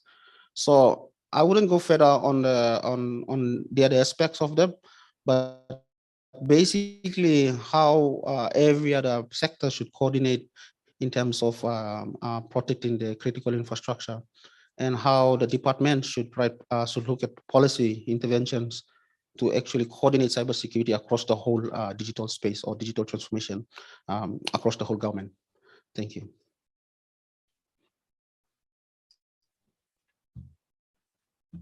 Thank you, Robert. Let's give a show of hands for Mr. Asari for his presentation. Cybersecurity is actually a very important aspect of ICT, and that is our focus of the discussions. That's why our presenters are more leaning towards talking about cybersecurity, but other critical infrastructures also include what I've mentioned earlier on, the PNG power, the banks, the roads in a way come into that category. The airport systems that is used to for our air navigations. All these are very critical infrastructures that will be need to be looked at and protected at some point in time. So thank you, Robert, for that discussions again. I'd like to now invite Mr. Kaib to give us his perspective of the policy aspects around critical network infrastructure. Mr. Kaib, the floor is yours. Thank you, MC. Good afternoon, everybody. It is a delight for me to share my expertise in the area of cybersecurity and ICT infrastructure, but more so in the area of national security management and responses to cybersecurity threats, as well as every other challenges in the ICT space. I would be basically noting what the other presenters have presented earlier on. I will be basically giving you a national security perspective, so you understand the context within which, if you're talking about the security and control measures about in the ICT domain or in the cybersecurity domain, it's not without any national security narrative or support. So that will be the context within which I will be sharing my brief presentation on some of those issues. Now, there will be about 5 areas that I'll be looking at just to make some interventions and to support the cause. In the context of trying to protect our critical national infrastructure and the other essential services, I like to use one of the examples so that we understand the context and the challenges where does national security fit into cybersecurity or the ICT domain. And in this regard, you have maybe read and heard about the cybersecurity threat, or one of the challenges, maybe I suppose an incident that occurred in the LSCO, in the Department of Finance, the LSCO payroll system and the IFMS system that we have.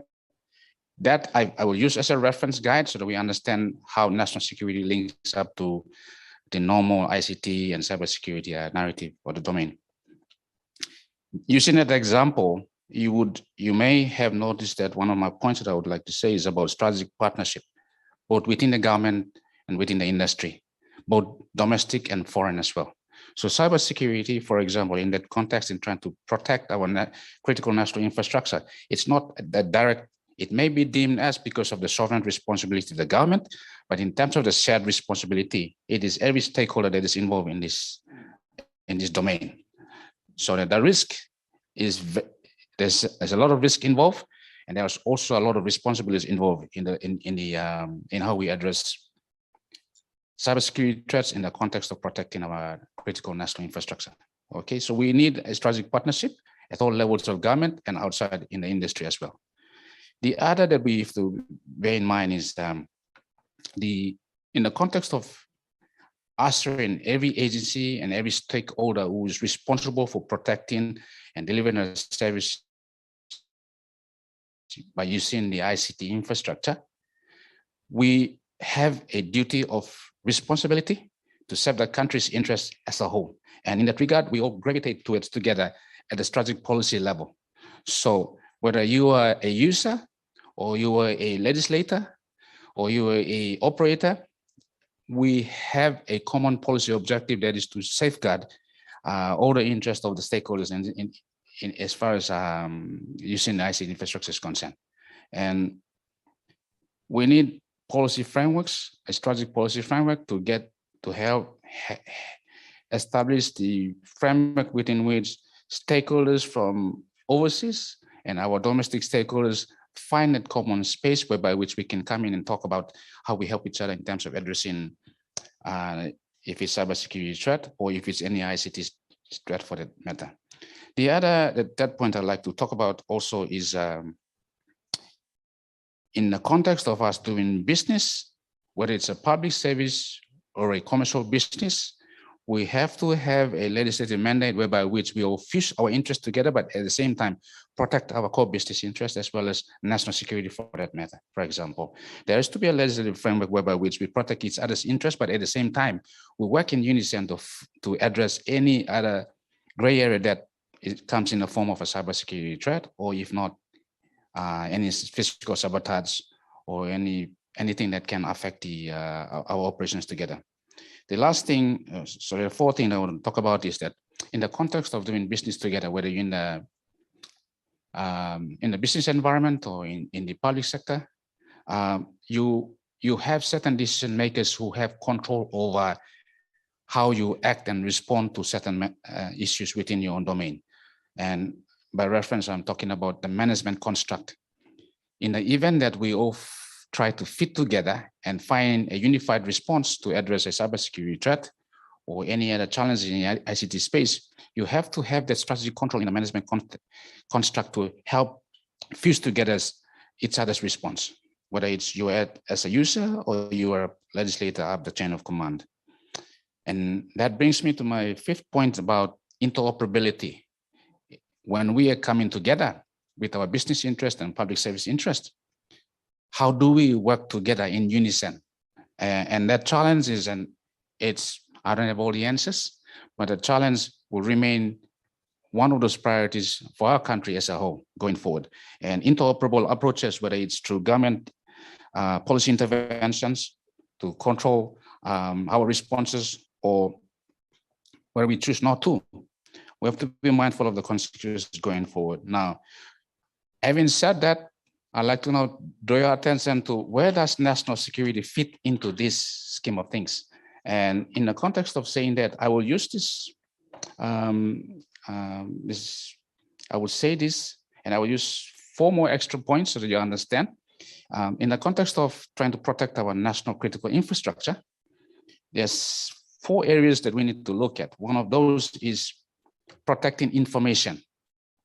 When we use the internet to do business online, to share, to use the social media and do whatever, we're using a platform and it's provided by the ICT infrastructure, for example. So we need to protect the information that we share among and between us. The other is we have to be mindful of the infrastructure we're using. And for the purpose of this discussion is the national critical infrastructure. And if you're using a mobile phone or any other device for that matter, we know that there is a connection somewhere and there's an infrastructure providing for that system. The other we have to bear in mind is the procedures of compliance, for example. You should know the do's and don'ts when you use your smartphone or the internet through your computer for that matter. And the last thing is we as users, it is our duty of care to respect each other as we use the device and so on and so forth. Now, the risk of not complying with all these four links asks me to talk about the national security narrative that is within which, for example, if we are trying to protect our national critical infrastructure and the essential services that the critical infrastructure provides for us, we have to understand that the internet, for example, if I can use this, it is a good medium of communication for us, but also it can be a source of threat. If anybody that wishes to use that can use that against the interest of a country, for example. Now, in saying that, there are multiple risks that can be associated with how we use the internet, for example, to affect any other critical infrastructure. And I'll give an example of the ALASCO and the IFMS system that was hacked. Because the threat was real, the risk or the consequences was quite huge for us to deal with. We, from a national security standpoint, we understood that we are vulnerable in terms of protecting that area. Now, the challenge for us is what are the capabilities we have? And you may have heard from some of the presenters that we may not have the expertise or the operational capabilities to deal with that. So from a national security standpoint, we try to look at who are the stakeholders involved at what level, and we support them the best we can. Now, for me to say at a policy level, at a strategic level, is very easy. I can brief the relevant ministers of government that somebody who's attacking, for example, such as the experience at the Department of Finance, it is a national security concern for us. But there is a one-off incident. What if there were multiple incidents and there was chaos? Whose responsibility is that? Is it the industry? Is it the government? Or is it everybody's responsibility? Now, I'm just trying to portray a picture about national security so you understand. It is every one of us, our duty of care to ensure that when we use the internet, the smartphone, or do anything online, there is also a infrastructure that is involved, but also a responsibility for every stakeholder to be responsible when we do that. I'm not trying to say that the bad guys will capitalize on the opportunity. There are bad guys out there. They will still capitalize on the opportunity and they'll create nuisance for the government as far as national security is concerned. But if there are any interventions going forward from a national security standpoint, the government is conversant of and aware of the challenges within the ICT space generally, or in the protection of the national critical infrastructure and the essential services. But also, it has taken on corrective measures so far to deal with those challenges since the advent of the Department of Finance incident. And I'll stop there. And my concluding remarks would be, whether there is a threat on the national critical infrastructure or any cybersecurity related threat, it is not only limited to that domain. It is deemed as a national security threat as far as there is a threat, risk, vulnerability and capability assessment done to verify the nature of the threat itself. I'll stop there. Thank you so much.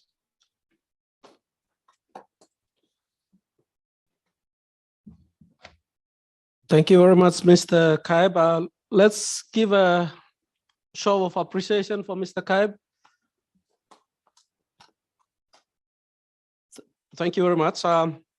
Just reflecting on what Mr. Kaib has presented on the 5 points, I note that legislative framework is very important on the point number 3, and then the management, which include coordination that is involved in protection of anything we want to protect. And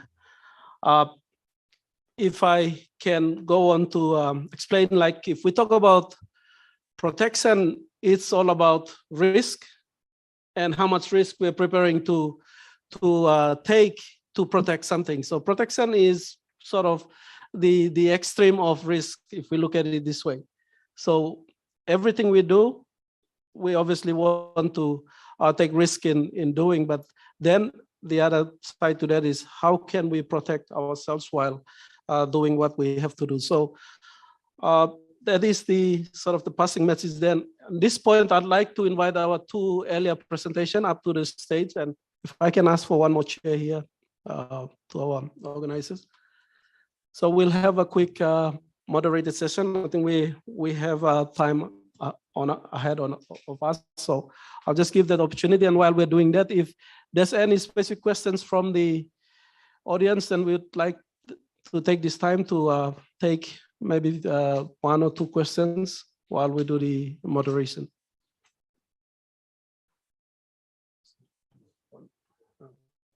If we can have the, yeah. And one, Ron, you can come in. We'll remove this.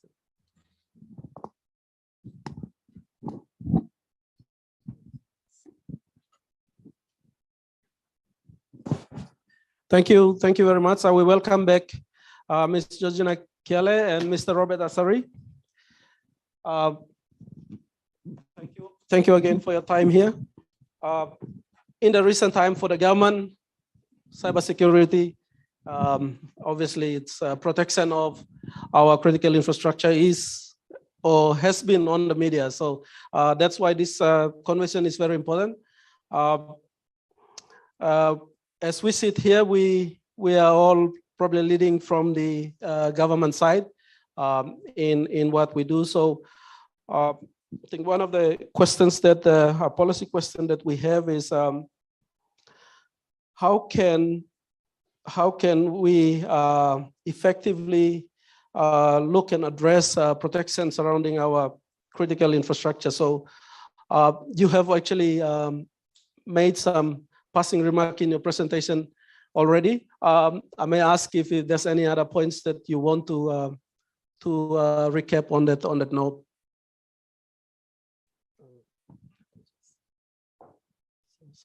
Mike here.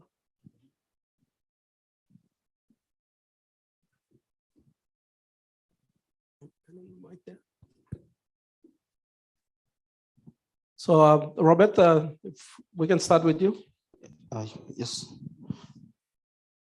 Thank you, Mr. Tomon. You could reiterate that again, and then I could pick that up. So we're talking from the government point of view, and we've discussed the importance of protection on critical infrastructure, and you have covered already some of the actions or the initiatives that we should be taking in terms of protection. Is there anything else that we want to discuss with the audience in terms of, let's talk about the private partnership between the government and the infrastructure operator. I'd like to maybe give you opportunity to emphasize more on that. Thank you, Mr. Tomon, and very good question. So from the government, we realized that the private sector is very proactive in the cybersecurity space because obviously the citizen or the users, for example, and the business basically hinges on the security aspect of that also. And rendering service does will loss of revenue. So the banks obviously are driving cybersecurity at the forefront. The private sector also driving that. And what can the government do actually to leverage on that, advancement or the capability that the private sector? And it's important to coordinate that. Coordination in the sense that we start learning from them also, but also sharing capability and also intelligence. Cybersecurity, one thing is that incidents do happen, but people learn from it and they create resilience or put in resilient factors to actually address those issues for mitigation in the future in case it happens again. So there is if you start having coordination mechanism within the private and public sector and also internationally or globally, it's important because you leapfrog from the learning curve straight into the implementation of actual critical mitigation frameworks. So it's very, very important for the government to actually learn and also coordinate and cooperate with private sector to actually create a more resilient cybersecurity ecosystem for the government also. Thank you, Robert. Do we, Tony, you want to have a word on it? Yes. Thank you, MC. Just to add on Mr. Robertson's views, as we advance as an economy and as a country, we are not immune from any other threats, whether it's cybersecurity or any other threat for that matter. It's an evolving thing for us. The only thing I mentioned about my presentation was understanding the nature of the threat itself, the associated risk, how vulnerable we are, and we will still be vulnerable. That is for sure. We will still be vulnerable. The only issue to respond to your question is how do we address it is from a capability standpoint. And I will support Mr. Robertson's views about inter-agency coordination or inter-stakeholder coordination. That is one of those that we can do to find a way forward. Now, we can learn, as a government, we can learn from the private sector. And as a private sector, they will depend on the government to put a policy environment, the policy framework in place, shape the policy environment for us to do business.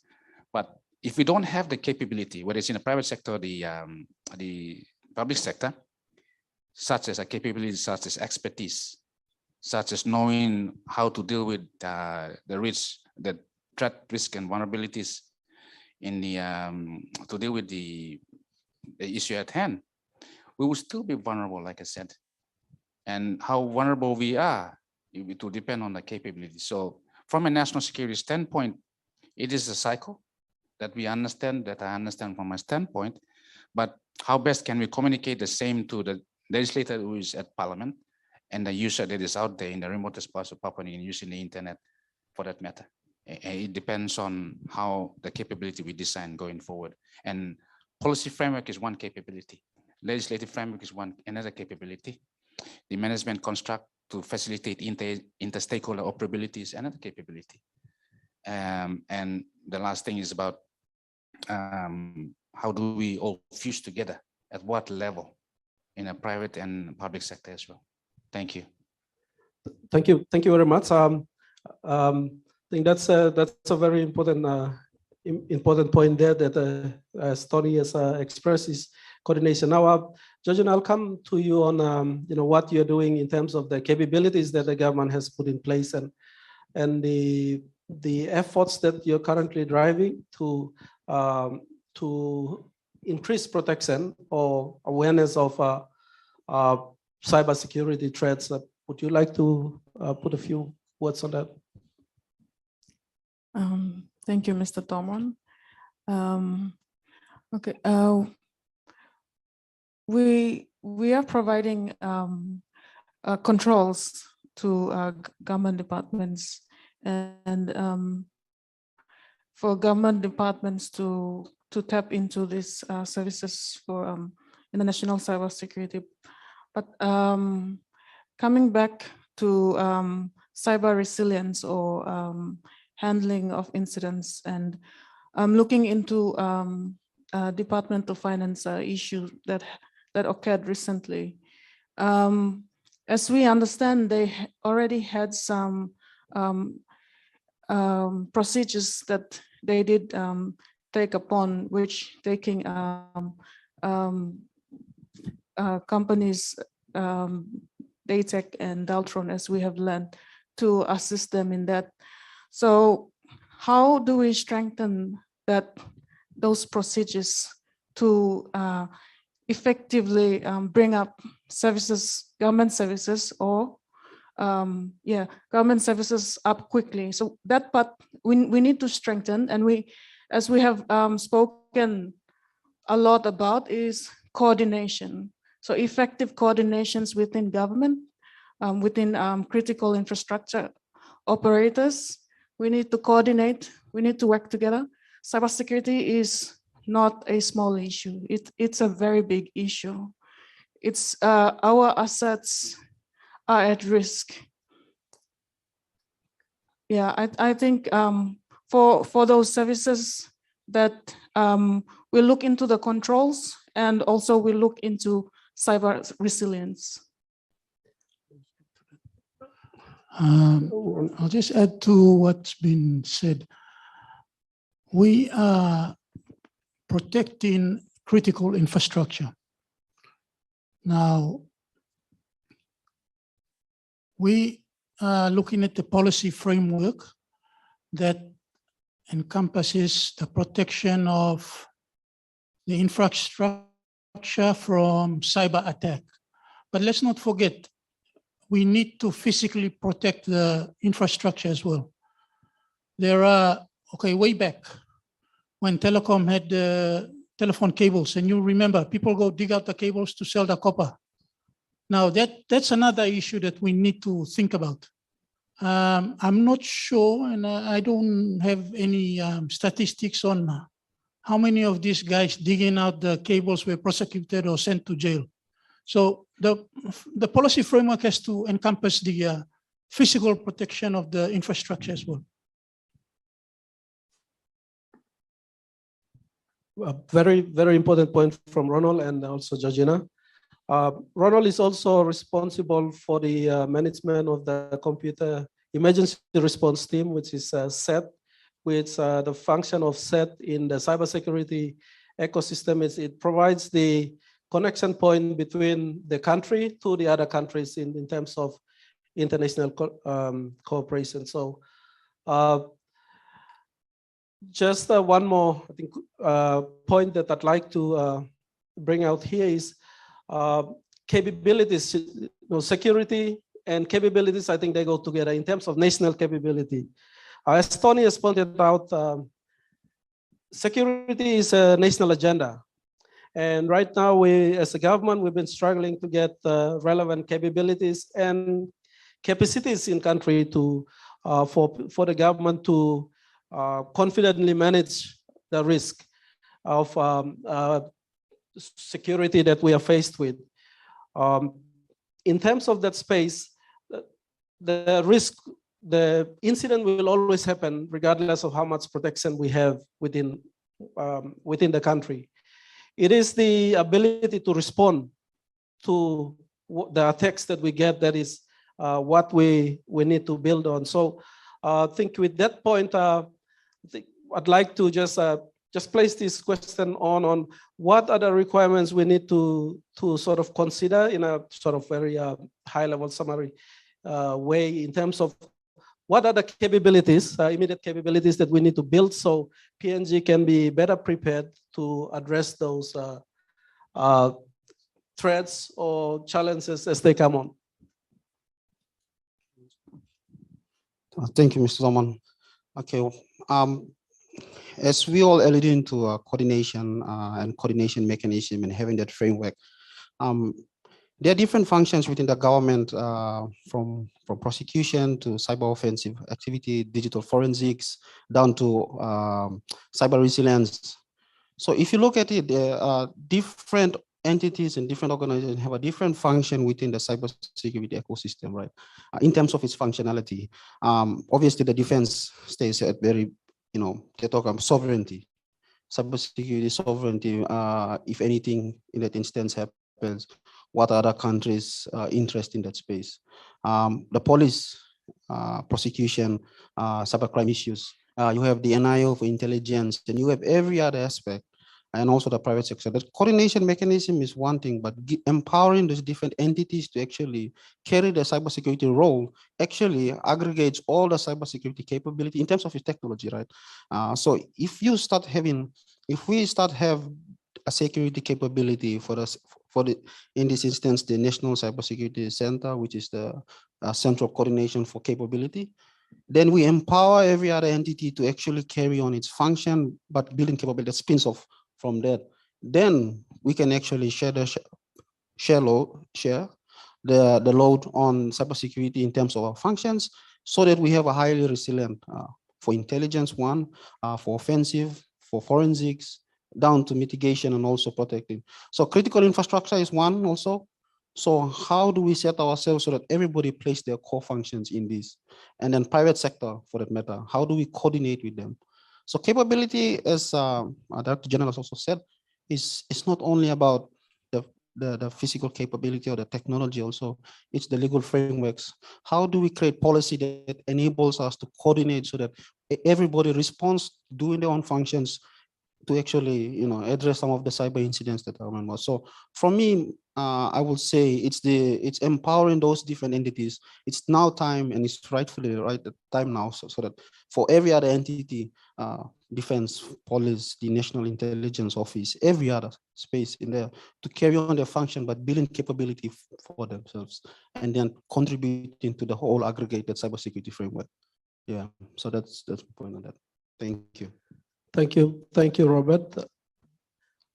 As a parting comment, I'd just invite each of you to give your closing remark, and then we'll close this moderation. Thank you. Georgina, can we start from you?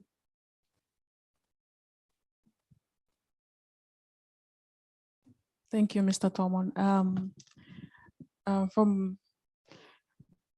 I think for creating cybersecurity standards is important.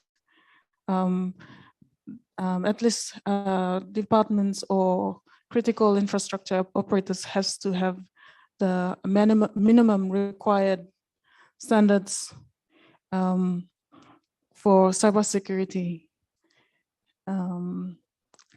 For example, having every department should have like endpoint standards, network protection, email protection, even from having minimum awareness or training for each operators or departments. That's my comment. Thank you. Thank you, Georgina. Director General. Thank you. Just to respond to your question before I forget it, for example, there may maybe 4 areas we might look at to try and figure out the concept of the capability we would like to construct to respond. One of that, first and foremost, would be at the strategic level, whether it's in the public or private sector. How do we fuse together all our actions? And in saying that, maybe legislative framework can provide the grounds whereby which we fuse together all our actions together. And in saying that, that's the first point at the strategic level. And at the operational level we're talking about sharing the resources and the expertise. Now we must understand, policy making is the government business. Using the policy that the government makes by the private sector is one thing we have to be mindful of as well. So we have to share that responsibility. But at the operational level we have to figure out how we talk about interoperability and synergy and sharing the burden as well as the resources and so on and so forth. Now, I understand that in the private and public sector, we have certain capabilities and expertise. And from a tactical standpoint, if I can demarcate, certain industries will respond to their threats within their own construct differently from the other because they have certain capabilities constructed with it. But from a whole of government approach, if one is responding well and the other is not responding well, the threat still remains out there.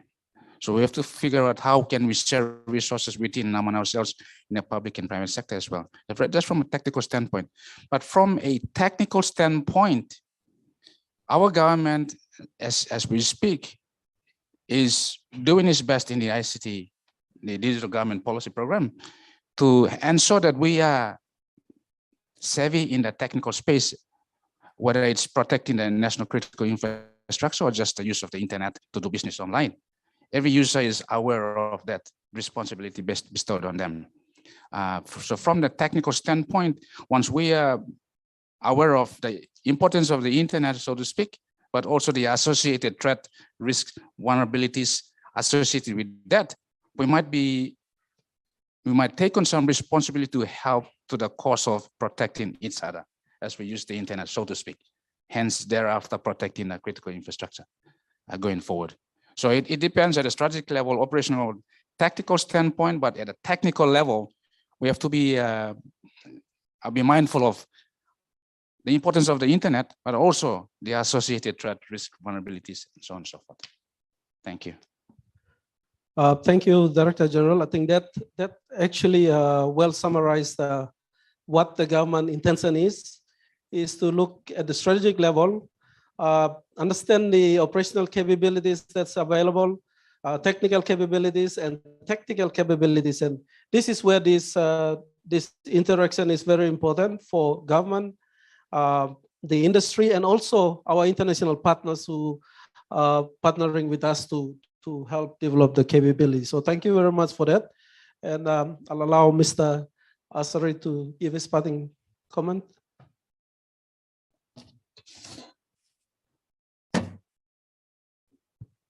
Thank you, Mr. Won. I think I'll give a second comment. Yes, so I concur with what Director General has said, and I guess that's our policy direction to actually, at the strategic level, coordinate those different security aspects of it between different functionalities, and then coming down to the strategic level at the implementation to actually strategize on the implementation and coordinating different functions in the space, in the industry, and also for different entities that carry certain security functions. So coordination is very important strategically and in the implementation. And he summed it up very well by going down to the technical level and also the technical level. So for me, I see that for us going forward as a country, it's a whole of government approach, coordination, and everybody taking responsibility from strategic level down to implementation, and having some frameworks around legislative framework and policy framework to guide us to actually achieve those ambitions. So yeah, thank you. Thank you, Mr. Asari.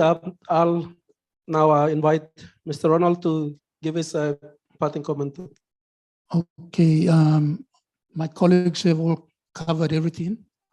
There is hardly anything to say, but I think the department is already going down that path in trying to get government departments or government entities to have a uniform or a standard network requirement, you know.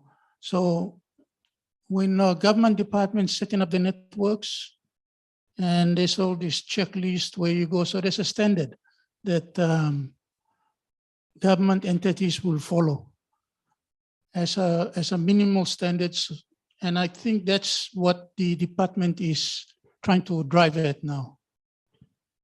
Thank you. Thank you. Thank you, ladies and gentlemen. Thank you for your time. We will end our moderation here and we'll prepare for the next session. Thank you very much.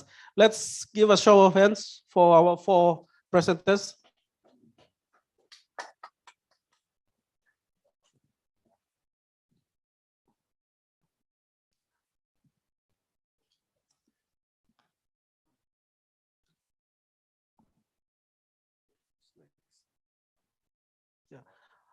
And then I'll pass on the mic to Deputy Russell for the next presentation. Thank you, Mr. Jack Tomon, and now thank you our team of panelists. We thank NICTA represented here as well, our good regulator, of course the Department of Prime Minister and NEC, our Director General for the Office of Security Coordination and Assessment, Mr. Tony Kaib, and of course our executive managers for cybersecurity, Ms. Georgina Kiele, and of course our digital government executive manager, Mr. Robertson Asari. We are very thankful that we have passed through most of day 2, and we have gleaned a lot of insights and input.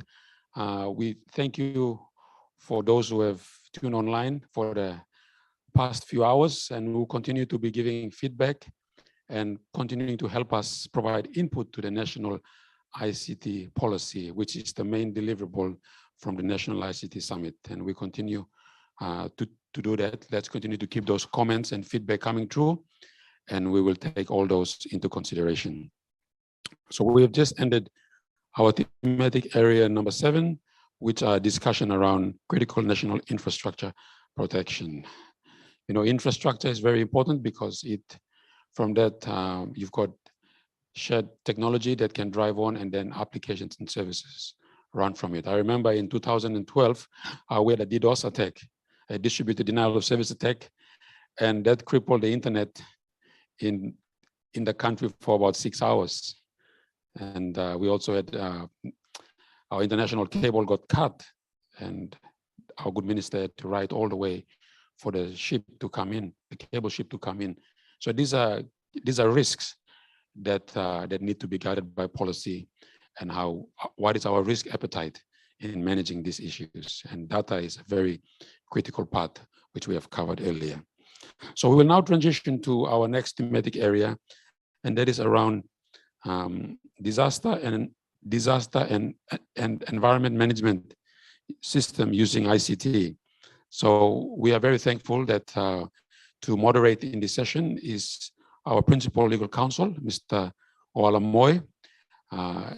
He will be facilitating and moderating this session, and he has a team of good panelists who will be coming online and who will be sharing in this one. So if I can invite Mr. Moy to please take the podium, and then he will introduce our speakers for this afternoon. Please make him welcome, our principal legal counsel, Mr. Oala Moy.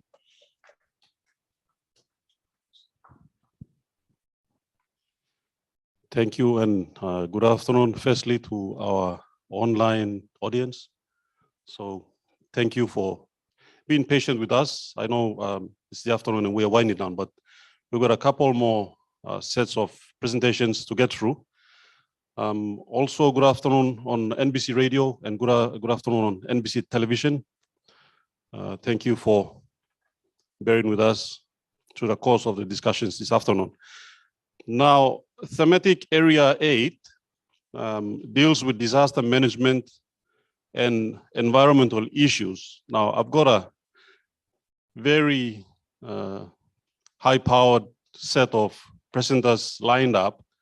There's a couple of seismologists, volcanologists. I'll stop there. Yeah, but people who help us with our disaster management, especially monitoring the disasters or the hazards in the country. Now, we all know that PNG is situated in a disaster-prone geographical location. We've heard of the Pacific Ring of Fire. We are actually one of the countries that's really, how can I say, located on the Pacific or in and around the Pacific Ring of Fire. And every year we continue to experience natural and human-caused disasters and emergencies that affect our people and damage the environment. Digital technologies and ICT can greatly strengthen our ability and capability, particularly the key public institutions that are responsible for disaster management and environmental issues, to predict the patterns of natural disaster events and take appropriate measures to minimize the impact of disasters or disaster events. Technologies can enhance our efforts to coordinate better during emergencies, disasters, and even during recovery, the process of recovery. Now, our key question to our panelists, to our presenters this afternoon is, how can technology be better used to enhance our ability and capability to mitigate disasters and coordinate recovery? So before I hand over to our first presenter, let me introduce him. Mr. Jimmy Gomoga is the Acting Director of National Weather Service since March 2020. Now, the National Weather Service is actually part of the National Department of Transport. So prior to his current role, Mr. Gomoga was the Assistant Director from June 1994 to March 2020. Now, as Assistant Director in his former role, he supervised the daily operations of the forecasting and warning center, including the operations of the Port Moresby Tropical Cyclone Warning Center and the National Multi-Hazard Early Warning Center, and the RIMES, that's the RIMES Sub-Hub for the Pacific. I'll introduce the other speakers as they come on board, but let's put our hands together for our first presenter, Mr. Jimmy Gomoga. Thank you. Thank you very much, Mr. Hoala. Can you hear me? Yes, we can. Yes, we can. Okay, excellent. Good. Yes, when coming down to disasters, it's very important that we have technology that is all around us. And as the moderator introduced, it is very important that all these things that we do at the bottom line is the data sets. And also when looking at disasters, the states without robust early warning systems are most vulnerable. So these are very, very important to actually consider when considering environmental issues as well as disaster management. The states or the country must look at enhancing its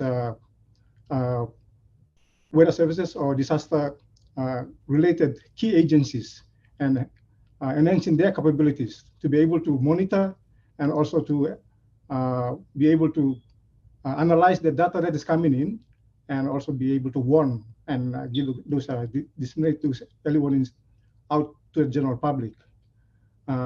When it comes to National Weather Service, I know many people see National Weather Service as just a data collection platform or organization, but National Weather Service is far beyond that. It is much more than just collecting data for climate and weather. The National Weather Service also collects data regarding the nuclear fallout. You are aware of the Fukushima meltdown of the nuclear power plant in Japan or Fukushima. We were able to monitor that harmful radiation, which came very close to Papua New Guinea, but because of the wind patterns, we were actually saved, and those harmful radiation did not reach Papua New Guinea. And also, Papua New Guinea National Weather Service also monitors what we call the space weather. You know, when we have the sun flares, the electromagnetic waves that come towards the Earth, and we actually receive that information, that data that comes to us when this space weather occurs or storms occur. And we're able to advise the communities that there's going to be a radio blackout or TV signals will be blacking out. So these are some of the things that National Weather Service does. And to reduce that disaster is for us to really ensure that these things are properly monitored and the data is kept in a very safe place. Because weather and climate data is not for only Papua New Guinea, but we share it with the global communities. Because weather and climate, they do not know boundaries. They cross international borders. If one system forms in Australia, it crosses into Papua New Guinea. And so the Australian government, the neighboring partners, we have to learn to work together. So when coming up with the policies, that data sharing is very, very important. And not only with our neighboring countries, but within the departments. Papua New Guinea National Weather Service has been trying to do or has been building its capability when it comes to looking at the bandwidth. Somebody mentioned about the bandwidth. WMO has what we call the WIS, WMO Information System, or Global Information System that has been built around the WMO infrastructure, World Meteorological Organization infrastructure, because Papua New Guinea is a member country of WMO.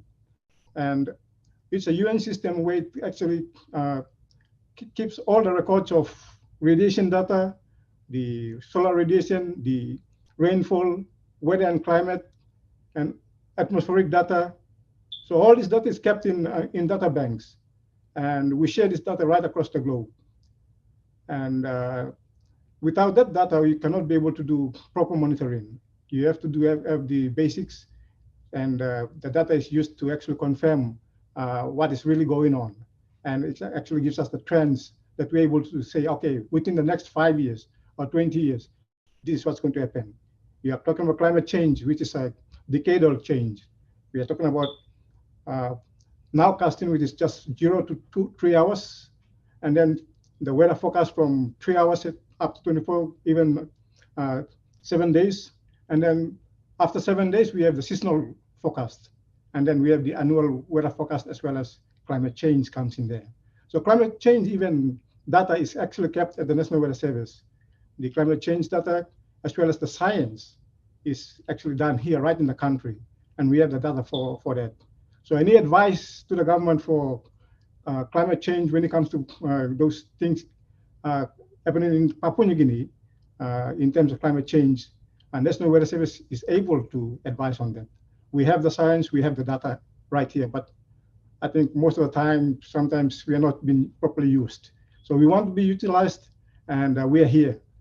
I think the final thing that I wanted to share with the group is that the moderator actually mentioned about the National Multi-Hazard Early Warning Center.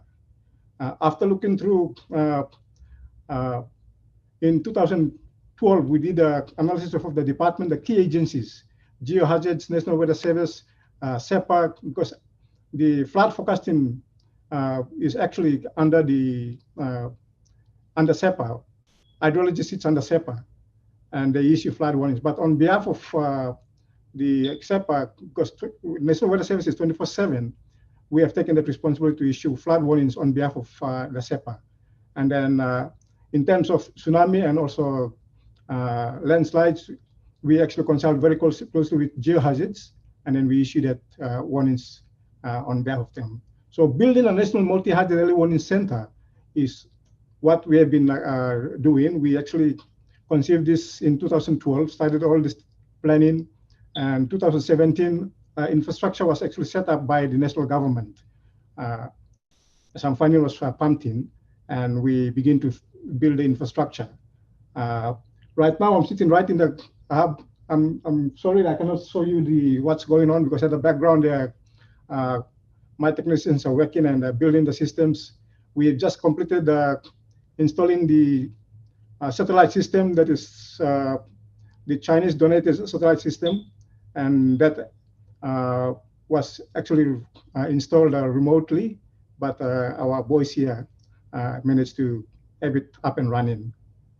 So we are building the infrastructures, the processing centers, the servers, and then also what we call the information system, management system. So we have taken the designs, our IT boys are designing the systems ourselves. We have not taken anybody from outside to build our ICT infrastructure within Papua New Guinea or within the National Weather Service. We have identified the capability within Papua New Guinea.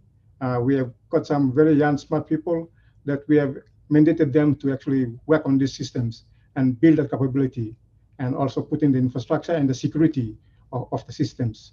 So the National Weather Service systems here is homegrown, and we are extending that now, working because under the agreement with the National Multi-Hazard Early Warning Center, we have 7 key agencies signed. That was SEPA, Agriculture, National Disaster Center, as well as the Geohazards and Department of Transport. So we're working very closely with these key agencies to put the infrastructure together. And what will happen is that the idea is for all these key agencies to sit in one place and use the same system. Like for Geohazards and National Weather Service, there are one or two things that is outside the circles. But everything that we do, from processing to dissemination of information to monitoring, it's all common. So the National Multi-Hazard Early Warning Center is trying to resolve all that, so that we're able to cut costs and also ensure that we have the most vital and very, very accurate information going out from the center to the general public. And of course, when it comes to science research, I think National Weather Service is at the forefront of IA technology. In 2018, we were talking about IA technology. The National Weather Service meteorologists are the ones who are building this AI technology to to monitor weather and climate systems. And I think that now we are talking about, the scientists are talking about thematic institutions. And thematic institutions, it's like building the institutions that you're able to control and the temperatures and all these other weather elements. So this is what the AI technology is actually moving towards. And that's where National Weather Service is at the forefront of all this. Thank you very much. Ladies and gentlemen, those online and offline, please, it's a show of appreciation. Put your hands together for Mr. Jimmy Gomoga. Pardon me, he's actually the director of the National Weather Service. I sort of demoted him. Sorry, Jimmy, my apologies. Jimmy is actually a former colleague who was with the National Disaster Emergency Services a couple of years back. It's interesting to note that over the years, National Weather Service has come this far, and it's good to hear that we have a facility called the National Multi-Hazard Early Warning Center to bring all the producers of data, all the consumers of disaster management data together, so we can operationalize data consumption and data production in terms of prediction, monitoring, and the use of those data for planning. Jimmy, please stay online. I'm going to go to the next presenter. So when we end, we might have a question for you. You never know. So please stay online. Thank you. Now, before I go to my next presenter, Mr. Matthew Moihoy, namesake, let me give you a bit of background about the relationship between the Rabaul Volcanological Observatory and the Port Moresby Geophysical Observatory. So, Emol Wasman Wasmeri Blow Yumilong Line Blow, they monitor earthquakes, tsunamis, and volcanic activity. So the national department or government department responsible is called the Department of Mineral Policy and Geohazards Management. Firstly, the Geohazards Management Division of the department is actually responsible for formulating policies related to mining and exploration, and to monitoring of geohazards activities in PNG and the region. Now, the division's role is to monitor and assess geological hazards like earthquakes, tsunamis, volcanoes, landslides, and mass erosion events in PNG and within the region. The division comprises of 3 branches. Now, the first one is based in Rabaul. It's called the Rabaul Volcanological Observatory, RVO. The second one is the Port Moresby Geophysical Observatory. And the third one is the Engineering Geology branch. Now, these 3 branches are responsible for monitoring volcanoes, earthquakes, tsunamis, and landslides, or mass erosion, as I said. Now, Big Bla boss belong Geohazards Management Division. His name is Dr. Chris McKee, he's the acting director. Presenting on his behalf is Matthew Moihoy, also from Port Moresby Geophysical Observatory. I believe he's the assistant director. Matthew, good afternoon. Good to see you. Please, good afternoon. Yes. Are you able to hear me clearly? Yes, I can. We can. Go ahead. Thanks. Good afternoon, listeners, online and offline. Firstly, thank you for the invite by the DCI ICT for our participation in this NICT Summit 2021. And on behalf of the Secretary of the Department of Mineral Policy and Geohazard Management, we appreciate the role ICT plays in our line of work.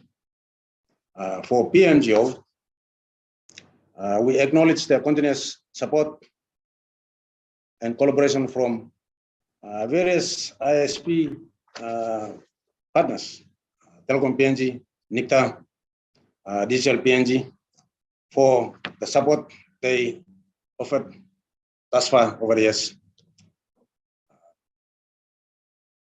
If there's a way in which we can get the presentation up, would be good.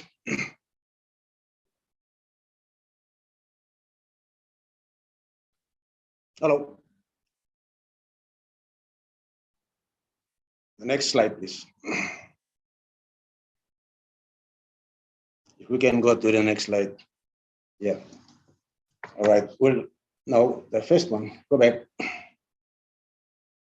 The status slide. All right. That's better. Okay. The status, Port Moresby Geophysical Observatory. It's Department of Mineral Policy, where Mr. Ola has mentioned.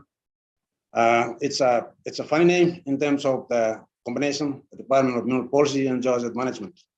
So there's two core functions that the department plays. One is the function in relation to the economic aspect side of things, mining related matters. And one is the social obligation aspect side of things to do with the geological hazards. So in terms of the geological hazards, the division and the department relies heavily on ICT platform in terms of undertaking all the monitoring, assessment, and information dissemination to all the various hazards, landslide hazard, volcano hazard, earthquake, and tsunami hazards in the country.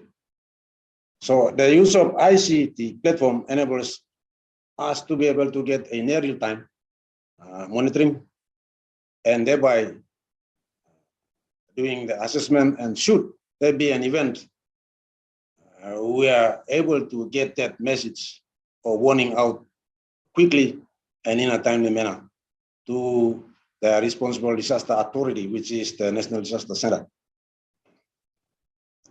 So the information and disaster early warning is rapidly disseminated in a timely manner, and then it's able to provide that effectiveness in terms of response and getting that message to people at risk, our population.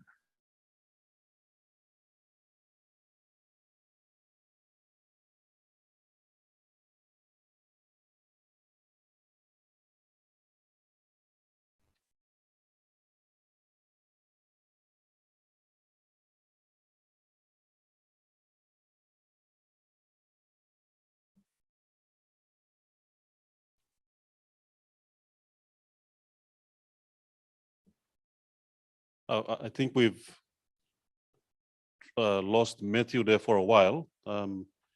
Please bear with us as we try to bring him back online. Matthew was just halfway through his presentation, but again, Matthew is from Port Moresby Geophysical Observatory. Anything that's to do with land. Okay, Matthew is back online. Matthew, can you hear me? Yeah. I'm sorry, okay. Something happened. Please, all right. Please continue. Thank you. Terms of, yes, in terms of efficiency, we'd like the ICT service to be able to have that consistency and reliability at all times. There are instances where we have issues with links, the downtime and things. So in terms of trying to get that information in relation to disaster, it becomes a little bit more difficult.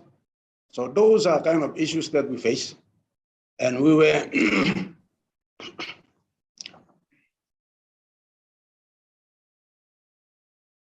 in a way, we would really wanted to see that the effectiveness of the service that's been provided is much more maintained, and it's consistent, and it's reliable all the time. The second aspect that we also face is the affordability. The third one is to do with the services that might be available. Ideally, you want the same service to be available everywhere, whether it's in urban setting or a rural setting. You want to have that consistency in terms of the availability of the ICT services, so that, for example, if we need to put a monitoring equipment somewhere in the remotest part of PNG, we have that assurance that we will get that data from that remote area to the central facility effectively. So those are some of the things that we'd like to make sure that the ICT services that's been provided to us maintain that standard and connectivity. When it comes to emergency preparedness and planning, you need the disaster data to be able to do assessment and monitor and to have some sense of information that relates to the vulnerability of the population or the exposure of the population. If there's an event, if there's a disaster event, you would want to know that this certain number of population will be affected or this certain infrastructure might be affected. So those are kind of data that will be required. And these data sometimes are not been made available. And those are some of the things that, we'd like to see, going forward in terms of, the data having some kind of a central repository system in which different data sets are being channeled there, and then it can be utilized for whatever application. So those are kind of information that we need. For the challenges, we wanted to make sure that, we'd really like for the monitoring aspect in terms of the disaster, you wanted to have that service, ICT service, you have that sustainability for consistently and for a long period of time. Those are things that we'd like to have it all the time, because you will never know, disaster happens anytime, anywhere. And to be able to get those information across, you need to have that reliability and connectivity at all times.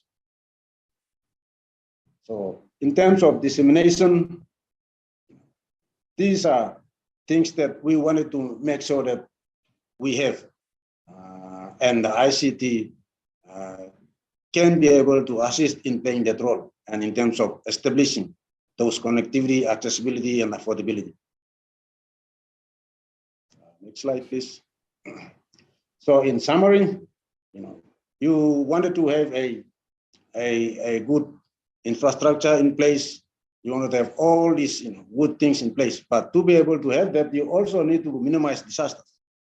And to be able to do that is to make sure that you have all the available data so that you are able to assess and monitor and plan so that you can minimize those effects if and when the disaster arises, or if the disaster does happen, the recovery and the downtime in which to take to build back it probably reduce, and in that way you get the economy up and running again, and there's not much loss in there. The second thing is that harnessing the ICT service is critical for dissemination of the information reaching the last mile. Now, we learned from yesterday that there are coverages that for mobile coverages, there are other areas in which the coverage is not that effective. So these are the last mile areas in which you want to have the link and the connectivity too, so that in the event when there is a disaster, they are able to be connected and contactable, and they can be able to prepare and save themselves from a disaster. Classical example, for example, if I have to say, is that if there's a tsunami, and if there's a remote part in Mishima or somewhere where you cannot reach, and that tsunami is traveling that way, how do we reach them? Those are some of the things, and how can we get the message across? So those are kind of the things that we wanted to ensure that the connectivity is there, so we're able to get that message across to the last mile. So at least you save people. The next slide. I think this is the end of the presentation, but if there's any questions, we'll be available to answer. Thank you, Mr. Ola. Thank you, Mr. Moihoi. of the Port Moresby Geophysical Observatory. Just basically giving us a rundown of the business of monitoring and trying to monitor PNG for hazards annually, and also the challenges of information dissemination because of connectivity and other issues. Thank you, Matthew, for that rundown. Please stay online as I go to our next presenter. And we have two presenters, in fact, who will present, who will co-present, and they are Steve Saunders and Mikhail Harry. They are both from the Rabaul Volcanological Observatory located in Rabaul, East New Britain Province. Good afternoon, and please proceed with your presentation. Thank you. Right. Good afternoon, everybody. I'm afraid we've got a very bad connection, so we may fade out. If we can start the PowerPoint presentation.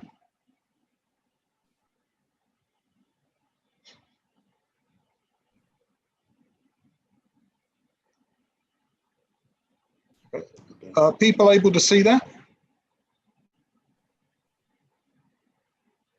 Yes. We'll just, oh, there you go. Okay. Okay, so we'll just give a run through on the current state of information communications at Rabaul Observatory, a little bit of history, and then we'll go through. So there's a view of a remote volcano, that is Manam. And in 1996, this event that we can see on this picture, 13 people were killed by one of those flows.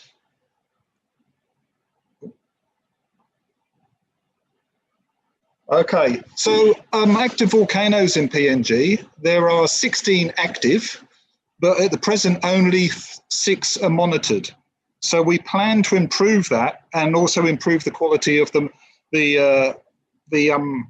monitoring we're doing already. So that's the volcanoes that we're monitoring. Kimbe's got 2, that's why it's 6 volcanoes. So that's just our hopes that in the future we'll be able to monitor more of the volcanoes of PNG. As you can see from that slide, we've got quite a spread.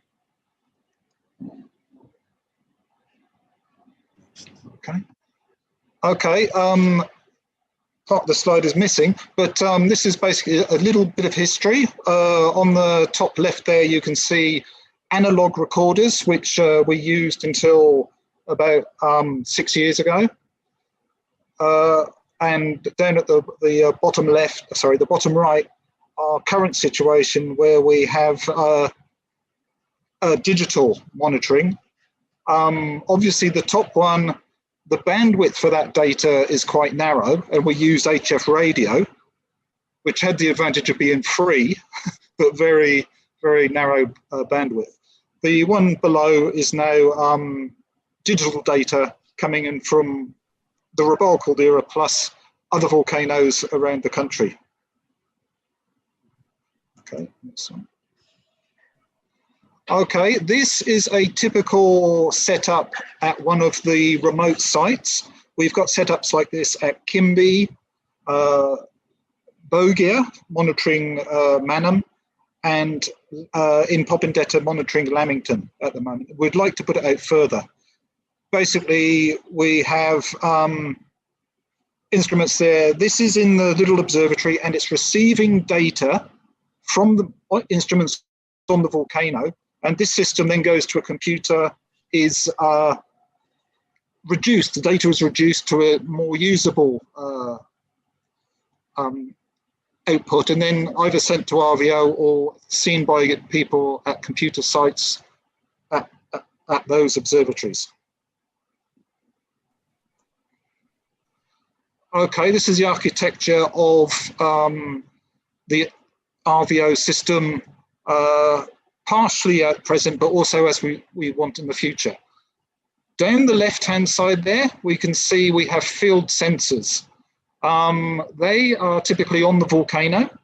And the interesting thing is they are the most remote instruments and the most remote need for communication, but they have the biggest bandwidth because that is the raw data. So basically you can imagine those field sensors are on a volcano and they're sending raw data to a local office or even RVO. And so it's difficult to manage that amount of data easily. The left central column shows where that data is processed to a manageable amount where scientists can look at it and try and work out what the volcano is doing, what its behavior is. Then coming across, we see event alerts. Basically, if we see something unusual happening, we will try and alert stakeholders. Initially, we will alert specialists like other scientists and disaster centres, so they can disseminate to the local population. That's the best way to do it. Okay, this is a gap analysis of some of a couple of our present monitoring on volcanoes. On the left, you see Manam, and it shows gap analysis for 1 month this year. So the month was 31 days long. The number of gaps, there were 200 gaps in the data, and that totaled a length of 1.7 days. And we can see for Uluwern, a fewer gaps, but the gaps were longer, so 2.5 days. Sometimes this is to do with instrumentation there, battery outages, etc., but most of that will be poor conductivity, those gaps in data.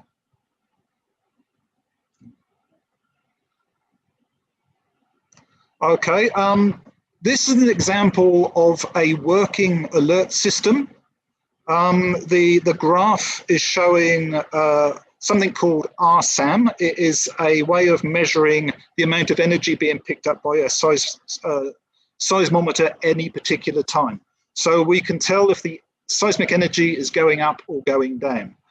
And simply, at the moment, is set up to have a threshold of if the seismic energy over, say, a minute duration or 10-minute durations, we can have different ways. It will send out a text alert or an email alert to concerned parties. And it's important to note that this system only goes, again, to scientists and responsible people, because quite often they not necessarily false alarms, but they can be triggered by high wind, people walking by the sensor, etc. So we've got to be able to try and distinguish whether it's a real volcanic alert or whether something else is making the trigger event. So again, this is a sort of thing that goes to professional people, but this would not go to the general public.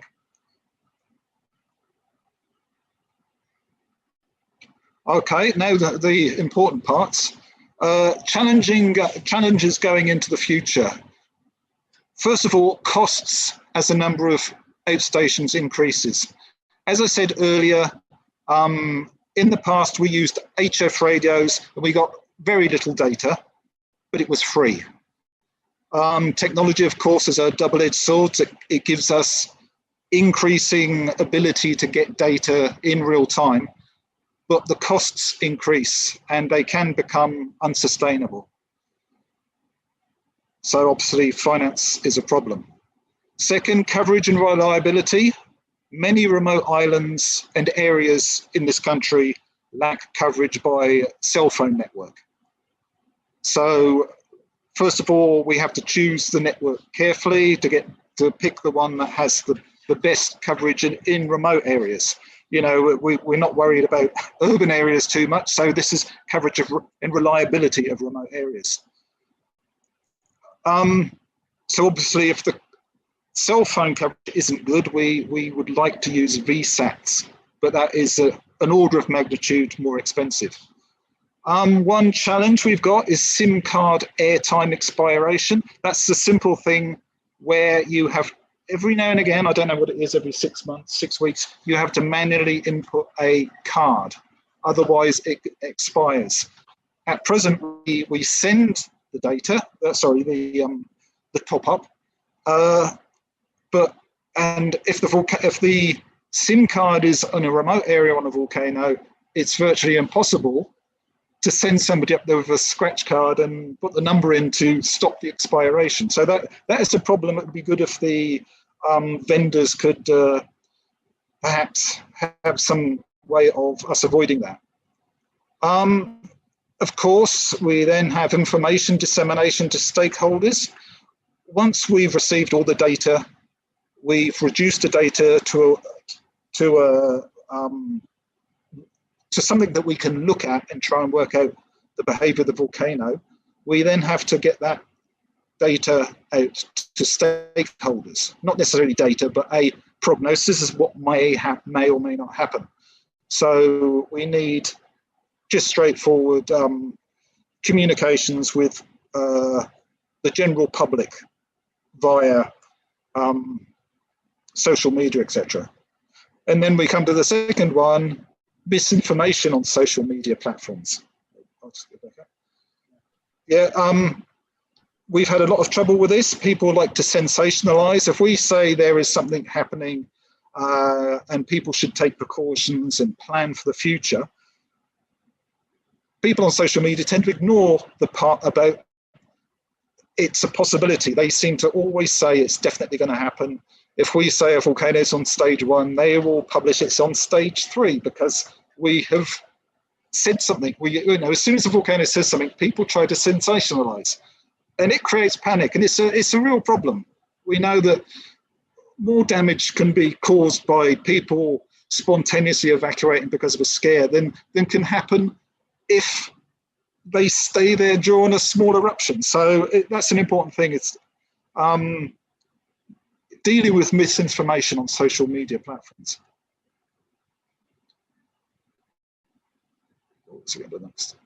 Okay, so this is a final slide. Future options. It would be good if we could have memorandums of understandings with providers, possibly to have lower costs for disaster reduction disaster risk reduction purposes. Obviously, we're having to deal with transferring lots of data, and we're not doing it for monetary gain. We're not doing it for entertainment, which most data transmission is for one of those things. So businesses for monetary gain or people getting entertainment. We're doing it for the public good. The second one, use of ISP's infrastructure to make monitoring instruments. I know that the meteorological people in Australia have an MOU where they can do this, i.e. they can put webcams on some of the private business pylons, etc., without rental. In the past, we've tried to share infrastructure, and we get asked for quite a lot of rental for just having a small box strapped to their leg of one of their pylons. So again, if we could have an MOU saying that we can cohabit sites that they keep cleared and safe, that would be good. And also, we'd like to know about the development of international satellite networks. We hear about Starlink, Elon Musk putting up constellations of satellites to give cheap broadband connectivity all around the world. But at the moment, we're just hearing rumors, and we've got no real details about how that's going to happen. So that's something we'd like to hear about. Okay, that's it really. I just put the last thank you one up. There's some of our end consumers. Okay, thank you very much. Thank you, Steve, and thank you, Mikhail. Steve and Mikhail come to us live from Rabaul Volcano Observatory. Yes, Rabaul town. Thank you very much. Please stay online. We want to come back to you for further discussion on the future options that you have proposed. Now, in the interest of time, I'm going to propose that we go straight to the next presentation. Now, excuse me, the St. John Ambulance Commissioner and CEO, Matt Cannon, is not here, but he has been kind to leave us with a video to view this afternoon. So if we are ready with the video, this is the St. John Ambulance presentation. Thank you.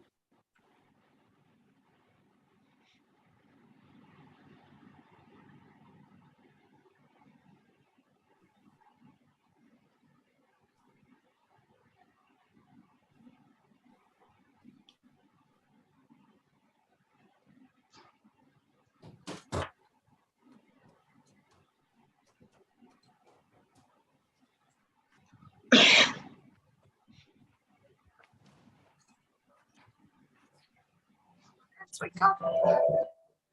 John Ambulance, how can we help you? Calls like these are a part of our day-to-day routine at St. John Ambulance. All right, ma'am, I'm organizing an ambulance to come your way. They should be there shortly.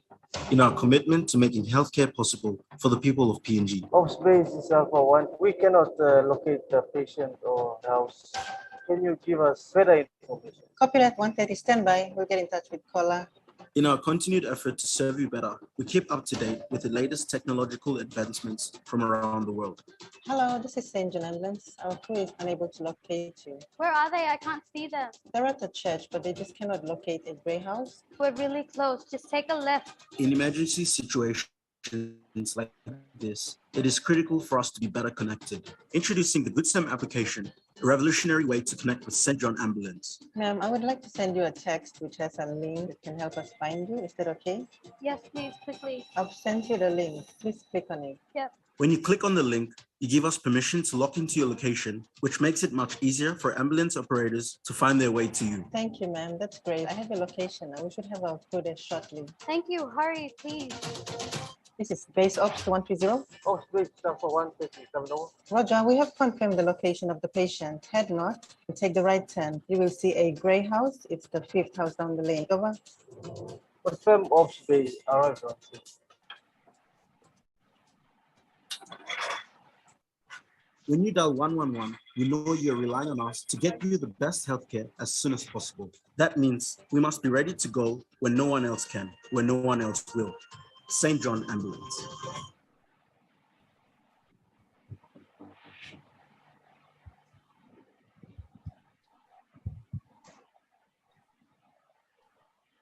Thank you, St. John's, for that video. In a snapshot, this is basically what they do. Emergency ambulance service and emergency medical response service. Now, I understand that the Commissioner and Chief Executive Officer Matt Cannon is here. If he is, we give him, or we are okay to give him an opportunity to say a few words. But ladies and gentlemen, please put your hands together for our 4 presentations. Please put your hands together for our 4 presenters. Thank you. Thank you.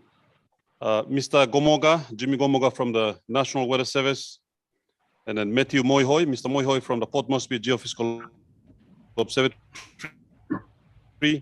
and then the 2 gentlemen from the Rabaul Volcanological Observatory, Mr. Mikhail Harry, and then also Steve Saunders, Mr. Saunders. And in the end, we saw a video from the St. John Ambulance Service in Papua New Guinea, courtesy of the CEO, Matt Cannon. Now, ladies and gentlemen, the business of monitoring and monitoring hazards in Papua New Guinea. Now, hazards can be either natural disasters, natural hazards, or sometimes human cost.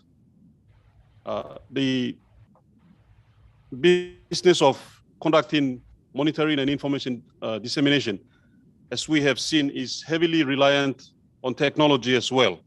Now, we've heard from the RVO, our colleagues at RVO, how they have transitioned from the analog to the digital. Now, keep that in mind while I welcome Mr. Cannon to say a few words. Mr. Cannon.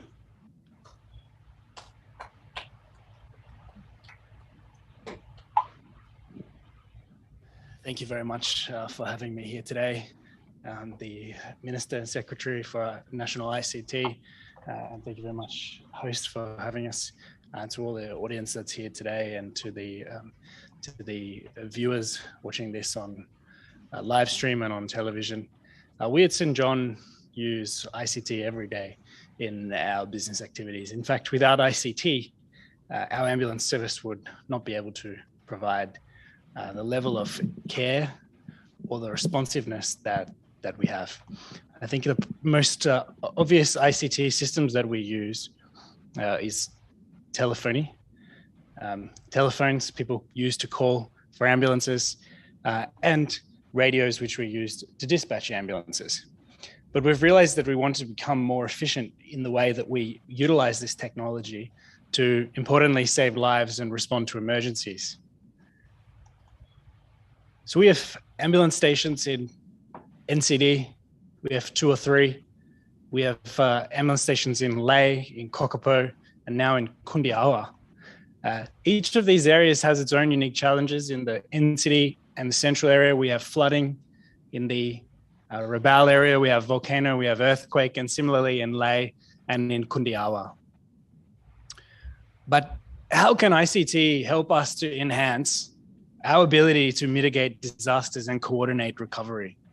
Well, there are 4 key areas that ICT is used by us as an emergency service and as an emergency health service. The first one is the dissemination of public information, coordinating requests for assistance, coordinating between other emergency response organizations, and also coordinating disaster responders, the people that we send to the emergencies.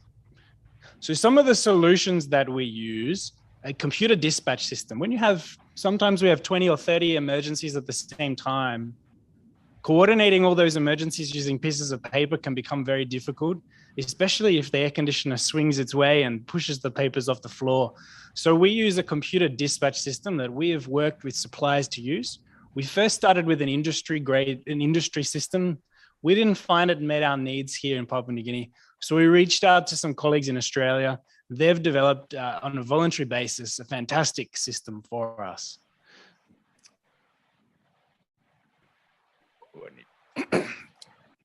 If we look at our 111 control center, we use a Digicel and a telecom system to receive calls from all around the country.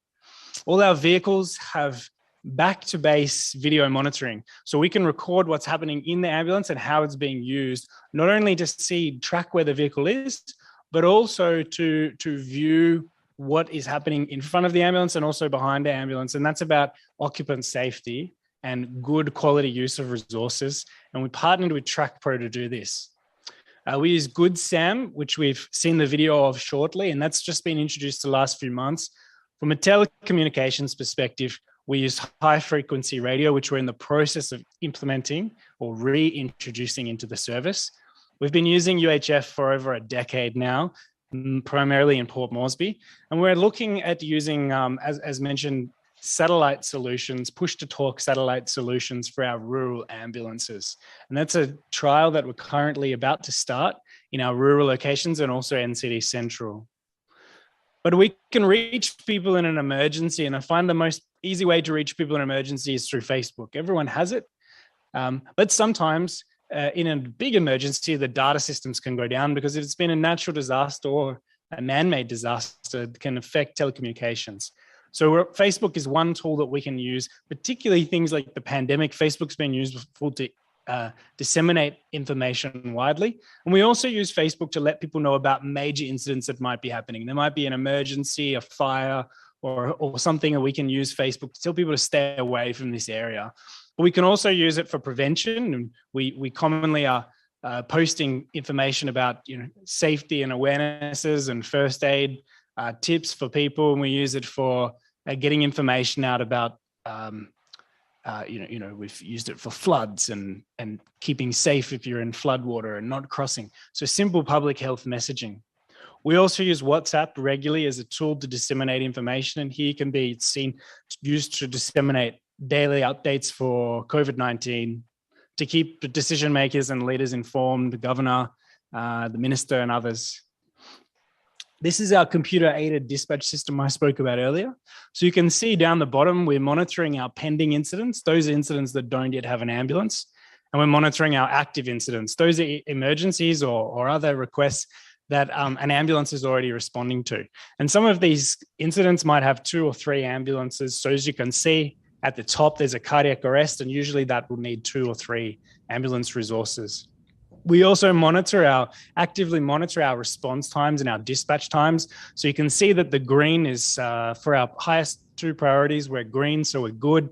And you can see that we've got a few situations that are lower priority emergencies that our response time is slower than what we have set as a goal for us to get an ambulance to someone for those situations. We mentioned Good SAM earlier, and Good SAM actually is now being used to help us locate people, but it has more capability than that. We can use it to have a video conference with the people at scene. The person using it has a smartphone that has a web browser. We can see the patient, and we can use the camera on the phone to detect and measure the patient's heart rate and also their breathing rate. And that's something we'll be introducing a bit later on, but we have tested it and we found it quite good. It does have its limitations. It's just an added tool that we can use to assess a patient from a remote location amongst responders that might not be trained, or people giving first aid that might not be trained in how to measure a pulse rate. Our vehicle tracking and personnel, this has been a pivotal tool for us to be able to see where our ambulances are at any particular time. We've been using this with Track for over 5 years. We find it a marvelous solution in our emergency and disaster response. As you can see here, we can map out where our ambulances are across Papua New Guinea. So that's how we've introduced ICT systems. But our ambulance officers are also carrying pages. Now, many of you will have seen the 1980s, maybe the early 1990s police films where the detective has a pager and it goes off. We've reintroduced pages into our service because we find that they're a very versatile tool for this particular purpose. Our pages don't operate on the VHF network like the old ones. The pages that we're using now operate on the Digicel 2G, 3G, 4G network. So they've got a broad range. They use small packet data to alert our crews that they need to go to the ambulance, to get in the ambulance and use the ambulance radio to find out more about their case. Those pages also have a 2-way function. So the crew can send a message to say that they've received the information. They can send a message to say they're on their way, but they can also send a message to say that they're in distress and that they need help. The other part that we've moved to from an ICT perspective is we're moving away from paper patient forms to now electronic patient forms. So all our systems that will have an ambulance with a tablet that enter the information about the patient, and it's stored securely in the Amazon Web Service in the cloud. We've found that to be much less taxing than having to manually enter each case sheet into an Excel spreadsheet, which can take a full day to enter this information for a 24-hour shift. 50, 60 cases, it takes about 10 minutes a case. So we're moving to this, and we're also moving to GPS navigation as part of our tablet solution. But one of the challenges we've found is finding accurate maps that we can use of Papua New Guinea that have updated road networks. Google is probably the best, but Google is limited in its application for emergency services. So we have to find map partners that have mapped out Papua New Guinea, and that's particularly difficult to do. And it does limit the use of GPS road navigation software. But we found that without the ICT systems we have in place, the service has backups. We've made sure that paper is available, and we've made sure that we have redundancies for each of the technologies. If the phone system goes down, which we rely on heavily, we've got HF. If the CAD system goes down, we've got paper-based forms. If the patient report form system goes down, we've got paper reports. So for us, it's about making sure that when we implement ICT, we accept that there are going to be times that ICT won't always work, and we need to have a backup. And look, thank you very much for the opportunity to present today. Appreciate it, and have a good afternoon, everyone. And thank you for the great initiative to have an inaugural ICT conference.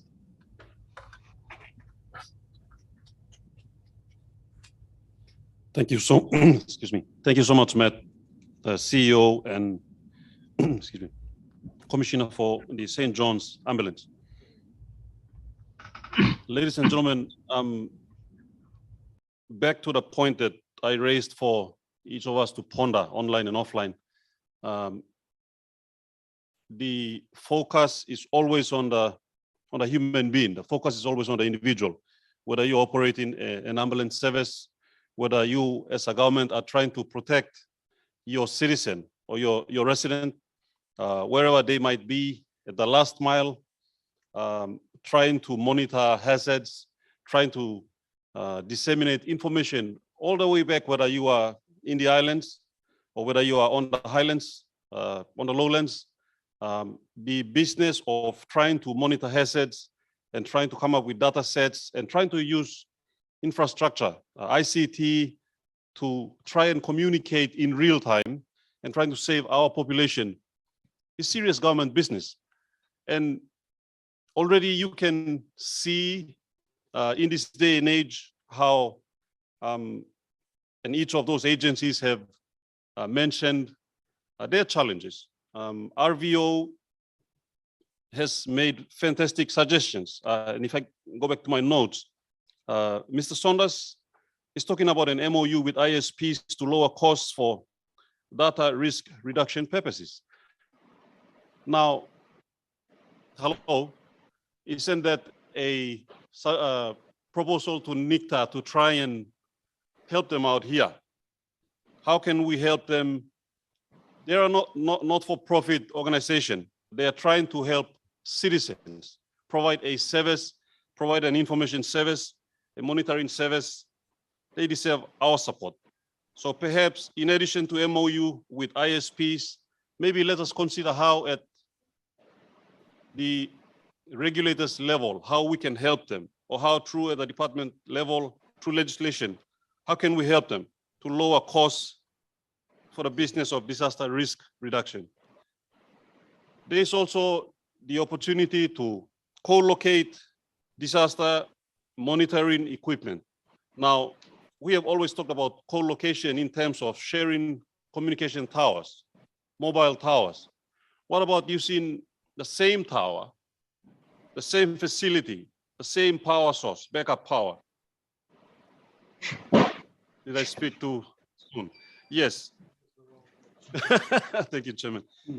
How about using the same facility to also co-locate not only commercial business infrastructure? What about disaster risk reduction infrastructure at no cost for our people? So a wonderful suggestion there. Definitely it's got my policy mind in a whiz right now. Also, we've heard from Mr. Gomoga at the National Weather Service how they have a multi-hazard early warning center. 10 years ago, 20 years ago, they didn't have that. And that's the wonderful thing about technology. You transition from your learnings, you continue. And then they have put together what sounds, excuse me, Mr. Gomoga, to me, I'm a non-scientist, I'm a lawyer, in fact. So it sounds to me like an operations center where you have producers of data and consumers of data within government sitting down together and trying to use the same resources to access data information for the purpose of disaster risk reduction and disaster management in Papua New Guinea. With those few remarks, I've just checked the phone. I noticed that we don't have any online questions.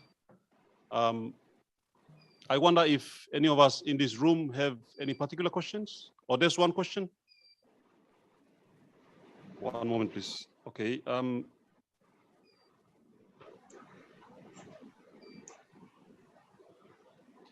Okay, we have a question from Samantha, and her question is, a well-managed management of health services using technology, is GoodSem a tool for telehealth? So I think that's meant for you.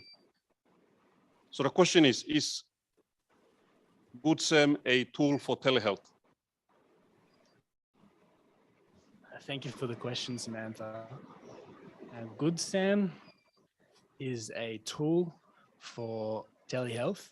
We are using it for locating the patient first, but the tool can be expanded, and we're looking at expanding it potentially next year in 2022 to include a form of telehealth. In the UK and in some countries, they've used GoodSam to check on COVID patients that are positive and that are isolating at home. Because it can measure their heart rate and their oxygen, a clinician, usually a nurse or a doctor, can call the patient, have a video chat with the patient. The system measures their vital signs, and this is how it can be used as a telehealth. But what we're introducing at the moment is a emergency location system.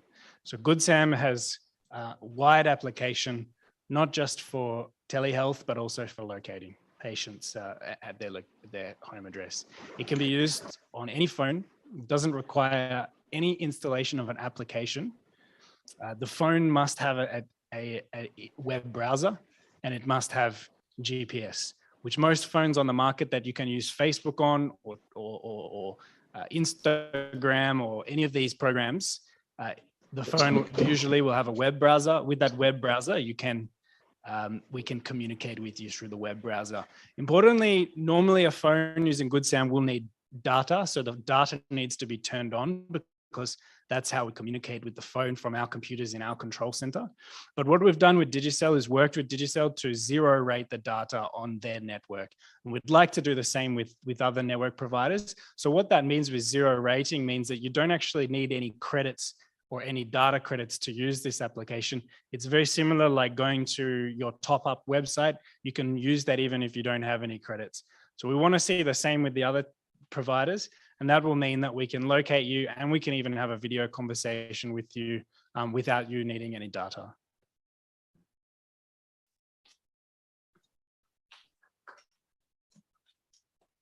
Thanks, Matt. I think that's just about the one and only question. I can see one or two hands been raised in the room. I've been asked to check my phone. Amazing technology. I don't need to talk.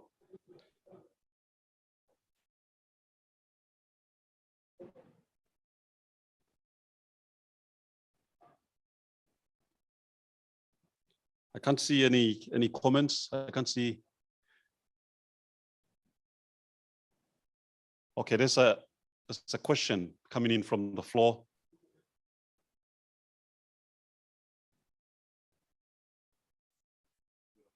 Yes. No worries. Thank you. So we have a question from B. Laurie. Yes. PNG is a tropical ecosystem. To preserving our environmental economics, temperature, radiation caused by technologies. This may be true or false. You see misconceptions by general population caused by a religious audience to frustrate some of government's development goals in terms of COVID vaccination rollout.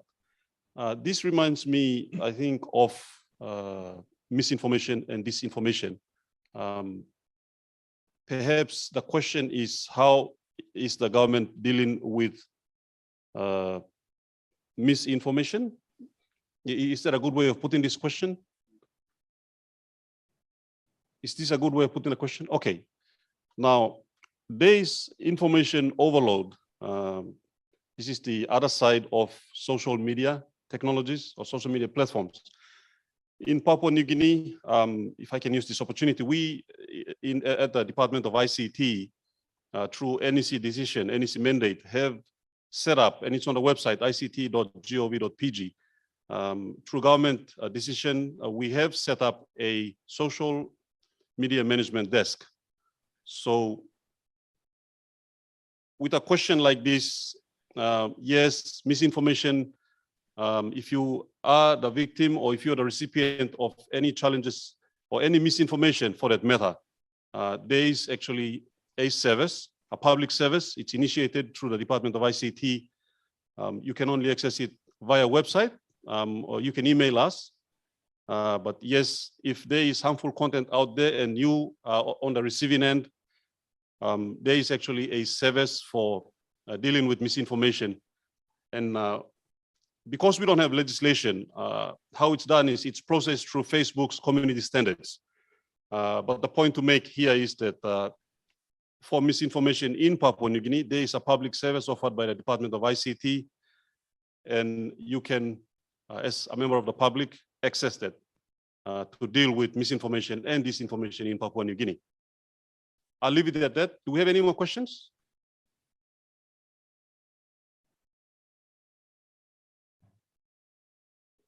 I'm going to check my phone for the last time.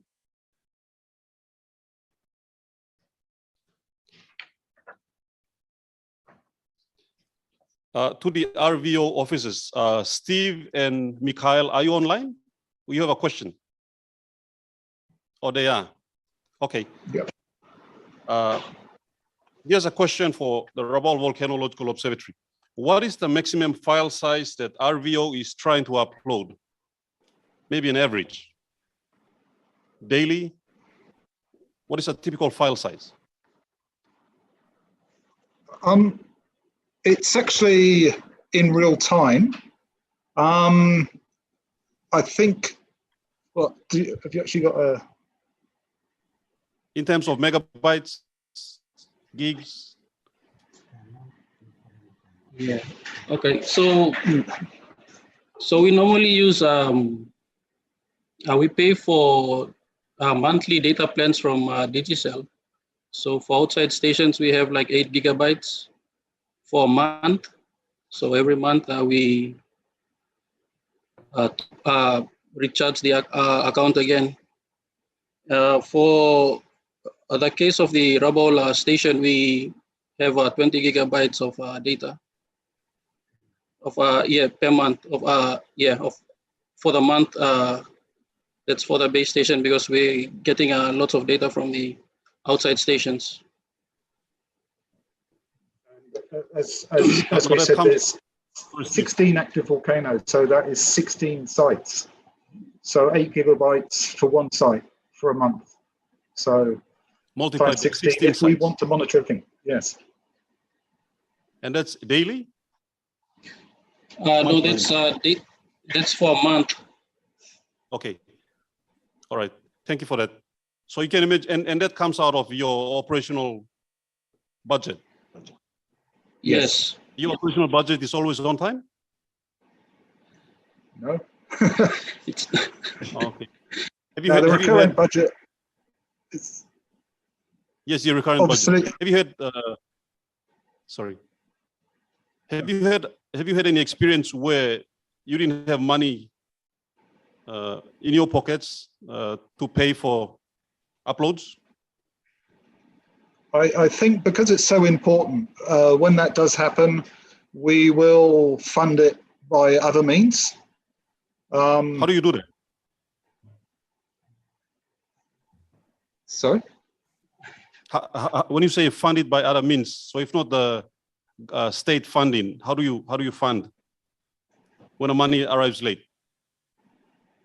I don't know. What do you say? Occasionally, we'll do it from our own pockets or use it from a different vote. You know, from some money from a vote and replenish later on. Yes. Yeah. Okay. Now, thank you so much because we have some very important people sitting right now in this room. I'm sure they're listening, and to come from St. John Ambulance, to come from RVO, to come from PMGO, and to come from the National Weather Service, or our government's disaster management or risk management agencies that pay for data on a monthly basis. It's quite a challenge, especially when you are trying to save lives or trying to preserve lives and preserve infrastructure. Ideally, you would want somebody to carry this cost for you because you're a not-profit. You don't make money out of this.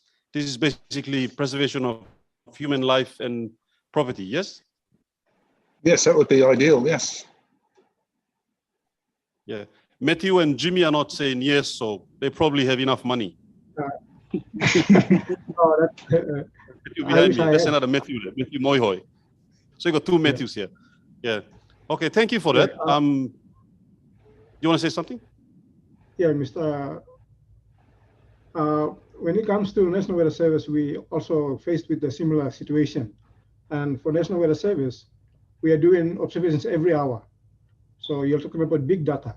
And as I mentioned in the previous, in my presentation about the AI technology, you're looking at terabytes of data that's coming in and out. So when it comes to that, it's very, very important that the institutions that are actually doing a monitoring of these disasters be given that a bit of a leeway or reduced cost at their internet bandwidths, because this is very important for our operations, daily operations of the services that we actually provide and the products that we give out to the public. And in terms of national, go ahead. In terms of, I think there was another question about the health side. The National Weather Service, which I did not mention, we have already begun to work on the decision support tools for the sectors, not only for the departments, but also for the applications for the little people back at home or in the rural places. So, and we are actually building the infrastructures to actually cater for that. And again, it comes back to bandwidth. And when we're trying to get those information out to the village people, it has to be free. The applications that we set up or we develop for them, they should be able to access that information freely. So that's something that we should be really looking into this at the moment. Thank you.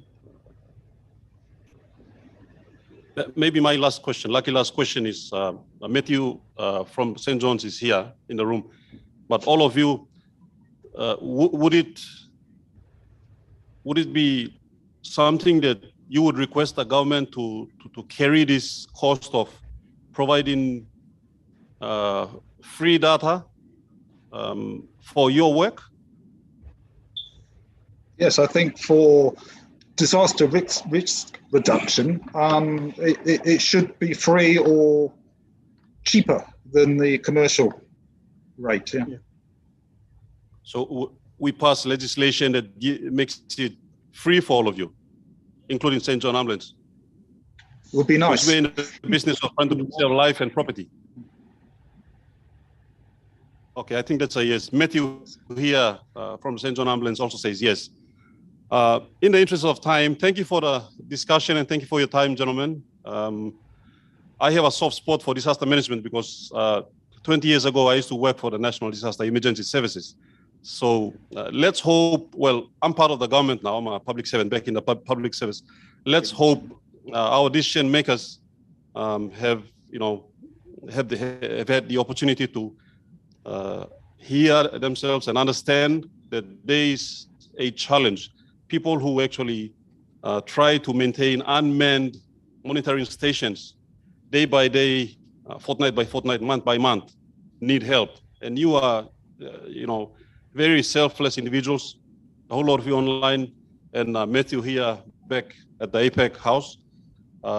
You need our support, the government support, the private sector support. I'm sure which they've been given, but the government needs to come back in a big way by legislation and by policy to make sure that to assist your work, we should now start thinking about opening up towers, government-owned towers to co-locate monitoring equipment, perhaps subsidizing or even removing the cost of uploading data that is very, very important for monitoring and for information dissemination. Gentlemen, thank you very much for participating. Let's hope for the best. But my colleagues here at the department and our colleagues at the National ICT Authority are actually taking notes here. So we may contact you, we will contact you. Thank you very much. And Matthew here at the APEC Haus. Thanks. Thank you. Russell, Thank I'll you. hand it back to you. Thank you.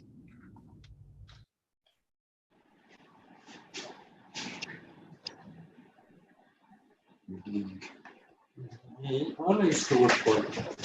I recognise the name, but I couldn't remember where from. Thank you very much, Mr. Moy, for taking us through our last thematic area in disaster and environment management. And very insightful, if I may say. I just learned a lot about how technology actually saves life and the good work that St. John's Ambulance are doing in the country, and how their services are actually enhanced. Lives are saved because of the use of technology, use of cloud technology for that matter, and the challenges we face in how data pricing for critical services like this. And when you have our good friends from the Rabaul Volcano Observatory, you know, Council, I grew up in Rabaul, and I was in primary school when the volcano erupted, and how we were transported around and how people were moved to care centers. It was amazing, and it's the good work done by our good folks at the Rabaul Volcano Observatory and our other centers around. It's actually telemetry, where you are actually measuring discrete alarms and all that's happening, and that data must be pushed. So it becomes a matter of policy, because now you're actually having all this big size of data that needs to be stored somewhere. And that's where cloud technology comes in, and having a policy by which critical data that's essential to saving lives, are actually stored and processed and reported on. So thank you very much, Council. Please, I commend you for the wonderful presentation, and on behalf of everyone that is watching as well. So you can please take your rest for the day. Please let's give our good moderator, Mr. Moy, and all our good friends in Rabaul at the Rabaul Volcano Observatory, the weather service as well. Buena Tuna and Buena Ravian to all of you in Rabaul. We will now proceed into our last thematic area for today, and that is innovative solutions to digital literacy. And this will bring our day 2 to an end. And our moderator for this session is Ms. Anju Magal, joining us from, Anju is of course our head of Asia Pacific for the Alliance for Affordable Internet, and she's joining us from DC. Would I be right? PG, actually. Okay, thank you. I was close enough. Well, thank you. Thank you, Anju and the team. You have your good team of presenters who are here online as well. I would like to take this opportunity to welcome our head of CEFI training, Miss Jill Pijui, to actually take a stage as well. So she'll be the only one joining this this session in person as well. So let's welcome Jill.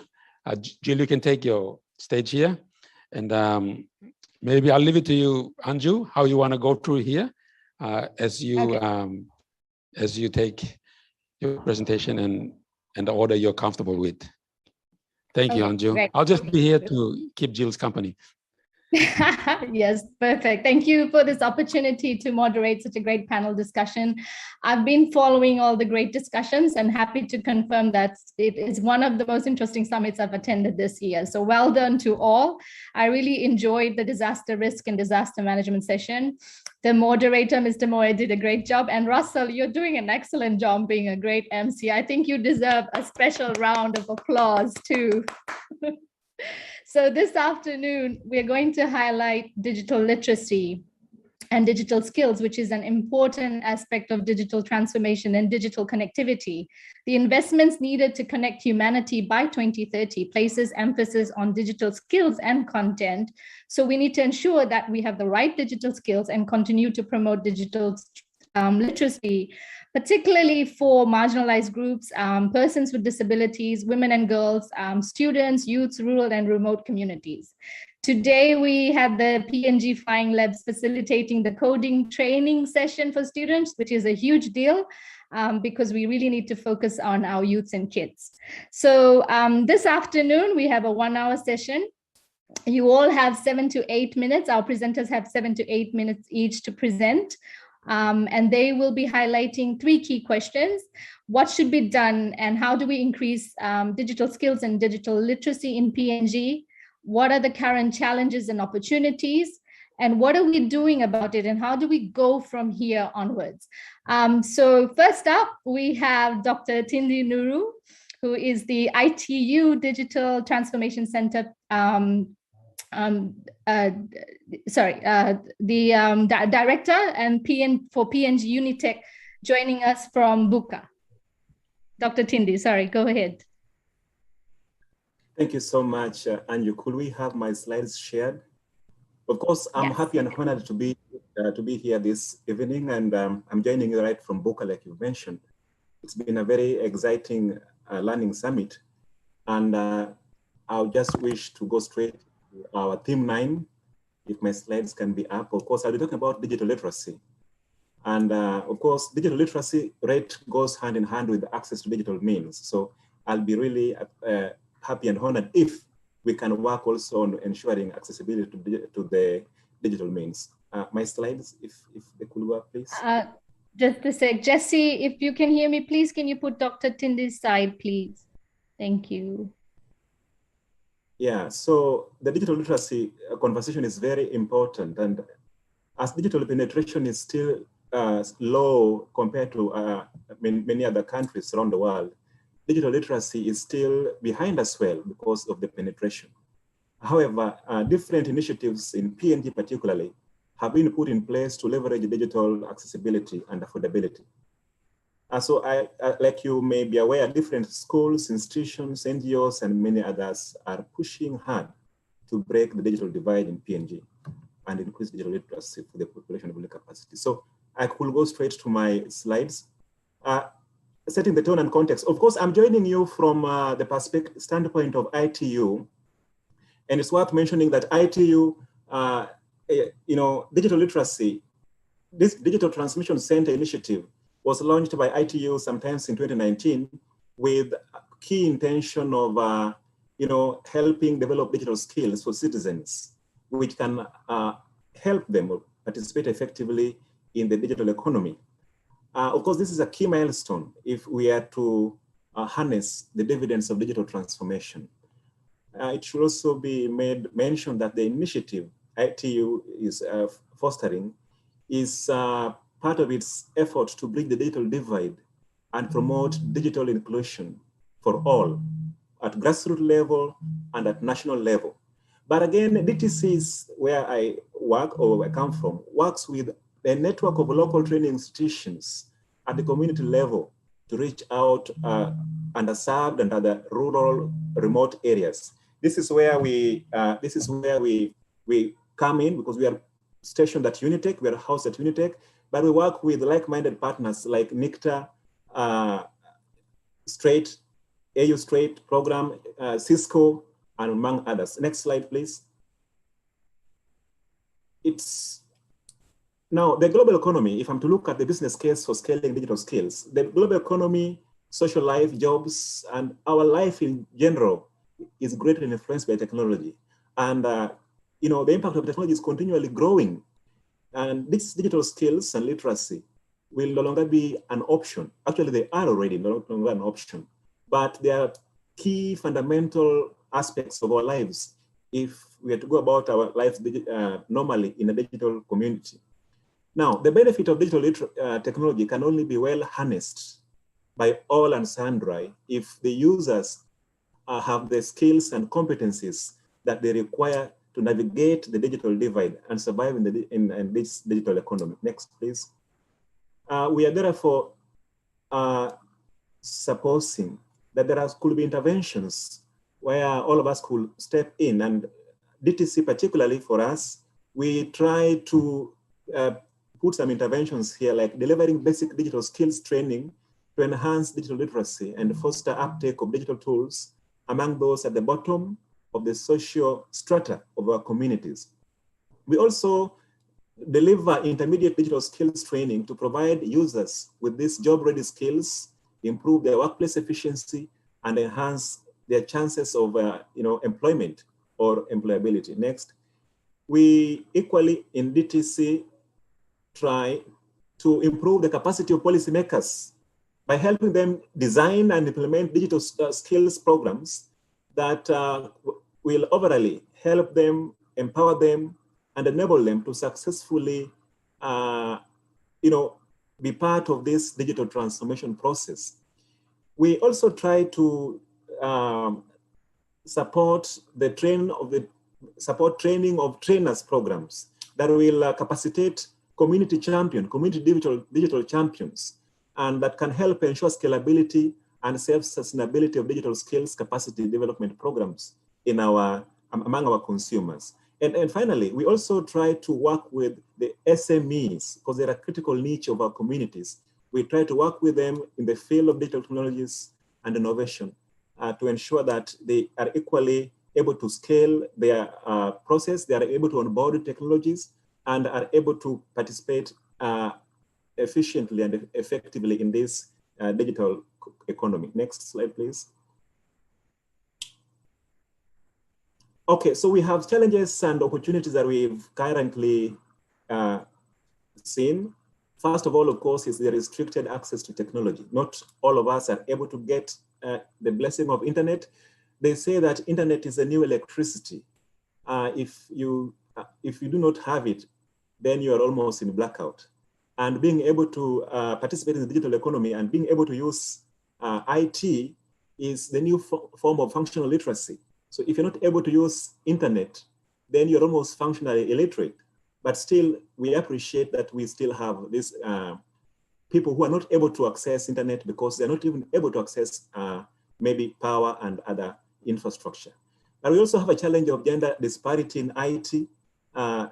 Literature suggests, and of course, even empirical evidence, that quite a number of, there are more men in IT than there are women. And so we should strive all in our fronts to do whatever it takes to ensure that we wear gender lens when involving and when putting our best foot forward in the field of IT. And then there is this absence of national standards for digital literacy, digital skills, and digital readiness. Now, this standard is very, very important because it will help us get to know, first of all, get to identify how we are going to move forward as a people. This standard is going to be very, very critical. The standard come at an opportune time for nations around the world that are in urgent need of reference framework to develop national level digital skills agenda for citizens, ranging from students to the workforce to seniors. And these standards have multiple benefits for nations and the industries in so many ways. They will help if we had this standard for PNG, for example, but I know the Minister of ICT and the key stakeholders are working on it. This standard will help us to effectively build our own curriculum and programs for digital literacy, digital skills, and digital readiness at all levels of our endeavor. Again, when you look at opportunities, we thank God for the strategic direction that the government is currently giving us, affording us. And it's an opportunity. We have all the support needed. We are getting it from the ministry and all other partners. We also have the emerging community digital champions. Now, lots and lots of industries and institutions and organizations are having aspects of,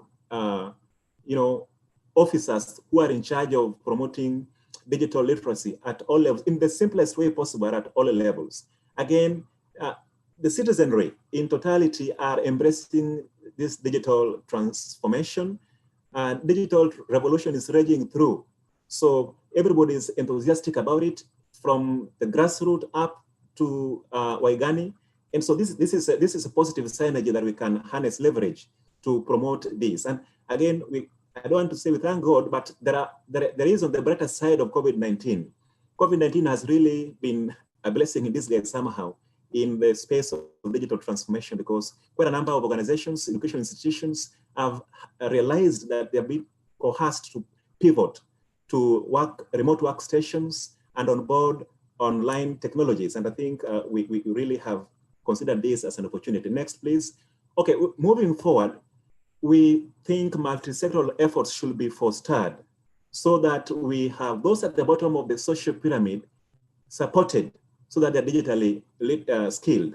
We're also looking at general public requiring digital skills that should be given the support they need to be able to engage in the digital economy. Again, startups and SMEs are our key anchors, and we really need to strengthen our effort there. But above all, the policymakers at all levels who are responsible for development and the implementation of digital inclusion policies should really be empowered to be able to support the digital ecosystem through all ways possible. And I think all organizations, like I did mention, really need to have some form of community digital champions at all levels, whether it's school, whether it's a workplace. And it's a very simple approach to do, simple thing to onboard. Just showing someone how to use a smartphone, showing someone how to open an email address, how to join a WhatsApp or social media, and enjoy the benefits. And as I draw towards the end, I am looking at how to move the needle. Now, DTC in particular is working with a lot of partners. And these partners include NICTA and name them, there's so many. But we have been over time, we have been able to continuously deliver impactful ICT skills empowerment programs at grassroots level. And this has helped bridge the digital divide and promote digital inclusion for all Papua New Guineans. Next slide, please. In conclusion, I should mention that being excluded from digital economy is a form of poverty. And if you look at the Sustainable Development Goals, we are trying to eradicate poverty. Now, the cost of digital means and mobility services are among the biggest barriers to digital literacy. So schools with access to digital infrastructure should really teach them as a traversable subject across all disciplines. It should be a cross-cutting subject, actually, across all classes. In addition, learning of ICT should be spread at all educational levels, from elementary to all through to vocational institutions and higher institutions of learning. It should be made compulsory.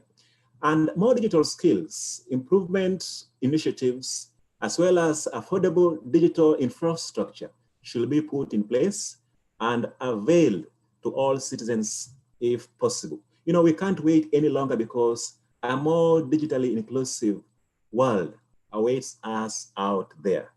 Final slide, please. I think final slide is just on our final key quote there. I really take this seriously, that digital championship is no longer a boardroom thing. It's everyone's business. And you don't need United Nations qualifications to get this done. Thank you.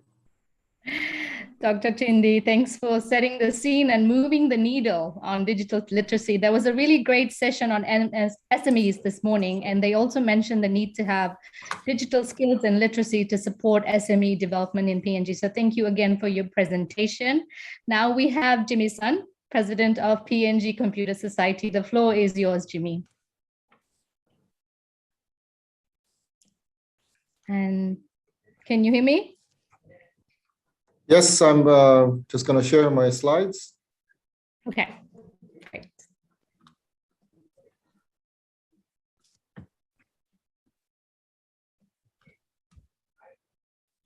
Good afternoon, everybody.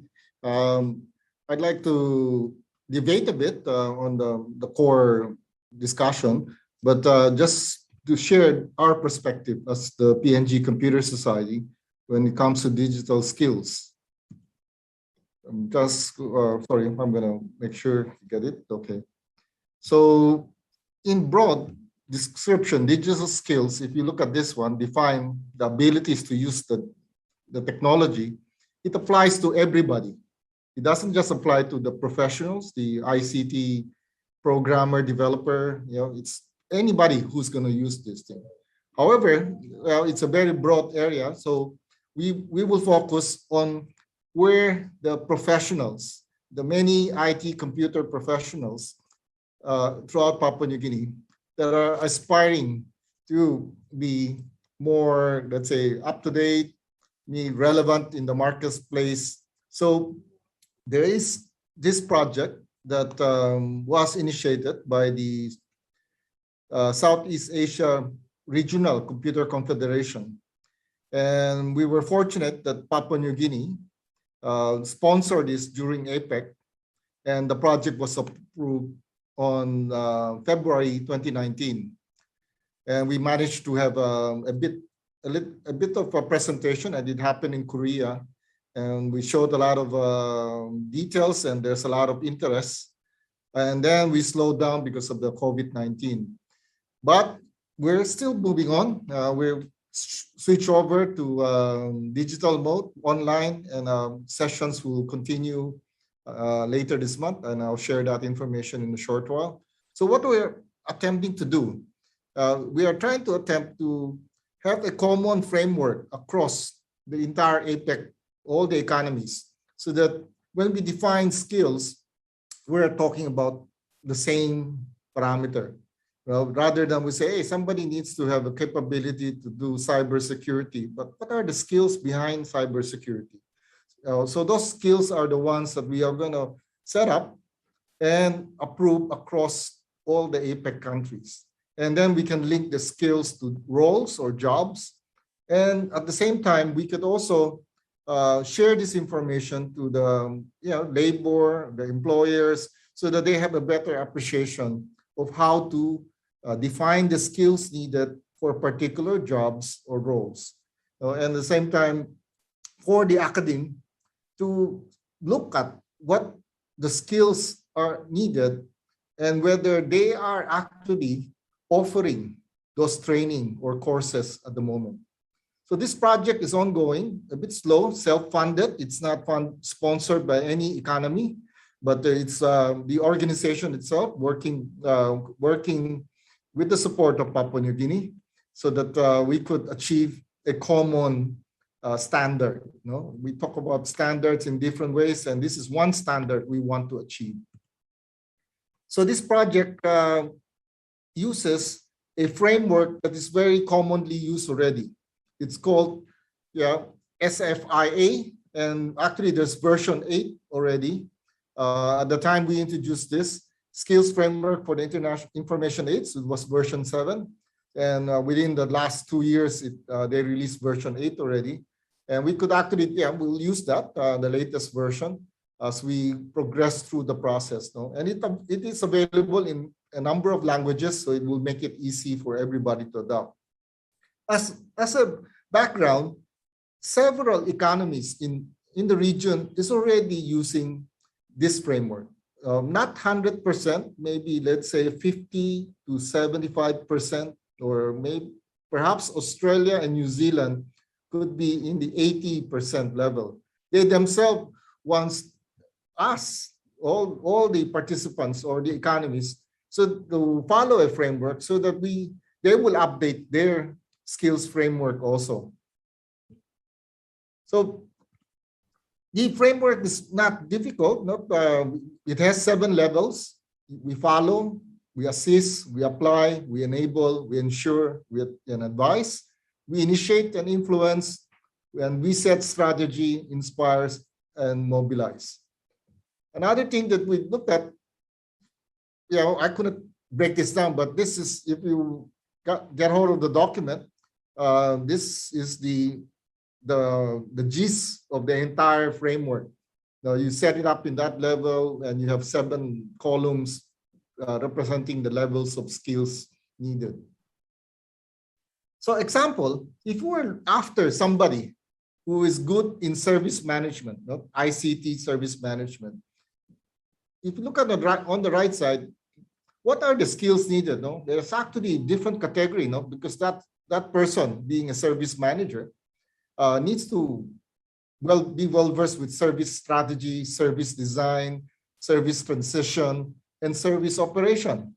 And in those categories, subcategory, we can see that that person, that talent, needs to have an understanding or a training or skill on IT management, financial management for IT, or we need to know capacity management, availability management, service level management, service acceptance, configuration, asset management, all this. There's quite a number of things that is needed to get the, I mean, if we're going to hire somebody to put in the role of managing the service infrastructure of the government, of PNG government, we should look at somebody that has this kind of skill set. So each type of role, ICT professional or jobs, will have its common or corresponding skills. And we hope that these skills will guide the education provider, will guide the employers, will guide the ICT managers, the ICT planners, or policymakers, so that we could let's say, prepare the different components or skills development, and it has a common acceptance. No? Because, for example, I believe firmly that ICT is one of the most mobile jobs in the world at the moment. You can work anywhere now. You could work from Fiji, from Papua New Guinea, and you're working for somebody in the US or in UK or in Australia, because the technology is there. And what would happen is each country's talents will have to meet the same level of skills, and that skill needs to be accepted. So, for example, my common example to a lot of Papua New Guineans, young Papua New Guineans especially, that if you were to migrate to countries like Australia, New Zealand, as an ICT professional, the assessing partner is the corresponding ICT bodies. The immigration body will work with the professional body, assess the applicant, if the applicant meet the skill set as defined by their different schemes, migration or short-term employment scheme. Same thing for Papua New Guinea. We have our labor department who manage work permits, and the list of IT jobs there is still, quite outdated already to some degree, and needs a bit of update. So we hope that when we progress with this adoption of this framework, we are able to share this information, and we could help them upgrade the different jobs definition and what kind of skill sets that they need to assess before they grant a work permit. So what's happening soon? Sadly, we struggle to get together, but the PNG stakeholders, as organized in coordination with NICTA, Christine, one of the officers at NICTA, is currently taking the lead.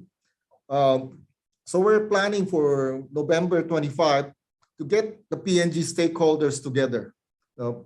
Representative from NICTA, DHERS, education, ICT, labor, industrial relation, immigration, the major universities, and of course us, Computer Society, together with ICT Cluster and ISACA PNG.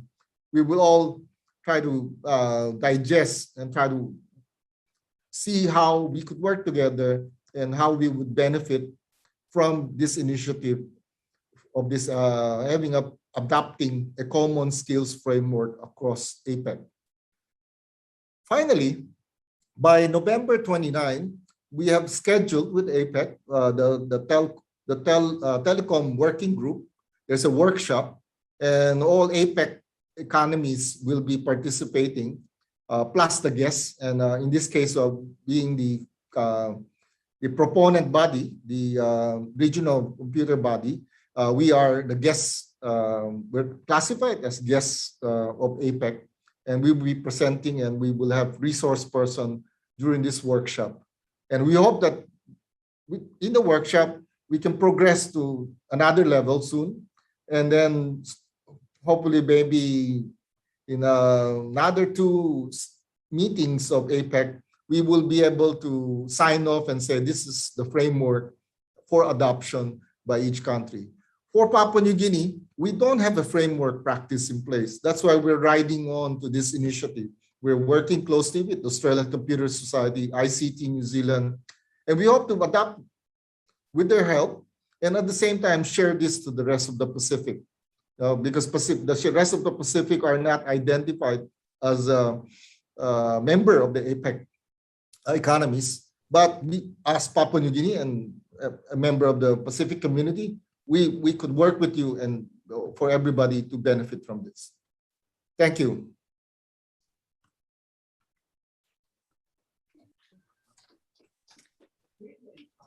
Jimmy-san, thanks for your presentation. You mentioned that the framework. Oh, I can hear an echo. Your framework is translated, and I think this is a really good point because we need to also consider digital literacy programs and content in local language. And for those watching from around the world, there are nearly 850 languages spoken in PNG, making it the most linguistically diverse place on earth. So if you can imagine if you were to translate it into those languages, it's going to be amazing and unique.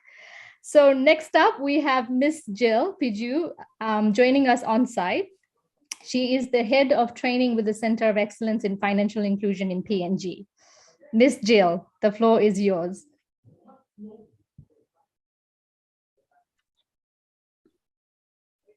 While the slide is picking up, once again, on behalf of the Executive Director for Center for Excellence in Financial Inclusion, Mr. Salera Nasinge, he sends his apology because he has another meeting, so I will present on his behalf.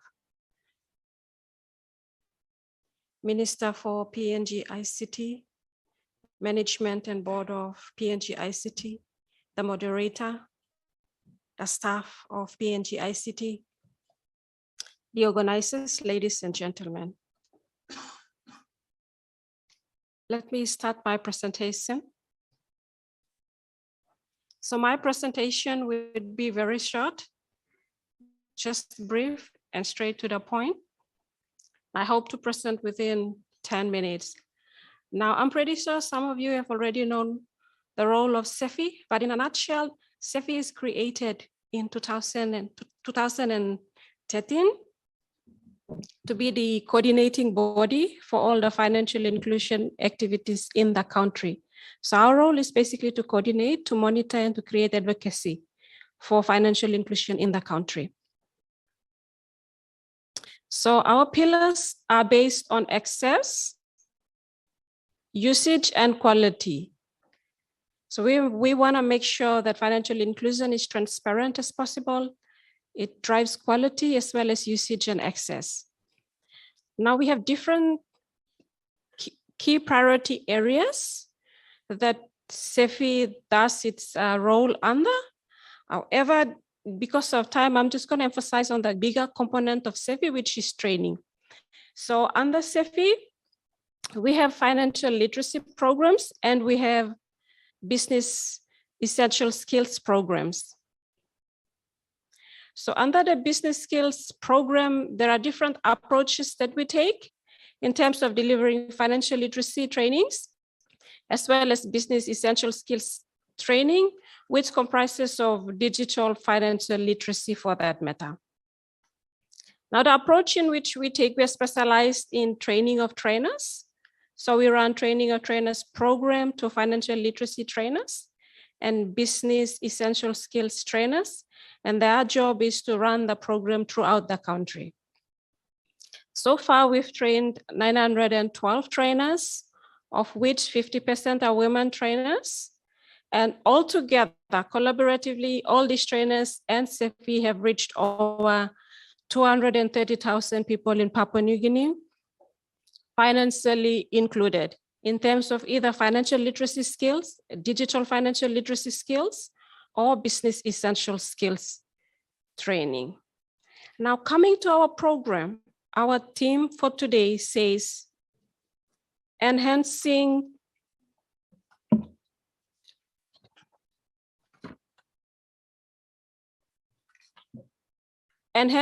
our economy through ICT and digital transformation. So CEFI has been playing the role as the coordinating body, driving, as I've stated, digital financial literacy for over 8 years now in the country. And my presentation will basically be based on the experience of CEFI, of how we've driven digital financial literacy in the country, as well as business essential skills trainings in the country. So by the end of this presentation, I believe that you would understand how we SEFI have increased digital skills or digital literacy in PNG, as well as know the current challenges and opportunities that faces Papua New Guinea and how best SEFI has been trying to assist, and also finally to identify some possible solutions as per the learnings of SEFI so far.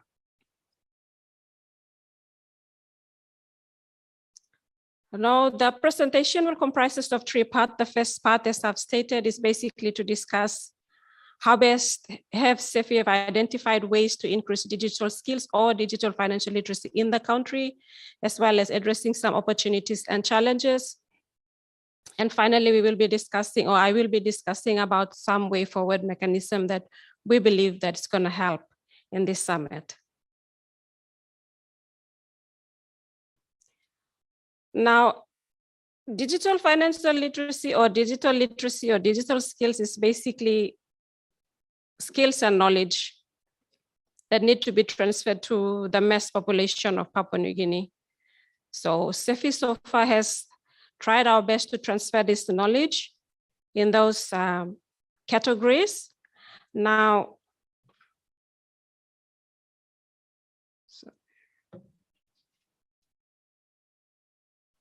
I think I get that. Are you okay? This is a problem with I got mixed up with this one. Yeah, okay. So as I've stated, the first one is capacity building. We believe that digital financial literacy is here to empower people, to give tools to the people so that they can be able to run with it in terms of their personal finance or their business finance. So when I say business, I'm referring to them thinking of wanting to start a new business.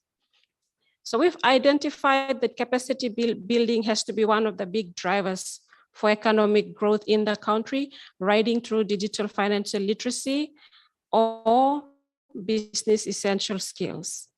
Now, the thing that we've identified is the how. Basically, we are trying to address the issue of access and usage. So how can we improve or increase digital financial literacy in the countries? Basically to know how, why, when, where, and what associated to the usage of the service and associated to the access of the service.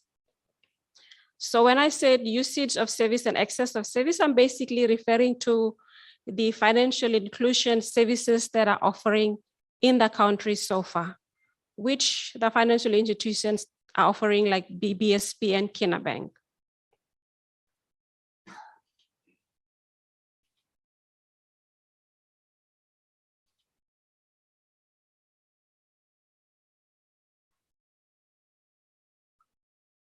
So current challenges that we've realized so far in terms of us delivering the training and running the training, we've recognized that yes, we've done a lot. We said we've reached 230,000 people that are financially literate, or that have 15,000 people already trained under business skills.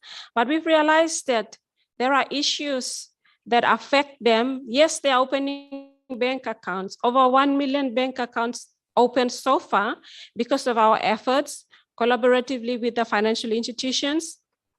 However, the biggest challenge is the people continually doing deposits and maintaining those bank accounts.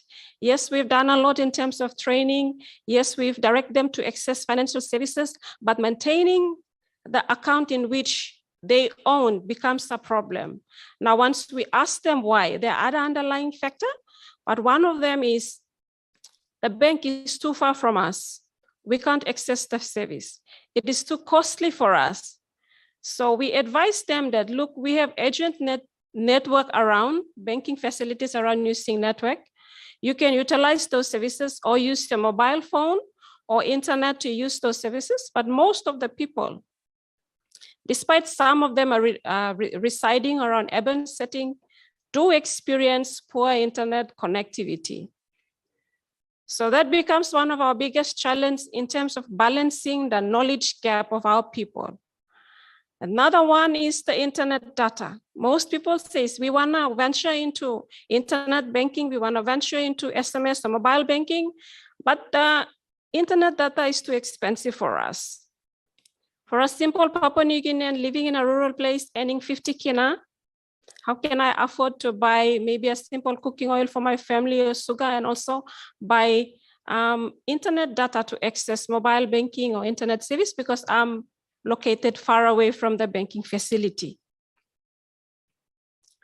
So that leads us to another point, which is the lack of ICT skills, or should I say lack of capacity building in terms of any digital type of training. So we have experiences where younger generations know how to use digital technologies, and because they can access internet and they can learn themselves, self-learn. However, the older generation becomes a challenge to them. Let me give an example. In 2 months ago, we have this digital financial literacy course offered online. So all women, approximately 50 of them has to sign in via Zoom and access the training.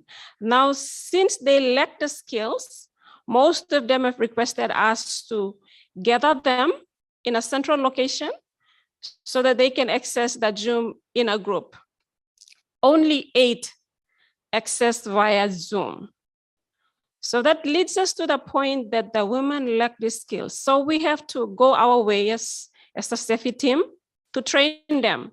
So we call them up with our IT team just to teach them how to download Zoom, how to access Zoom, how to use Zoom, how to buy data, how to tether their phone to the laptop to use. So that means there is a skills gap there. And then it becomes the biggest challenge for us to drive digital financial literacy, as well as our business owners that are trying to do business. They're very, very scared to use the service because they don't know, they don't have that capacity to in terms of knowledge base and skills. Now, the last one is the lack of support among key government stakeholders in that country. Now, we are driving that training, but we need support from all stakeholders. We can be specialized in training, but when it comes to data, when it comes to internet connectivity, there are service providers that are responsible for that service. We would love to see that we all work together so that we can create this good ICT ecosystem for our people.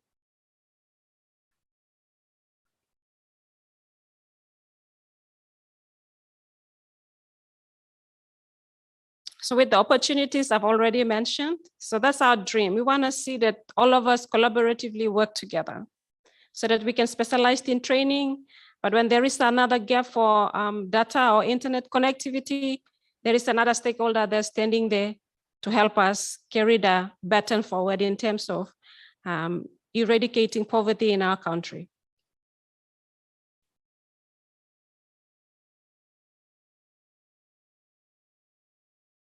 So our way forward, due to poor connectivity, as I've stated, SEFI strongly believe that we would want to see collaborative effort so that we can stand hand in hand together. Because we can be able to drive digital financial literacy because we have the capacity to do so. We can be able to drive business essential skills training to our business owners because we have the capacity to. We can do the mentoring and coaching support because we have the capacity to. Now, we can also create linkages with the financial institutions because we work directly with them. And we work directly with central bank for that matter. We have a very close relationship with central bank. So it is easy. But on the other side, we need support from other key government stakeholders, other developing partners, and other service providers that we ensure that we balance the client side of the service, which is digital financial services in the country. We would love to see that there has to be like a secretariat created so that that person leads the agenda and SEFI would run with them.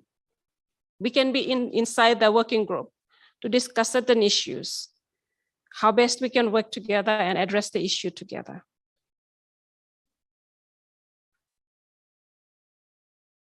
To conclude, I'll just summarize the points which I've stated. So far, I've stated that PNG has established a very good ecosystem already that is existing, which we have the e-government service or system that is operating at the moment. We have good banking, digital financial services system that is operating and managed by central bank. We have very good system in place. We also have good network providers like Digicel and B-Mobile in place. We all need to work together. Now, more capacity building is required. And maybe we are specialized in this area. There could be other service providers that does capacity building too. We want to know them. We want to learn from them as well. We want to work with them. And finally, we want to see that center point of that I call secretariat be established, so that the system should comprise of ICT experts, as well as financial institution experts, business experts, government experts, any expert at all, as long as we hold hands together and ensure that we achieve that dream, which is to see PNG scale up when it comes to our economic growth. On that note, this brings me to the end of my presentation. So thank you, everyone. Thank you, Ms. Jill. You mentioned financial literacy programs and business essential skills program, particularly training women trainers, which is an excellent way to bridge the digital gender gap. But it's also important to give them access to the relevant technologies. And as you said, money is always a concern. So I hope the relevant stakeholders are listening, that we need more investments on digital literacy. Thank you to you and team for focusing on the marginalized groups. And finally, we have Ms. Andiroga Nongas. She's the Manager for Consumer Affairs in NICTA. And she's also our Young Get Safe Online Ambassador in PNG. Andy, over to you.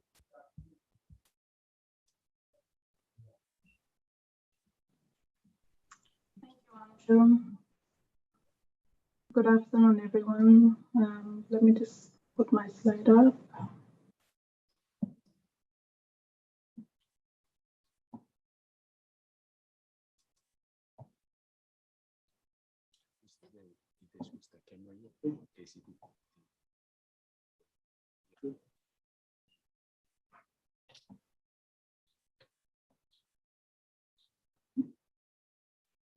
We can see your presentation. Please go ahead, Andy. Thank you, Andrew, and good afternoon, everyone. As Andrew has already introduced me, my name is Andy, as I'm commonly known, from NICTA. I'm attached to the Consumer Affairs branch, and I'd like to extend a thank you to the ICT and Mr. Wargo and the team for inviting me to this session. My presentation today will basically focus on the consumer's perspective of digital literacy and digital skills. This is a brief overview of my talk today. Okay, so digital communications have brought the world closer in many ways by adding value and improving consumers' everyday lives, allowing access to increased information and online resources. And at the same time, as more and more people and activities have moved online, there are growing concerns about many consumer protection issues relating to e-safety, security, competition, and consumer rights. So with the onset of COVID-19, more people and services, as I've mentioned, have moved online, highlighting the importance of online safety awareness to counter the risks. In the digital age, the nature of ICT services is constantly changing and evolving, and the number of consumers of telecommunication and IT services is increasing significantly as a result of the launch of many new services and applications. In addition to digital skills, resilience and emotional well-being in end users is equally important to contribute to the development of important skills such as digital literacy, communication, and critical reasoning. So just to give some perspective on the ICT regulatory context, a consumer also known as a retail customer, is defined under the NICT Act as one who pays for a service for their own personal consumption. The term consumer being synonymous with end user. So basic consumer rights include access, choice, the right to information and education, safety, redress, sustainability, and representation. However, these are now evolving into what is termed as digital rights. So digital rights where consumers are concerned include disclosure and transparency, security, safety, complaint redress, competition, choice, data protection, and privacy. Online privacy, amongst others. So consumer rights also entail corresponding responsibilities, which may involve responsible and respectful online conduct, as well as the need for consumers to be more proactive in mitigating online threats.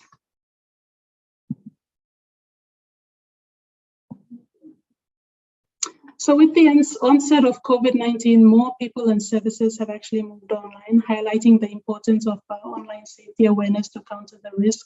The announcement by Go PNG in early 2020 of a nationwide state of emergency had an impact on essential consumer services, including schools, health services, and jobs. And shortly after, during that time, we saw the establishment of a National Operations Center, or NOC-90, for the purpose of escalation and health advisory services related to COVID for the public.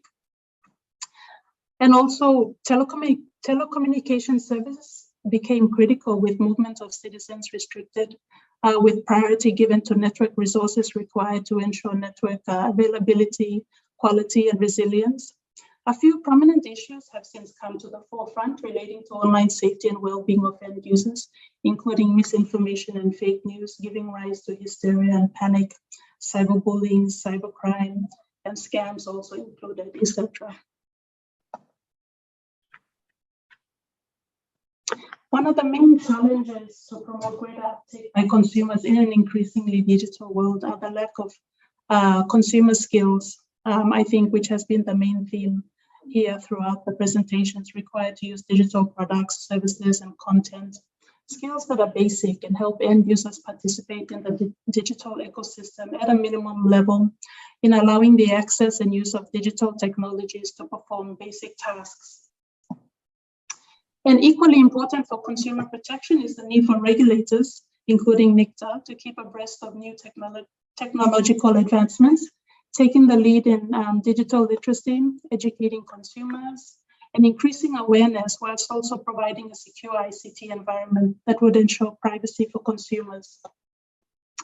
There are also several vulnerable groups who have specific needs regarding equality and access. I've listed a few, just the aging, disabled, and those who have special needs. So how can we empower consumers in the digital age? I've listed a few points there. Helping consumers to acquire the skills necessary to use digital services is a prerequisite for the development of the digital economy. The digital innovation and competition within telecommunication markets have improved consumer empowerment. However, regulators still have an important role to play in helping to raise awareness and engaging consumers, engaging and empowering consumers in the new digital ecosystem, building trust in ICT services in order to gain consumers' confidence, while also promoting information transparency to enable consumers to make more informed choices. These roles can be achieved through monitoring and ensuring appropriate regulatory framework is in place to lessen the information asymmetry or imbalance in favor of consumers, such as clear information on the terms and conditions of products and services, and advertising that is not misleading. Another means would be through capacity building and technical support through collaboration between fellow regulators. And just to add here, NICTA is currently in a similar arrangement with the Telecommunication Regulatory Authority of India, or TRAI, for the purpose of consumer protection. And lastly, stakeholder collaboration to extend and carry out awareness on key issues.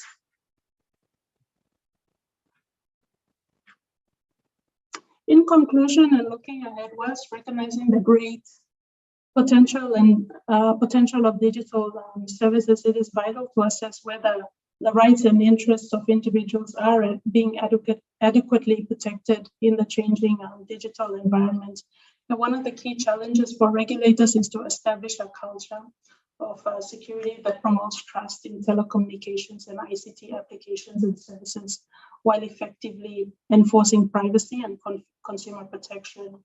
Therefore, it is essential to implement laws, policies, and regulatory practices, and to develop transparent and effective consumer protection mechanisms in order to build such trust and confidence. Stakeholder collaboration is also an important means to achieve awareness to and engagement of consumers, as well as adequate safeguards. And well, NICTA currently facilitates an in-country online safety campaign in collaboration with both local and international stakeholders through what is called a PNG Safer Internet Committee, to assist the users to benefit safely from the digital economy. And so this is one of our current national campaigns that we have running with an alliance of supporters. And really, we've seen so much support, I guess, because all the members of the PNG SIC have recognized the need and importance of such a program. And education, awareness, and digital skills, and programs to increase users' literacy rates and online resilience are also equally important as well. So thank you. That's my presentation briefly. Back to you, Andrew. Thanks, Andy. NICTA has an important role to play, and we thank them for being an important part of the digital economy. You mentioned stakeholder collaboration, which is very good, and data privacy, and it's also important to establish the culture of trust, as you mentioned. So thank you for that. And also thank you for doing all the online safety training around PNG. Well done. Now we're already getting lots of questions from the audience, so we'll go straight to the question and answer session. I have questions for Dr. Tindi, Jimmy, and Jill, and then we will wrap up because we're also running out of time. So thank you. The first question is for Dr. Tindi. Apart from us losing our loved ones during COVID, what are other collateral positives not already mentioned that COVID brought, particularly in terms of knowledge transfer? Dr. Tindi, can I get you to answer that, please? Thank you so much. I should start with 1 minute, please. 1 minute response. Okay, we should start with our case at Unitech, for example. It's during this COVID-19 pandemic that Unitech has greatly pivoted to a its digital landscape. Almost all our teaching and learning activities have been transitioned to online mode. We have been able to experience a great, robust movement. And I should say that the crisis has fostered this kind of corporate introspection. And there has been a need for business to reevaluate themselves in the near term and even in the long term. So we have had to really rethink our practices. And I think even the supply chains have had to rethink resource deployment and liquidity in the face of what looks like, what looked at the onset, what looked like a looming global recession, which turned to be a blessing in disguise. So the case of Unitech is a classical example of how much we have benefited from COVID-19. That is, I have not talked about other areas like, this pandemic triggering Industry 5.0, and of course, bringing home the reality of the Industry 4.0. And, the dividends are all over the place. And I think I've answered it. Oops, I'm having some technology problems. Sorry. Thank you so much for answering that question. Jimmy-san, there's a question for you.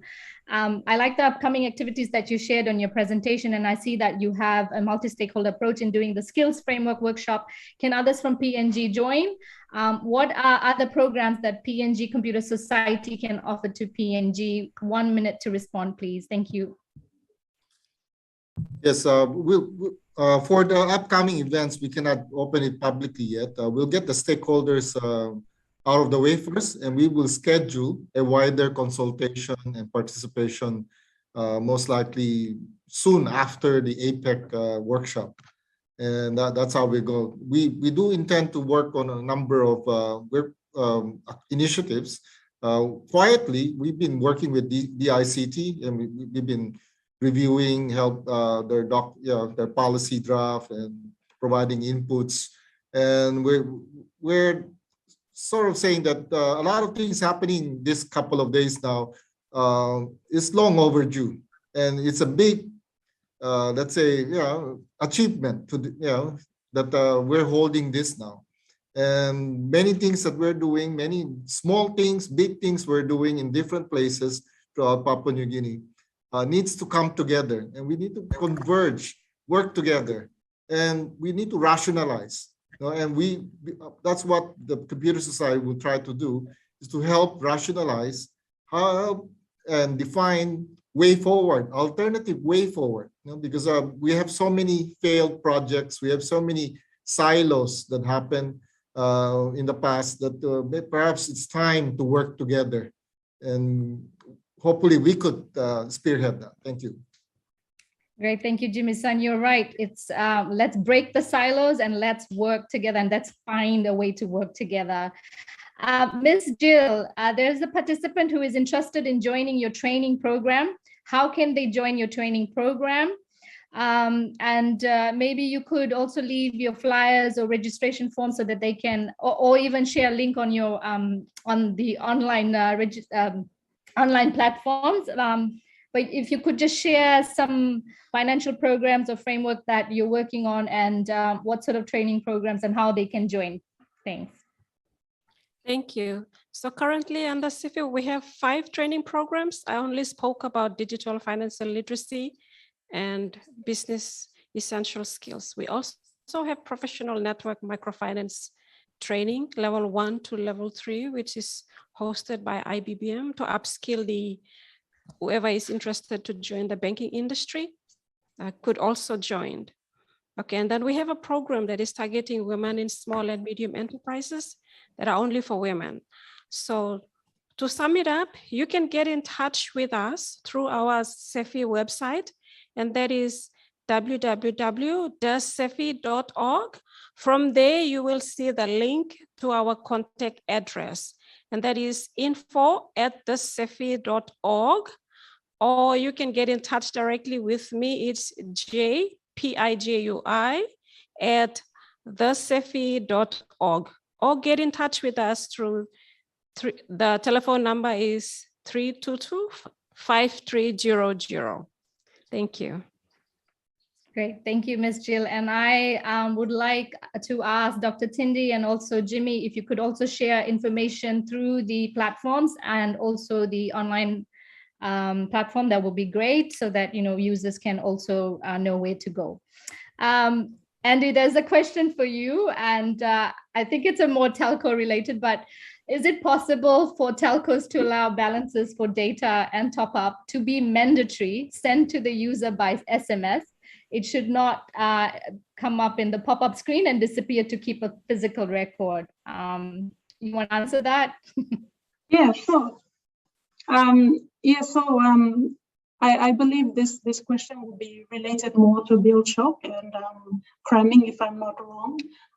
So currently, we do not have any rules or guidelines around this that make it compulsory for licensees to actually do what you've asked. But as I mentioned during my presentation, we're currently collaborating with the India regulator, because they're providing us technical support on coming up with a new regulatory intervention in this area. So in the near future, there will be a public consultation where everyone will be informed about it. Great, thank you, Andy. I'm just gonna ask Jesse, are there any other questions? Oh, I see that you're saying that we are on top of the hour. All right, so we are going to end this session. Thank you so much to the wonderful presenters today. A round of applause to all of you. And before I hand it over to Russell and Georgina, as they have an announcement to make, I just wanted to thank Jesse, who is being amazing. Jesse has been helping us with the PowerPoint, keeping us on our toes, keeping me on my toes as well. Thank you so much, Jesse. A round of applause to you too. Over to Russell and Georgina. Thank you.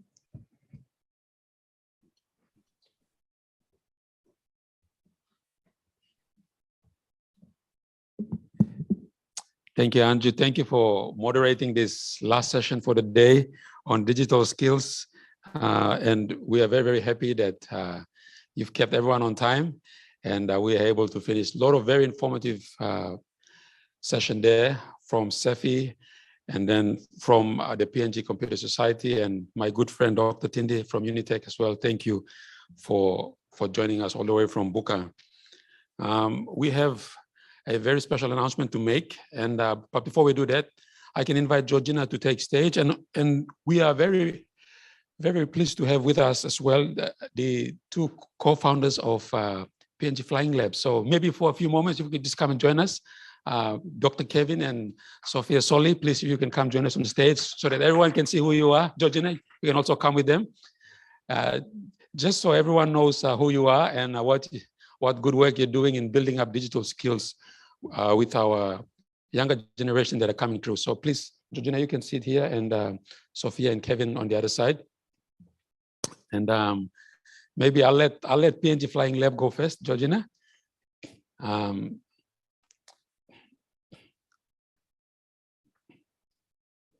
That's all right.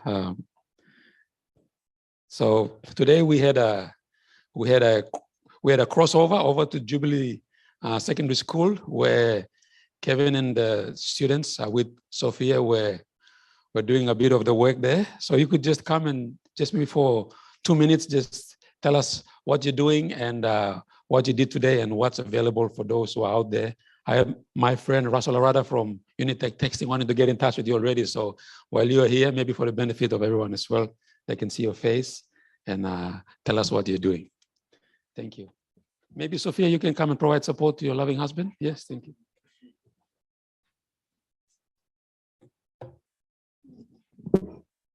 Thank you very much, MC, DICT, partners, sponsors, and audience here at APEC Haus and online. We, as in me, Kevin Soli and Sophia Soli, we're co-founders of Soli Consultancy, and we're very grateful of DICT to promote the ICT and STEM education activities of PNG Flying Labs, one of our flagship programs. Our mission is to harness inclusive opportunities and embracing the digital future by bringing access to urban and rural students. #Power of Local, building local capacity. We finished a Code and Bots program at Jubilee Catholic Secondary School of grade 11 students. That's why I'm in this t-shirt, and my wife and I just rushed over here. We got the students to create simple computer games, playing with robots, terrestrial and aerial, in an obstacle race to showcase STEM concepts. And finally, we were able to get the students to create a coronavirus game where a white blood cell fights coronavirus as part of personal hygiene and safety. So we teach it through games. So I have a background in medical research, so that's the basic I could teach about immunology with the defense of the body system. We had challenges like blackouts and internet connectivity, and believes that such forum initiated by DICT is a positive step to addressing digital skills and digital literacy, thematic 9 of this forum. Teachers want to be included in terms of professional development. They can be a stumbling block if they are not involved in teaching ICT. And these are teachers literally speaking that to us while we're in the classrooms. We wouldn't have done what we have done or are doing without the support and provision of digital gadgets, such gadgets in our programs. And one of many that we have, U.S. Embassy of Port Moresby, Telecom Foundation, ExxonMobil, We Robotics, and Code Avengers are one of many supporters of our program. And Sophia and myself are really grateful to be here. And thank you, MC, for the opportunity.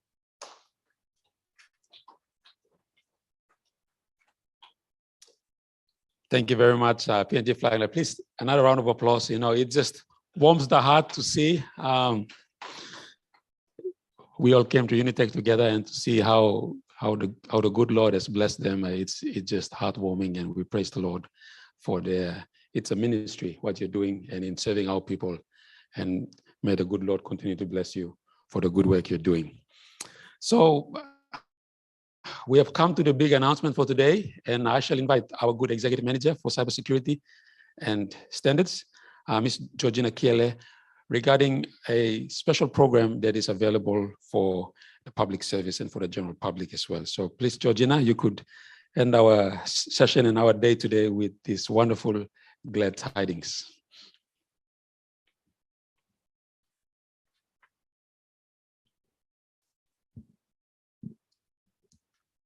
Thank you, Mr. Waruba. The Department of Information and Communication Technology is pleased to announce a free training package to support Papua New Guinea public servants to improve their technology skills and knowledge. The training is now open to all public servants free of charge through National Cybersecurity Center.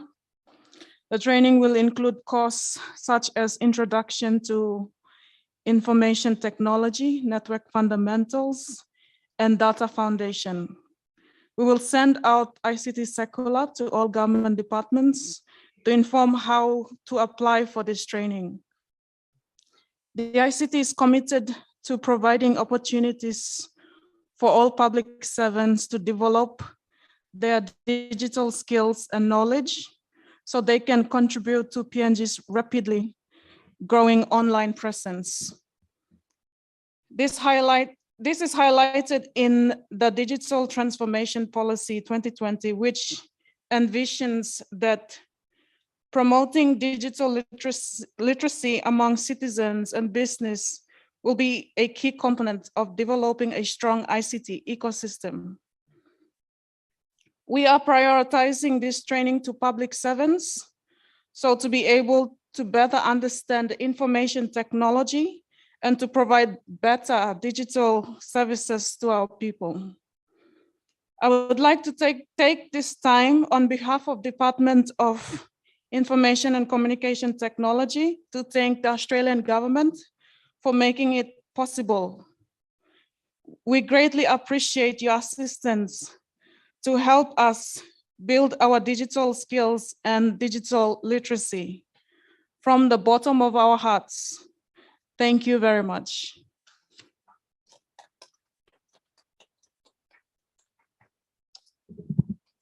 Well, there you have it. That's the special announcement to bring our day to a close, especially our last thematic area on innovative solution and to digital literacy. And it's just a fitting end to have PNG Flying Labs and also the Australian government support to building up digital skills within the country. So we'd like to convey our most sincere thanks to the Australian government for your continued support. Please, another round of applause to our good neighbors in Australia. Thank you very much. I can invite you to please, and while I close close our summit for day 2, you can please take your seats in case you might not endure to the end. But thank you, everyone. It's been a wonderful day 2. Thank you to all our speakers, all our partners who have come in, all our presenters. On behalf of our good minister, Honorable Timothy Masiu, our good secretary, Mr. Stephen Matanao, and all the staff in the department, we are so thankful for day 1 yesterday, and today is day 2. We have covered huge ground in terms of the thematic areas. Tomorrow, we only have 2 thematic areas, and that's in the broadcasting and the second one is in cybersecurity and cyber safety. So we really look forward to having you on board. We have a team of specialists lined up to take us through. But for today, we'll just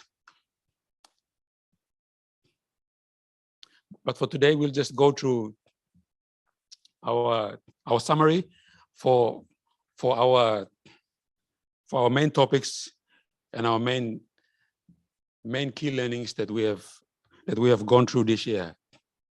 Today. We started off today with our plenary on the impact of the digital transformation on the economy.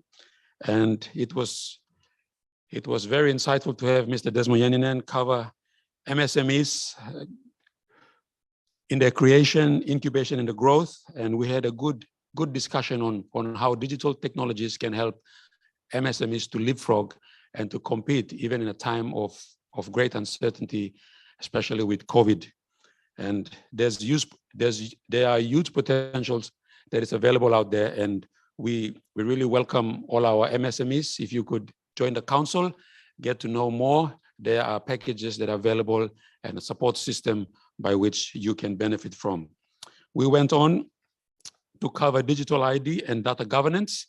And it was very insightful how data plays a very key role in our digital government, and our digital government is rolled out with the aid of digital ID. And we had Tony Willenberg join us from UTRU, and also our team from the National ID under the PNG Civil and Identity Registry headed by Mr. Mobia.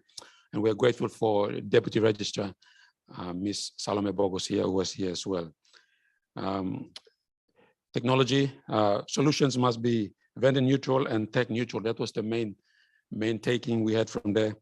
And a need for exchange of data between agencies, because data today is siloed.